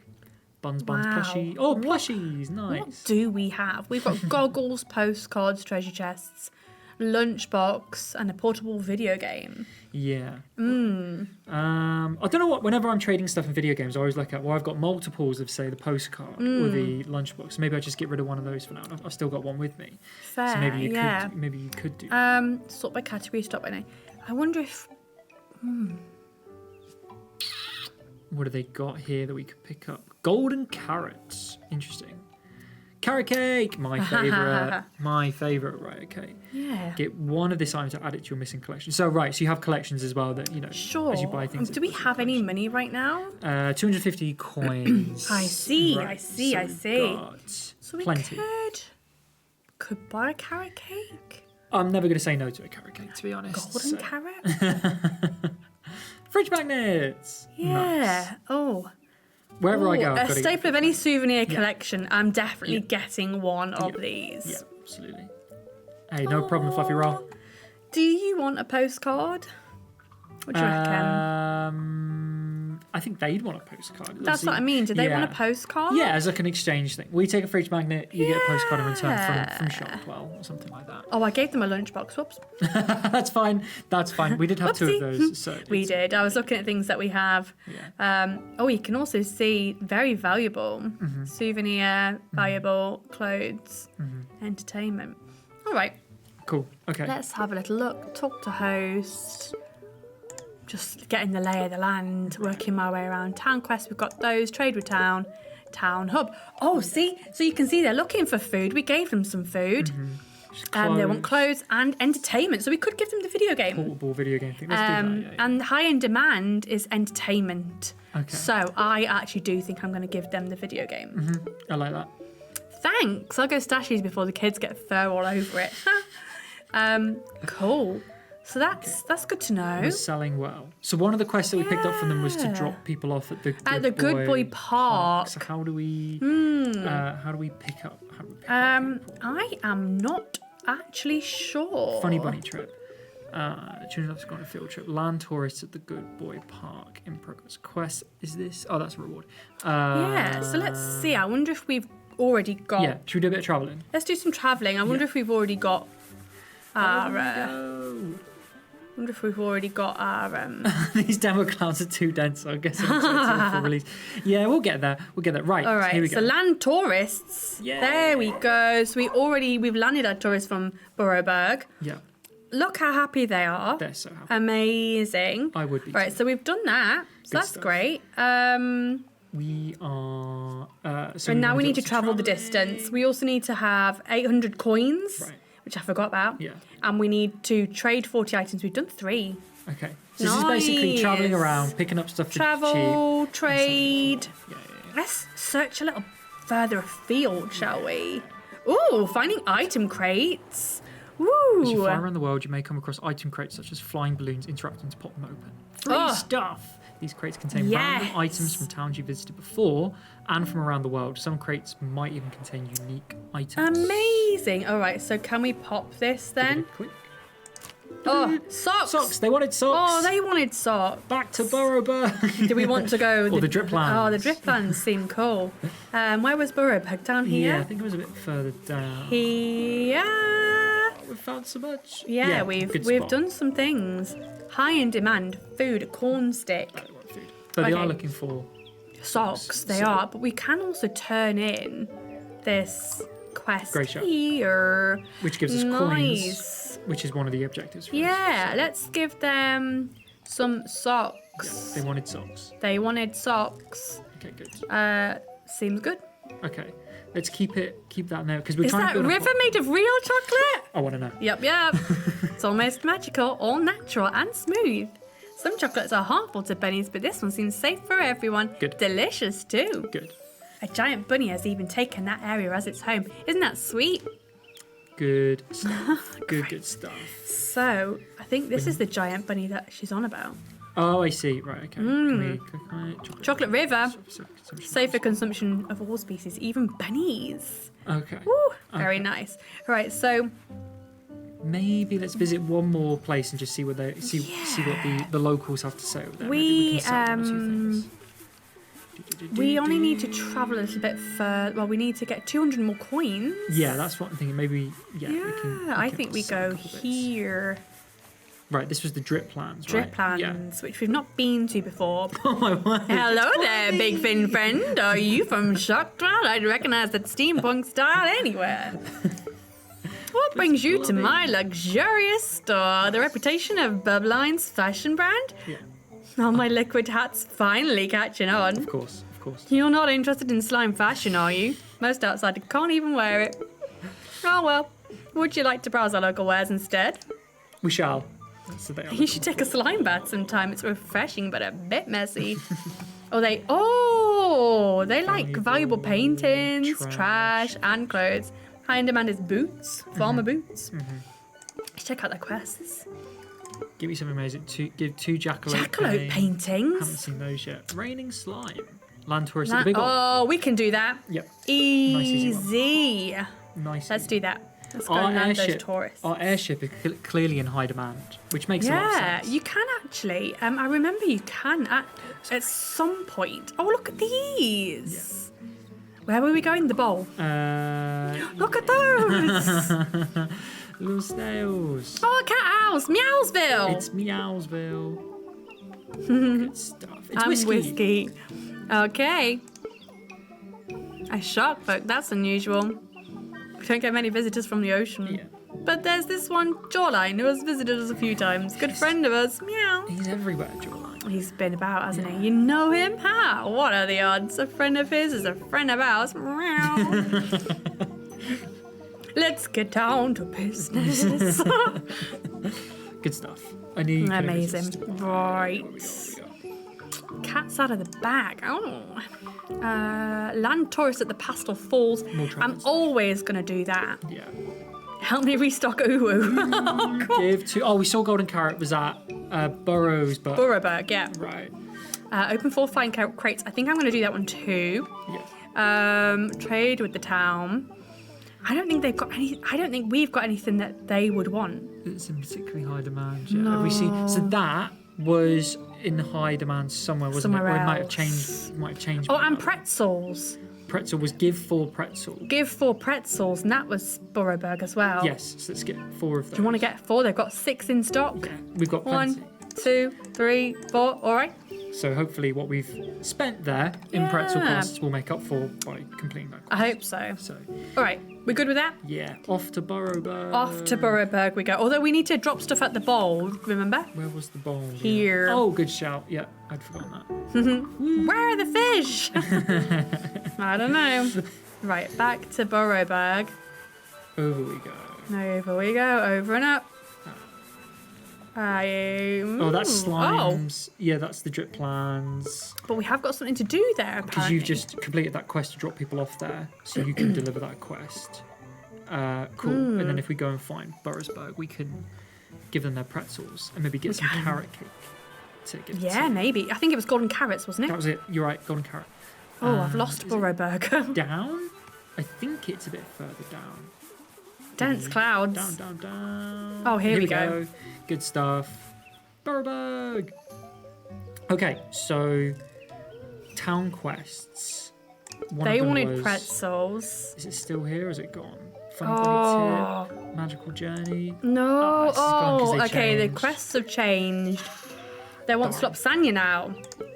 Land tourist at the Pastel Falls. I think we're already going there. Pastel Falls. We're already going there for something else. Yeah. We wanted to get the golden carrots. Right, so we did.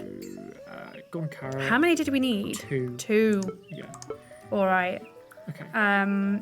Give them a postcard. Although that's low selling price. Yeah, that's true. These are quite high. That's a lot higher. The treasure chest is a lot higher than what it was when we were here before. And it gives reputation points. I like it. Yeah, I think we've spent a little bit recently, so let's get some back. Okay, we need to have 800 coins. Yeah, true. But I think once we deliver these carrots, that should hopefully give us enough rewards to get us over the line. Okay, so where are we taking the carrots to? I forgot the name. You're going in the right direction. Am I? Oh, yay! This is a poppable thing. Magical runes. Yeah. It's definitely... It's all right. I just wanted to see if there's any more... Because we need to pop 4 of those crates. Oh, yeah, we do, don't we? Yeah. It's amazing what you can remember. It was Meowsville that we're going to. There's another Meowsville. one. That's 2. There's another treasure chest. Nice. We just got rid of one of those. We got another one back. I'm just having a little look. Oh, what's this? It's Pastel Falls. This is the Pastel Falls. Right, okay. Wonderful. So we got landed tourists from Meowsville and Burrowsburg. We had a very busy airship. Wow. Yeah.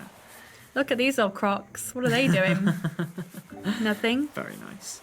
All right, let's finish up, I think, in Meowsville to deliver those carrots. Okay. They still want those carrots. Oh, what if they don't? Town quests. Land tourists. Yeah, done it. Help me restock flying crates. So there you go. We're learning. We need to be careful in what quests we pick up because they will like. But this was in very high demand in their list. Yeah. So we just picked this up. Yeah, from it one is. of the- Look at that. It's in high demand. And we've hit our target for The currency. coins. Good stuff. Lovely. All right. I think we're good there then. I think we're good. That's just a taste of what Townseek has to offer. Yeah, and there is a demo available now, so if you want to play more of this, and the demo is quite hefty, it's quite long. Yes. So yeah, I think it's well worth a play. I love that because it feels ever changing. Like there's always something different than like the differences for kind of what's up and what's down in terms of trading is changing, the quests are changing, so Yep. it's not predictable, but it's still quite cozy and calm. And It's nice. lovely. So, Yeah. I like it. And just as Good. you were like, oh yeah, we're going to wrap up, I'm like, oh, but look, crabs! Everything is crabs. And flying pigs Of and course. everything. I just love the details in this, and there are some incredible characters to meet. Yeah. I won't spoil anything, but yeah, there are some characters that are inspired by famous people. Oh, I see. Right, okay. For you to meet. So yeah, I like that. yeah. Thank you very thanks. much for walking me through that, Vicky. That No was very, very good. worries. Thank you very much for watching, and we'll see you again very soon. Bye. Bye bye.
Hi, I'm David, one of the 3 developers of Glintseeker Island, which is the game that I'm showing you right now. So, I'm a bit new to recording myself in front of the camera, so yeah, please bear with me if it's a bit bumpy. Yeah, Glintseeker Island, the game, is a mining exploration game. So, you are in the game the Glintseeker, and you explore an island. And the main focus of the game is mining out treasures. So at the start of the demo, we find our first hammer, which we can loot into our belt to use it. And we use the tile-based inventory to grab loot from the chest into our backpack. Yeah, and here at the smith we can upgrade our hammers. So if we place the hammer from down here on his anvil, it shows which resources we need to upgrade the hammer, but I neither have like enough carat or enough of the other bars. So yeah, I should get going. And also he tells us that we should grab some more loot.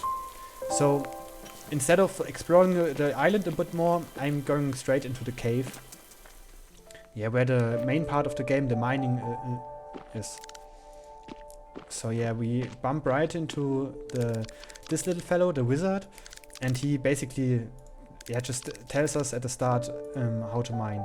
But first, before going to the mining, we pick up a new pickaxe. So we have like 2 hammers right now.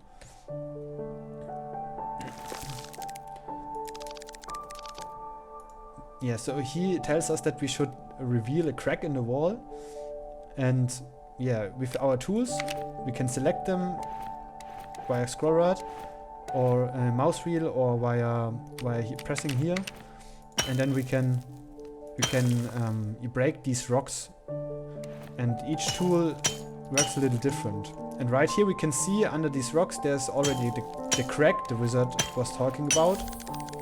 Yeah, and as soon as we found it, he says that we can still search for some more loot. So yeah, over there I found something, and this seems to be like some kind of ore. Yeah, and the gimmick is that we on the top we have like this crack, and when it reaches the left side, we can no longer mine. So each time I break some rocks, also the crack moves, and with the pickaxe it moves a little less than it does with the sledgehammer. So yeah, my time, so to say, is running a bit out. There's another piece. Yeah, and we uncovered all the things that are to mine out in this wall, and now we can collect the loot in our backpack.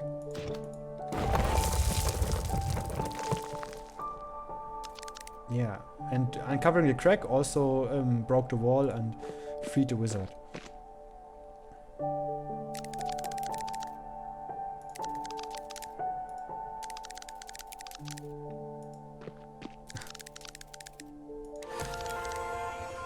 And he also gives us the recall amulet that we can use to get out of the caves whenever we have enough from mining for treasures down there.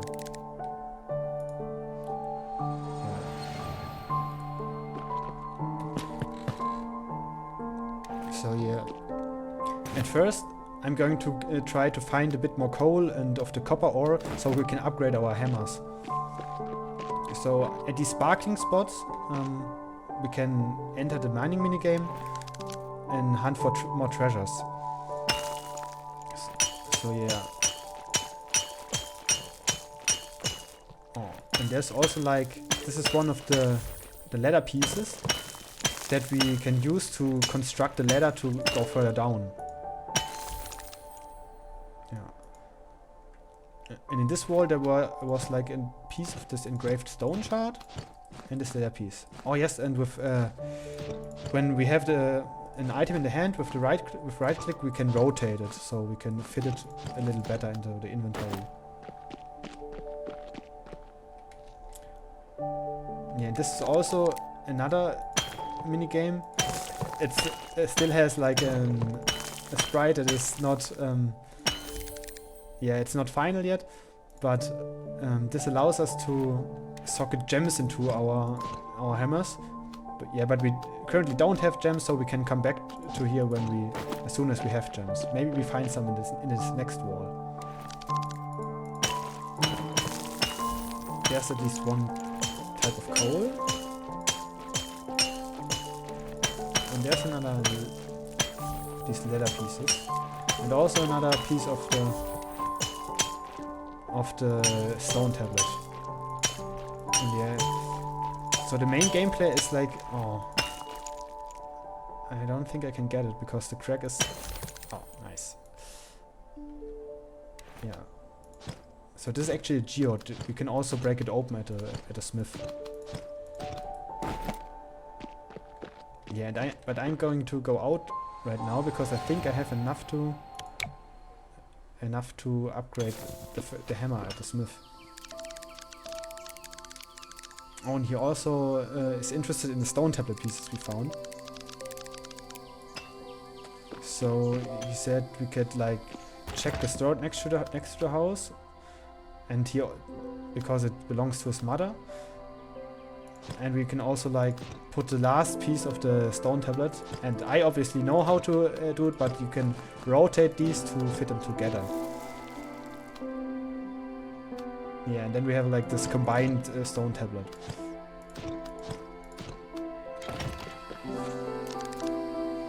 And we can also like open geodes at him if we had more money.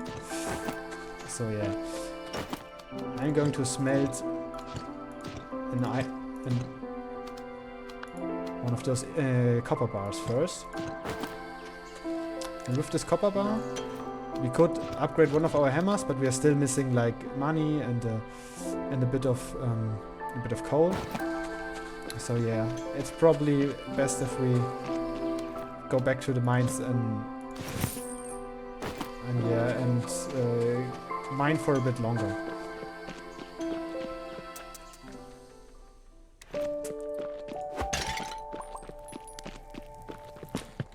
Yeah. So actually, at the moment we only have like 2 hammers, but later there will be up to 13 hammers in the game. And this is like an you can see it's a little bit yellow with the sparkles. So here are some more rare loot in here. For example, this one. Yeah, another one of these leather pieces. And another diamond. So we actually have 2 of those diamonds. Yeah, these are gemstones. So if you find one of those, we can insert them into our hammers. And here we have to unearth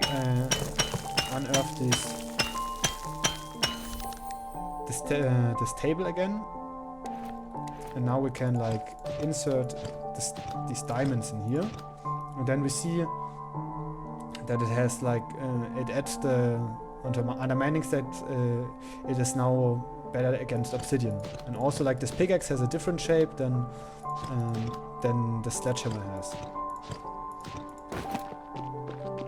Yeah, and this way you can like modify your hammers how you want them.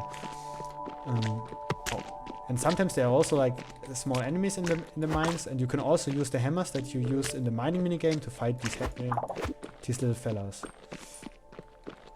So yeah, there's like a ladder down, and when we have like this ladder piece, we can insert it, and then we can climb further down. So we are actually on layer 2 now. Oh, and there's a lot of money to gain here.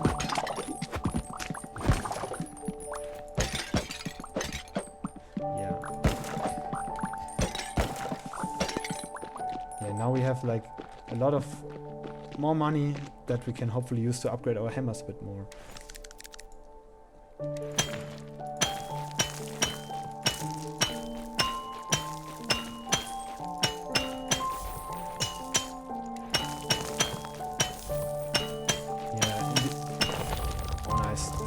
Got those. Yeah, but now it's my backpack starts to get a bit full, so maybe yeah, I think it will fit.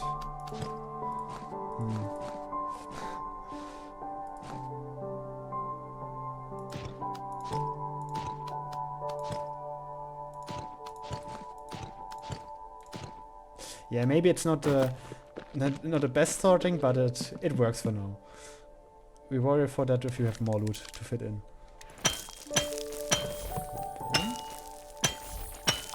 Okay, I still need like more coal.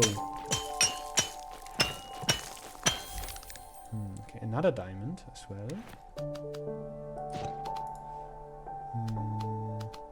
Oh. This one fits here.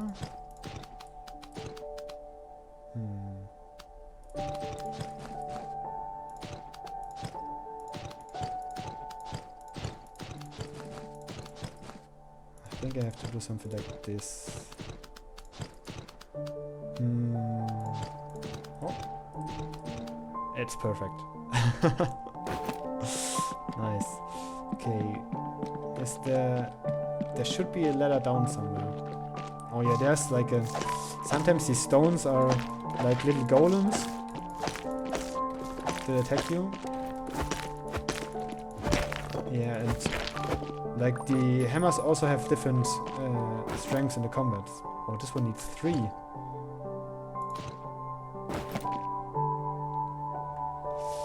yeah, so we're gonna need a few more of those leather pieces.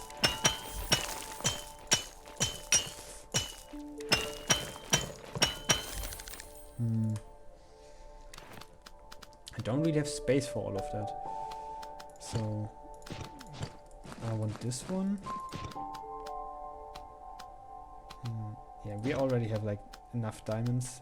Maybe I should go back out.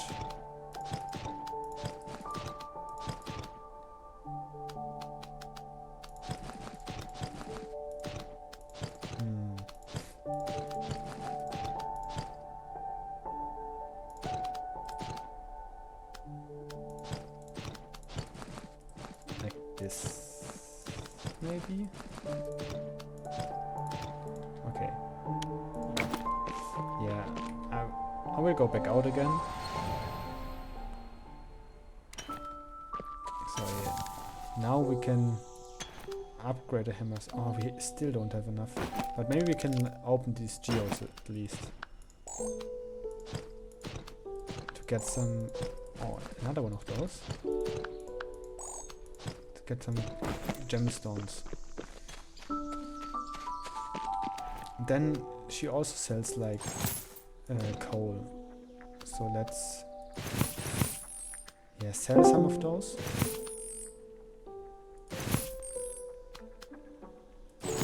Yeah. I'm going to buy all of her coal. So yeah, now I finally can... Yeah, he also tells me that we finally can upgrade one of our hammers.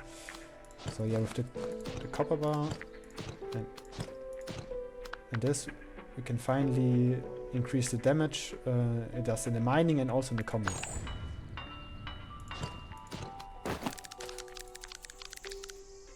Yeah, and also we should try to reach 4-5, because if we go out of the caves, maybe I just leave all of this up here so I have more space. If we go below floor 5, we can get a checkpoint to go back to the layer, because now we still start on floor 1 again. So yeah, I'm trying to find more of those leather pieces now. To repair the ladders to go further down.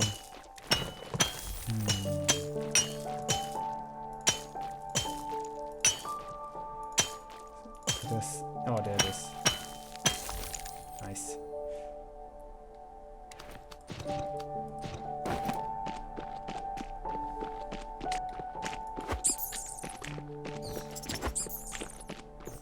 Oh no. You have to be careful with these beds, because if one wakes up, all of them wake up.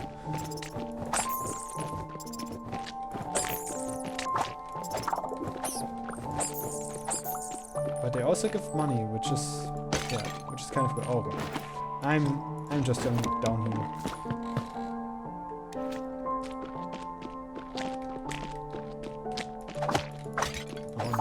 Oh no.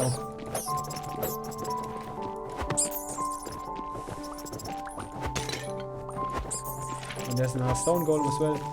Yeah, sometimes these caves are a little crowded. But yeah, I finally can mine here for some treasures.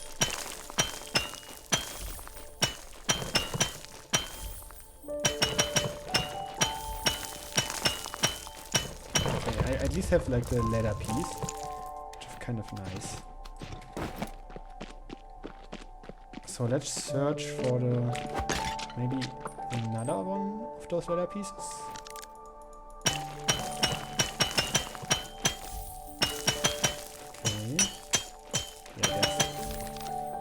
Sometimes there are a bit more hard rocks, so it's harder to mine everything.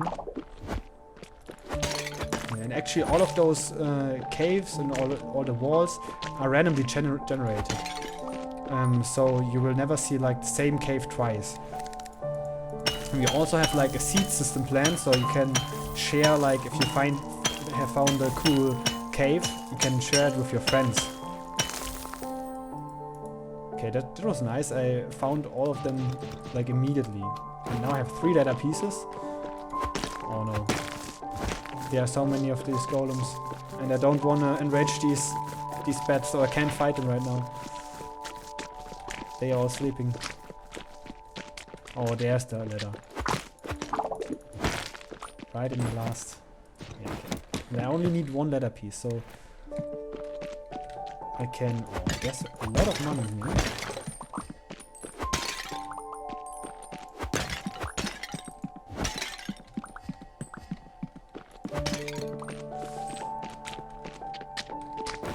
Oh, here I need so many of them again. So yeah, it's back to searching for those rare pieces.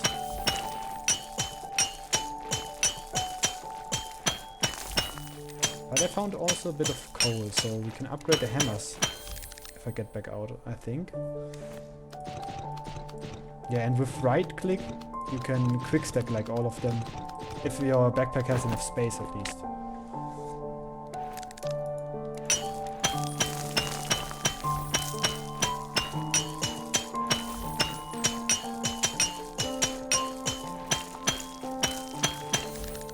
Okay, there was no leather piece here, but that's still fine. Can just head to the next floor. This is floor 4. One more floor and then we are on floor 5. Yeah, let's grab a few more leather pieces.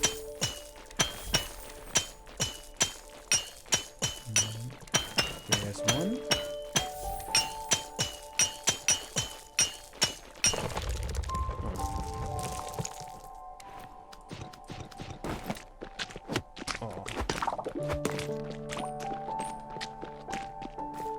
And we can also try to like maybe put in some of the gems we found along the way.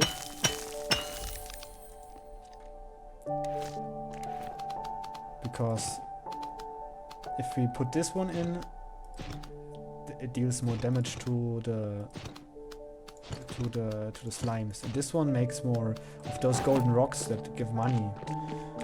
Like if I go in now, there should be more of those golden rocks because of the gemstone we put in here.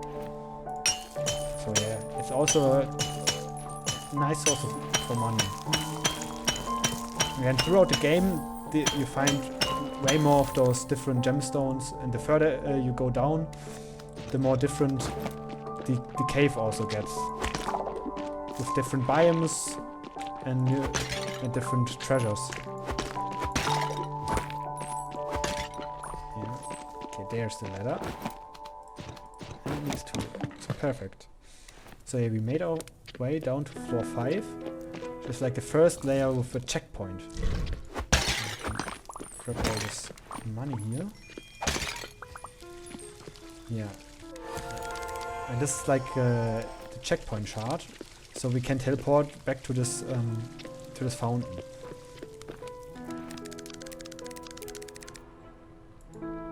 Yeah, and this is like the...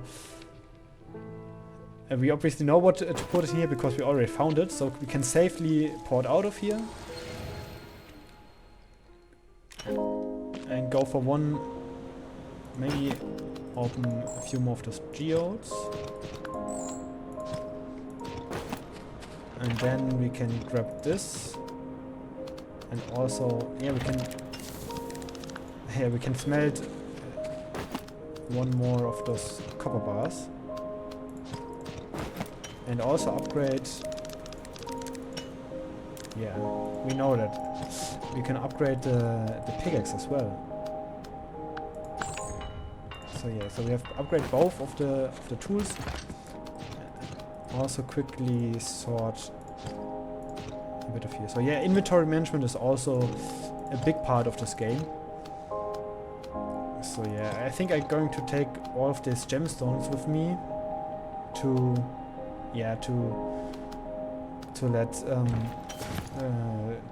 switch them back in the mine. And also there are sometimes a few secrets. For example, here directly behind the house there's like another hammer. It's the icebreaker. And also a bit more coal, which we can also stash in here. And so if we want to, we can like take the ice hammer with us, which has like the added benefit that it allows us to walk over water. Yeah, and this is the checkpoint fountain that I talked earlier about. So we can now go back to floor 5. And then insert the stone tablet.